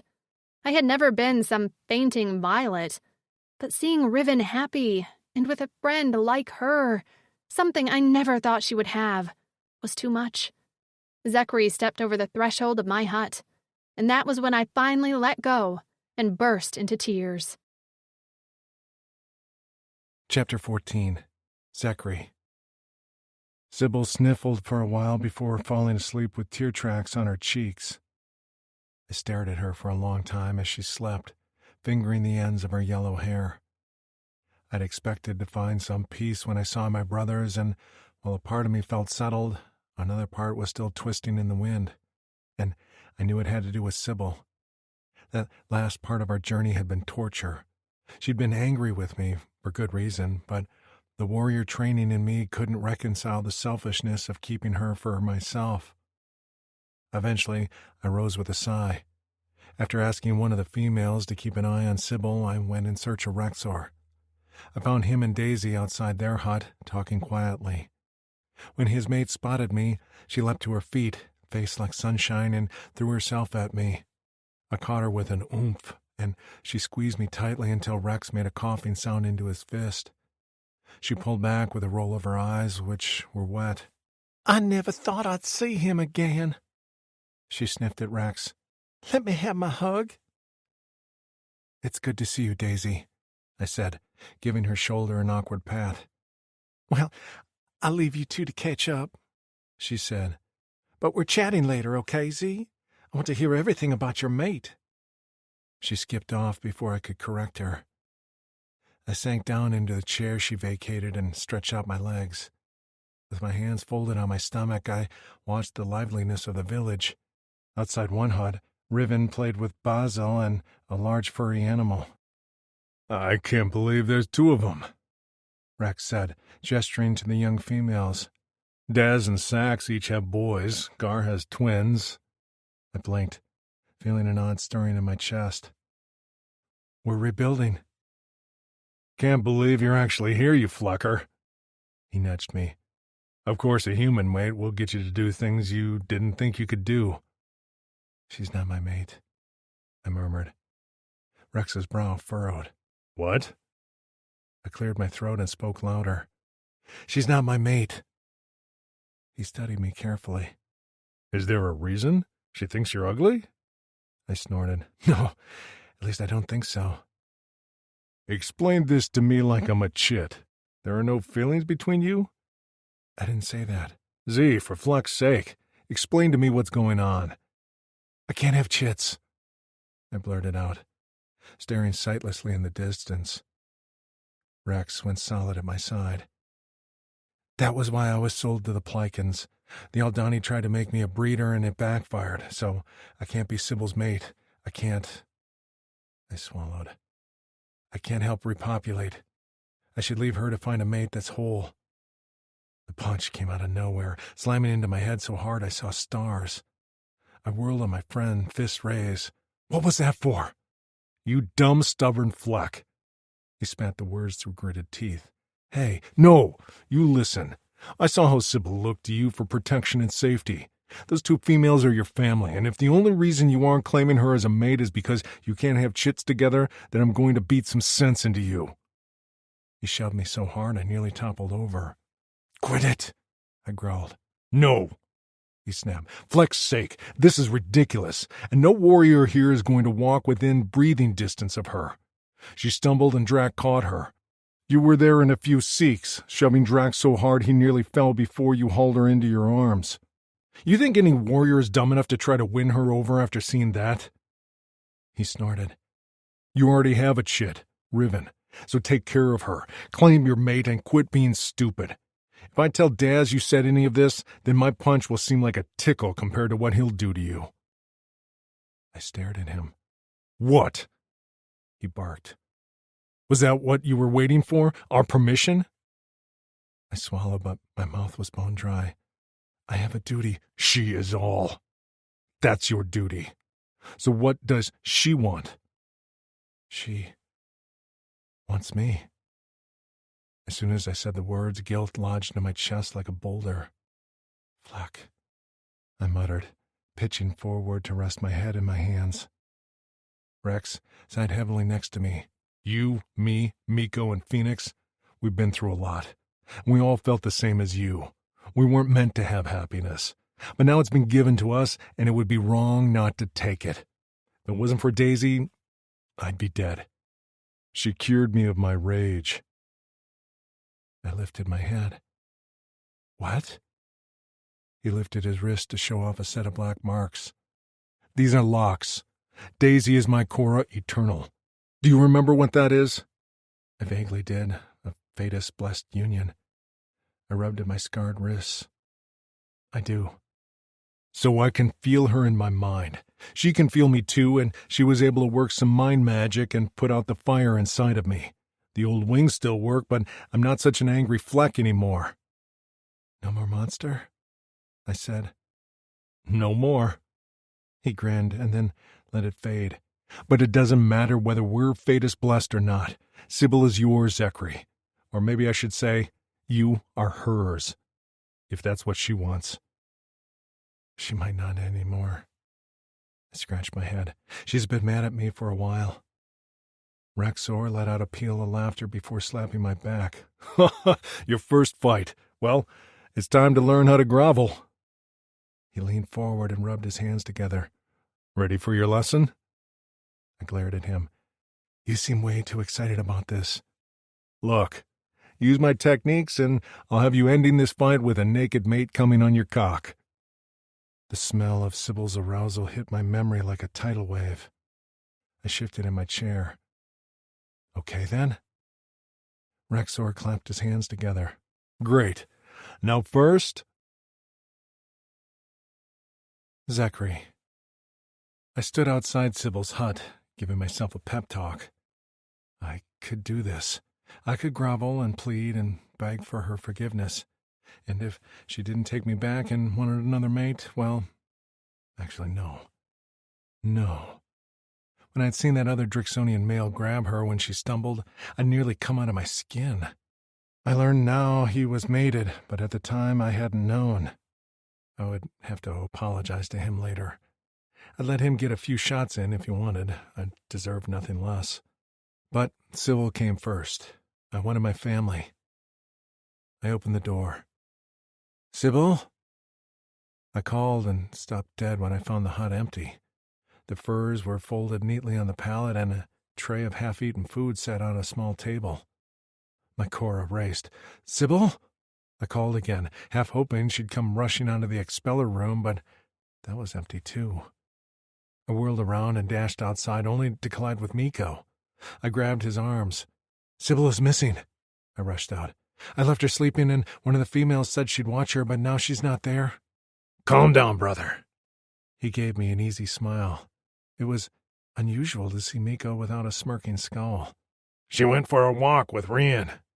I slumped. Thank Fatus. He pointed to a trail leading away into dense brush. They went that way. There's a nice lookout point over a cliff. He gave me a little shove. Go on. You seem to have something to say to her, yeah? I nodded. I do. He grinned bigger. Flack, it's good to see you. You and Rian are doing well? Better than well. Life is good here. Never thought I'd have it this good after living in the pit for as long as I did. But you know what? He cocked his head. Fleck it. I deserve this. And I'll dedicate my life to making sure Rian doesn't regret letting me be her mate. I smiled. Miko's all grown up, it seems. Get to your female, you stubborn Fleck. I left a smirking Miko behind and followed the trail. I walked for a while until female voices could be heard lilting on the breeze. When I stepped out into the clearing, I spotted the backs of Rian and Sybil as she sat near the edge of a cliff, looking out over a lush valley. Blooms ranged in color below, and a small stream babbled. Rian's red, curly hair blew about her face, and when she turned, she offered me a blinding smile. Hopping to her feet, she wrapped her arms around me in a firm hug. "I'm glad you're here, Z."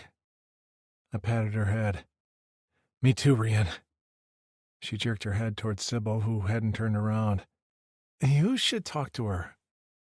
I nodded, and she called over her shoulder. "Hey, Sib, I need to head back." Sybil shot her a look over her shoulder.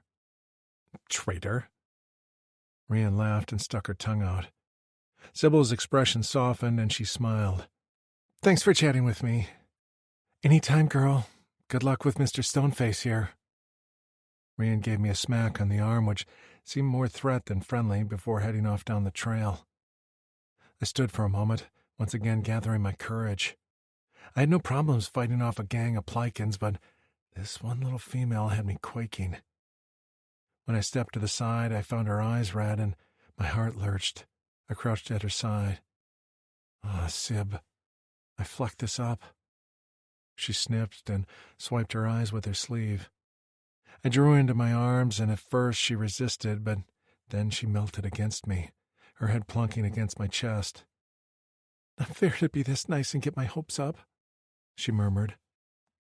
"I plan to be this nice to you until the day we die." I pressed a kiss to the top of her head. She went still for a moment before jerking out of my arms. "What?"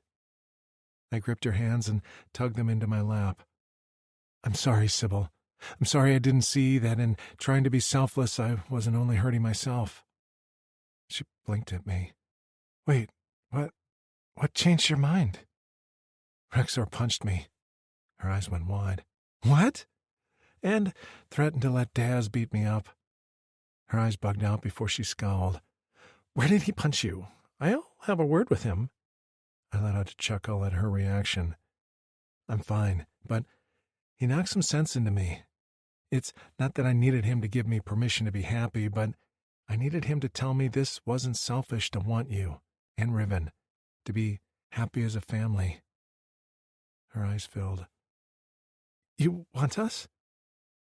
"I never didn't want you, Sib. Not once, not since I saw you defending Riven against me in that dirty room at Fisk." I cupped her cheek and drew her face closer to mine. "Do you forgive me? Will you give me a second chance?" She swallowed, and her gaze dipped to my lips. My cock noticed, and I expected her to close the distance and give me a kiss. "Ow!" I hollered as she slapped me, her palm smacking my shoulder. "Never do that again," she cried, eyes firing at me in a way that only made me harder. There's nothing like fierce Sybil. "I'll forgive you because of course I will. I love you, but you pull that stupid shit again and I'll let Daz beat you up." She pointed a finger at my face. "You understand?" I grinned at her. Her slap hadn't honestly hurt. "I understand." Her features immediately softened, and her hand fell at her side. "I love seeing you smile like that." She gripped my face. "When we first met, I wondered if you could smile." I touched our foreheads together. "I wondered, too." "Jesus, Zecri, you could have saved us a lot of heartache." "I'm sorry." "No more apologies," she whispered. "Today is day one. We start fresh." I murmured, squeezing her thigh. "I like that." "Zecri?" "Yeah?" "Kiss me." Chapter 15. Sybil. His lips touched mine, and it felt like coming home. As far away as I was on Earth, as strange as this new place felt, it all melted away when Zecri touched me. He didn't waste time, licking into my mouth and slowly rising up over me until I was forced onto my back. The sky above us was clear, and the sun warmed my skin as he trailed kisses down my neck. "Let me have you, Sib," he murmured against my collarbone. "You have me," I answered, running my fingers through his hair.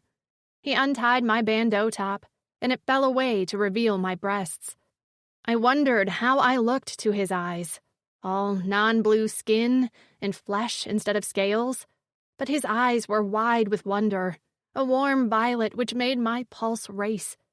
He sucked a nipple into his mouth, and I gasped as the piercings on his tongue rolled around the hard bud.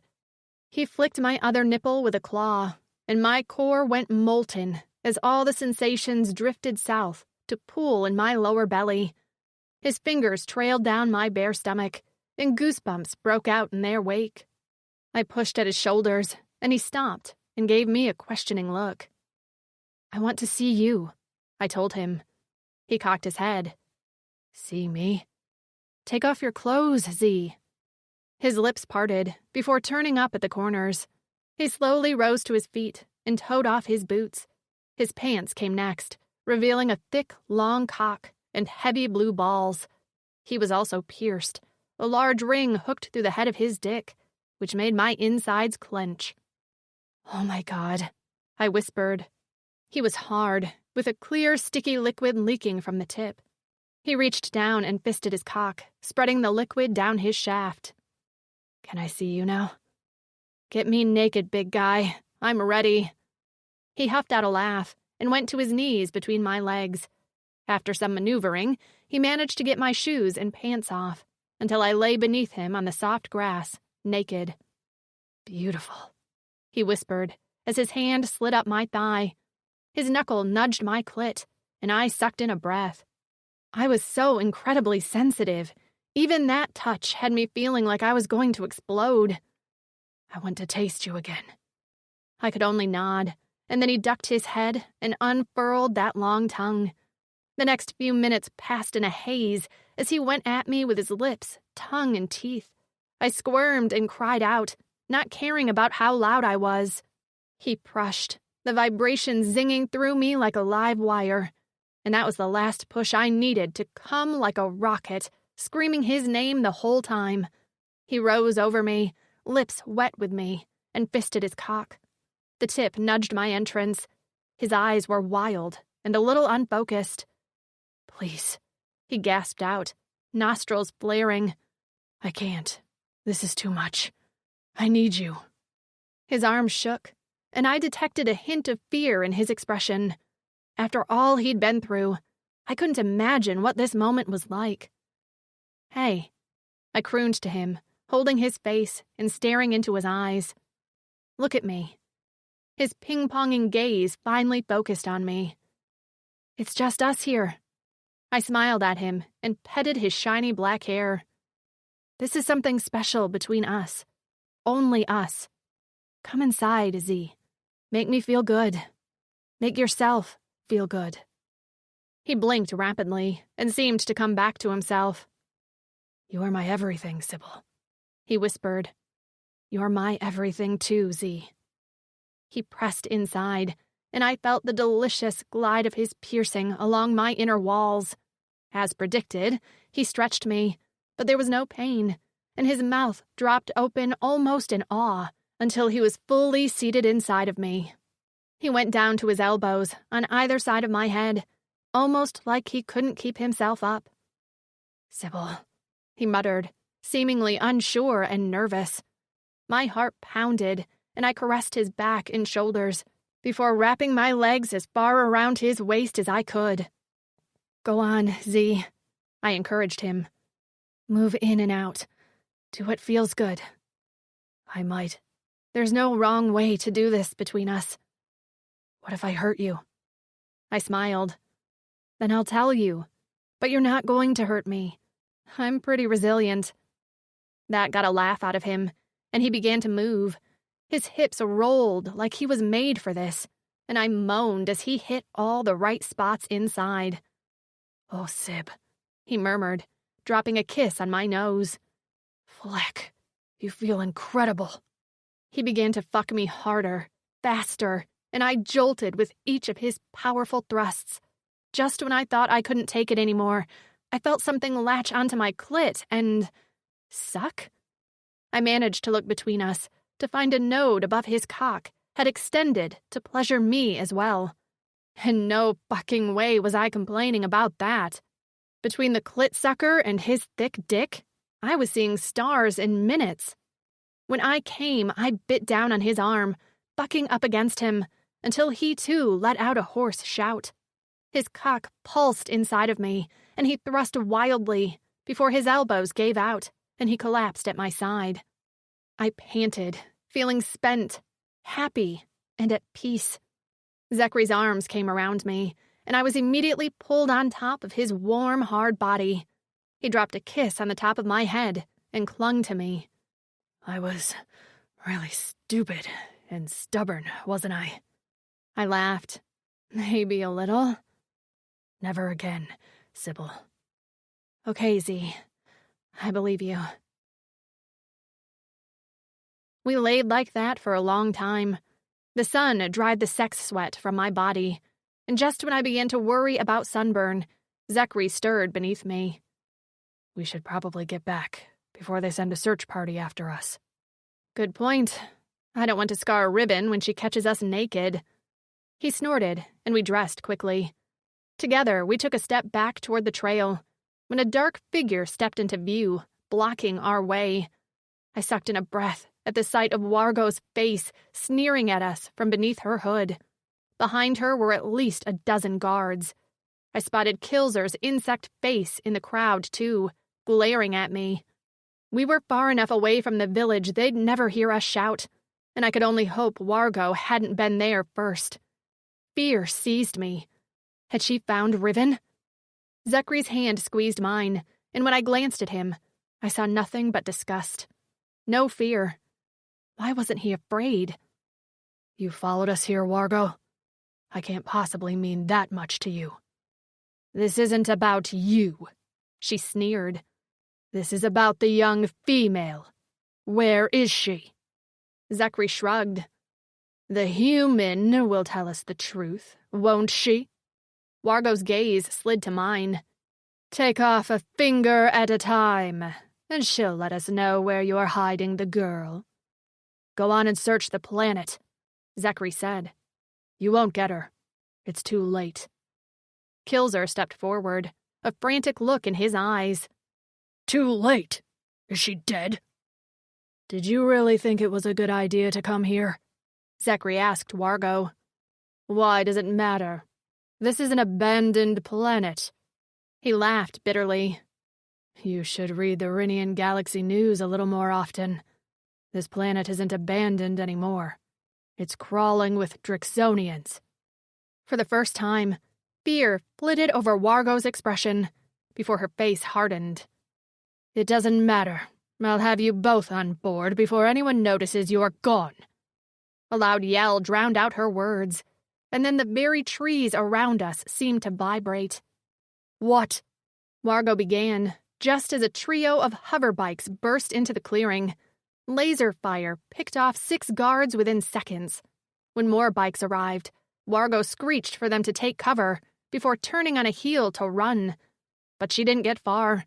Zecri was on her like a panther, yanking her to the ground with a vicious yell before he held up his arm, machetes glinting in the sun. He didn't speak a word, only brought his arm down in a wicked slash that nearly separated Wargo's head from her body. Kilzer fell next, a laser bullet hole between his eyes. By the time Zecri dropped Wargo's body and stumbled back from her bleeding form, the ground was littered with bodies, and 3 Drixonians, Sax, Zavi, and the large grumpy one, Gar, picked through the fallen to make sure they were all dead. I had barely had time to be afraid. What? I began. Zavi, who always wore a wide smile, ran his hand through his dark mohawk. We noticed them creeping around earlier in the rotation. We waited for them to show themselves and make their move. You were never in danger. Zecri watched my reaction carefully. I wrung my hands together. Oh. So, wait, did you see? Zavi raised his hands, palms out. Not a thing. But he winked at me in a gesture that was incredibly human. I narrowed my eyes at him, and he cleared his throat. Anyway, he turned to Sax. I got 7 at least. You're a liar.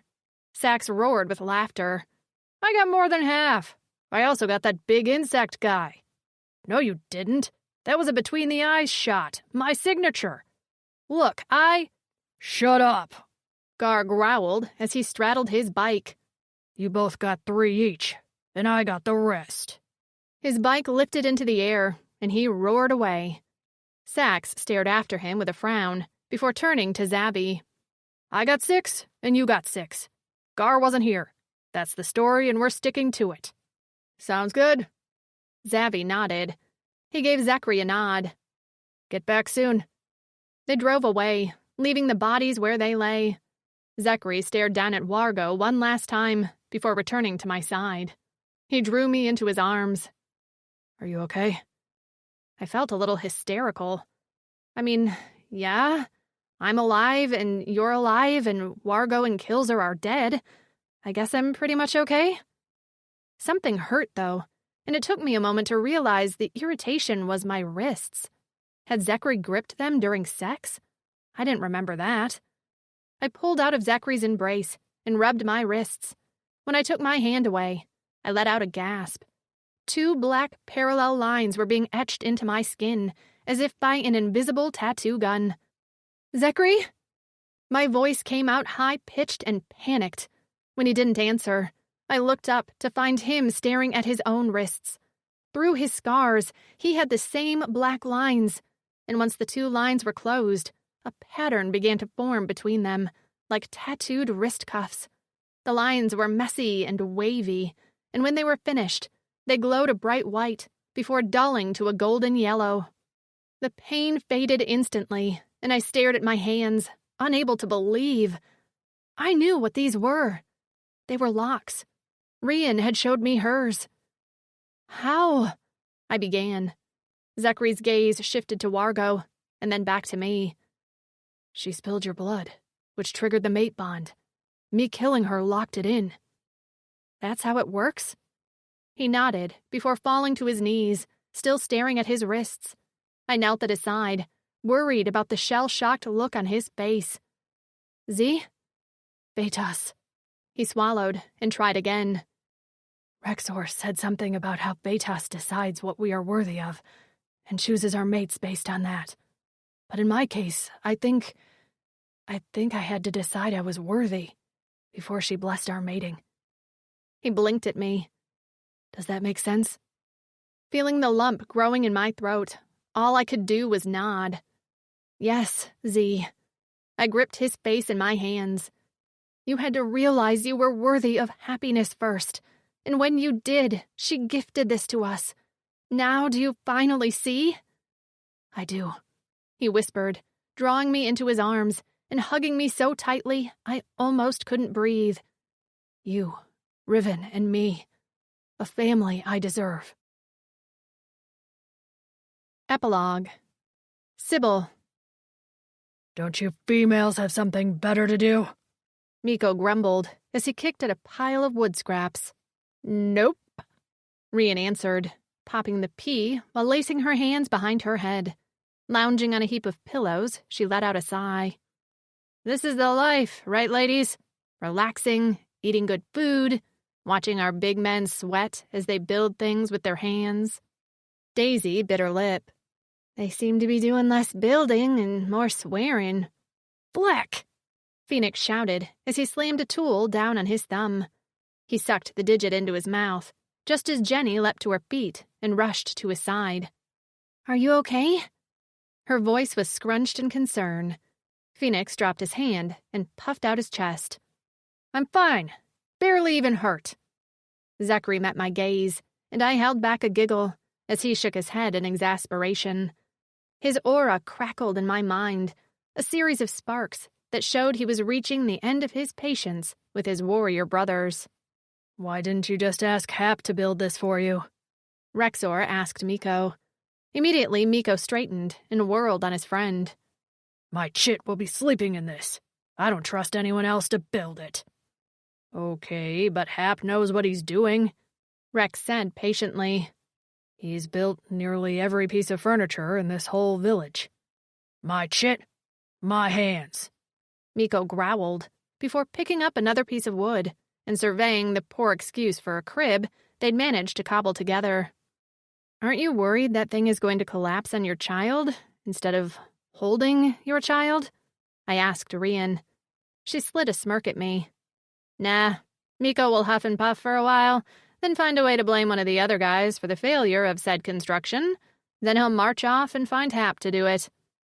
Miko let out another string of curses, and I jerked at the sound of wood splintering. Rian let out a dreamy sigh as she patted her swollen belly. "He's hot when he's mad. Plus, he's going to be all worked up, and so when we're finally alone, he'll need somewhere for that energy to go, right?" She winked. "He's been treating me like I'm fragile lately, and I'm over it." Jenny returned to the blanket where I sat with Daisy and Rian and tugged a pillow into her lap. "One of them is going to lose a finger." Her voice, while soft, held a nice tone to it. I'd learned she'd lost her voice for a long time due to contracting a virus when she'd first arrived in this galaxy, but it was slowly healing and got stronger every day. "Do you think they regrow limbs?" Rian asked thoughtfully. Daisy gasped. "I really don't want to have to find out the answer to that." I patted her hand. "No one is losing a limb." "Maybe just a finger," Rian muttered. I narrowed my eyes at her, and she ducked her head with a muffled laugh. Rian made life interesting. Well, in all honesty, her and Miko made life interesting. They were often bickering and then making up, while Phoenix and Jenny were just ridiculously sweet together, always cuddling and touching. Rexor was fiercely protective of Daisy and doted on her like she was a queen. I had to admit, Daisy was a total sweetheart and was easily a village favorite. Everything about her shone, from her hair to her skin. Riven ran up and flopped down on our blanket, immediately cuddling with Rian, who she'd long ago declared her favorite aunt. Riven reached for my hand and grinned at me. Rian ran her hands through Riven's hair. "Want to watch the show?" "What show?" "Grown men building stuff. Back on Earth, you could pay to watch videos that started like this." "How did they end?" "Well, usually an unsuspecting woman would get catcalled, and then all the men would—" "Rian!" I shouted. She clamped her mouth shut and stared at me with eyes that were meant to be innocent, but were far from it. "What?" I glared. "Seriously? You already had no filter, and your pregnancy hormones haven't helped." "I was going to say that all the men would then defend the woman in a chivalrous way with all their clothes on. The end." Jenny snorted into her hand. "You did it wrong," Miko growled. "I told you this goes here." Phoenix stood with his hands on his hips, nearly shooting lasers out of his eyes at Miko. "You never said that." "I did too." "You know what?" Phoenix held out his hand. "Oh no," Jenny murmured. "Here it comes." A flame flickered to life in Phoenix's palm.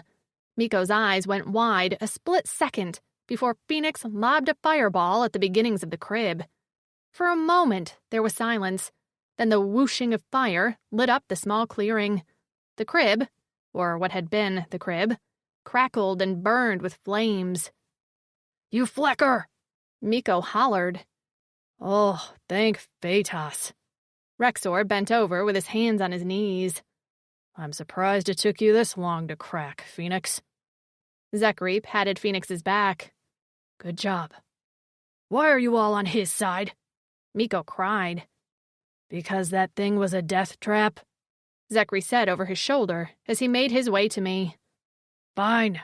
I'll go get Hap and tell him I was sabotaged." Miko stomped off.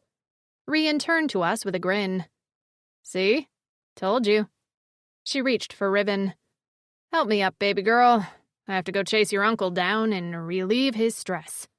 "How are you doing that?" Riven asked as she helped Rian to her feet. "Don't answer that, Rian," I warned. Her cackle was her only answer as she walked away, arm in arm with Riven. Rexor plucked Daisy from the blanket and carried her away as she squealed and gazed at him adoringly. Zecri lay on the blanket next to me, placing his head in my lap. I fingered his long locks, which were as shiny and gorgeous as always. "Hey, you."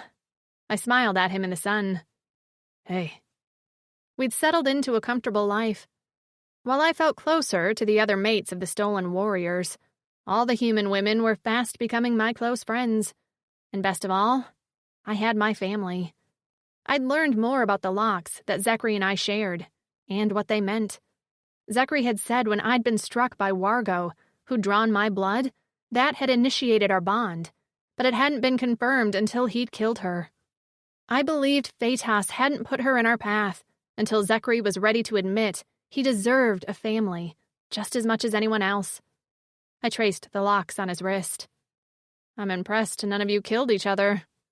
He laughed, and I loved the husky sound.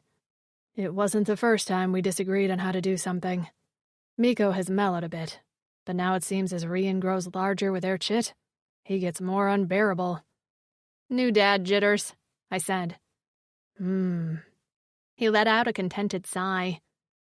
What was Riven like when she was first born? I didn't have much experience with babies. Riven had been so tiny and fragile. Every day I'd been terrified I would break her.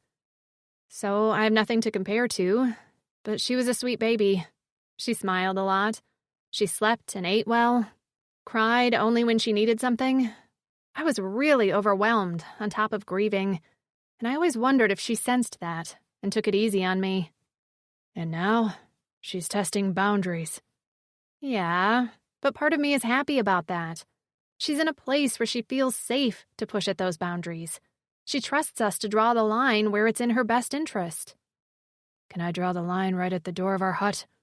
The other day, her and Basil played a prank on Hap by convincing him Rufus had mated with a Celebri.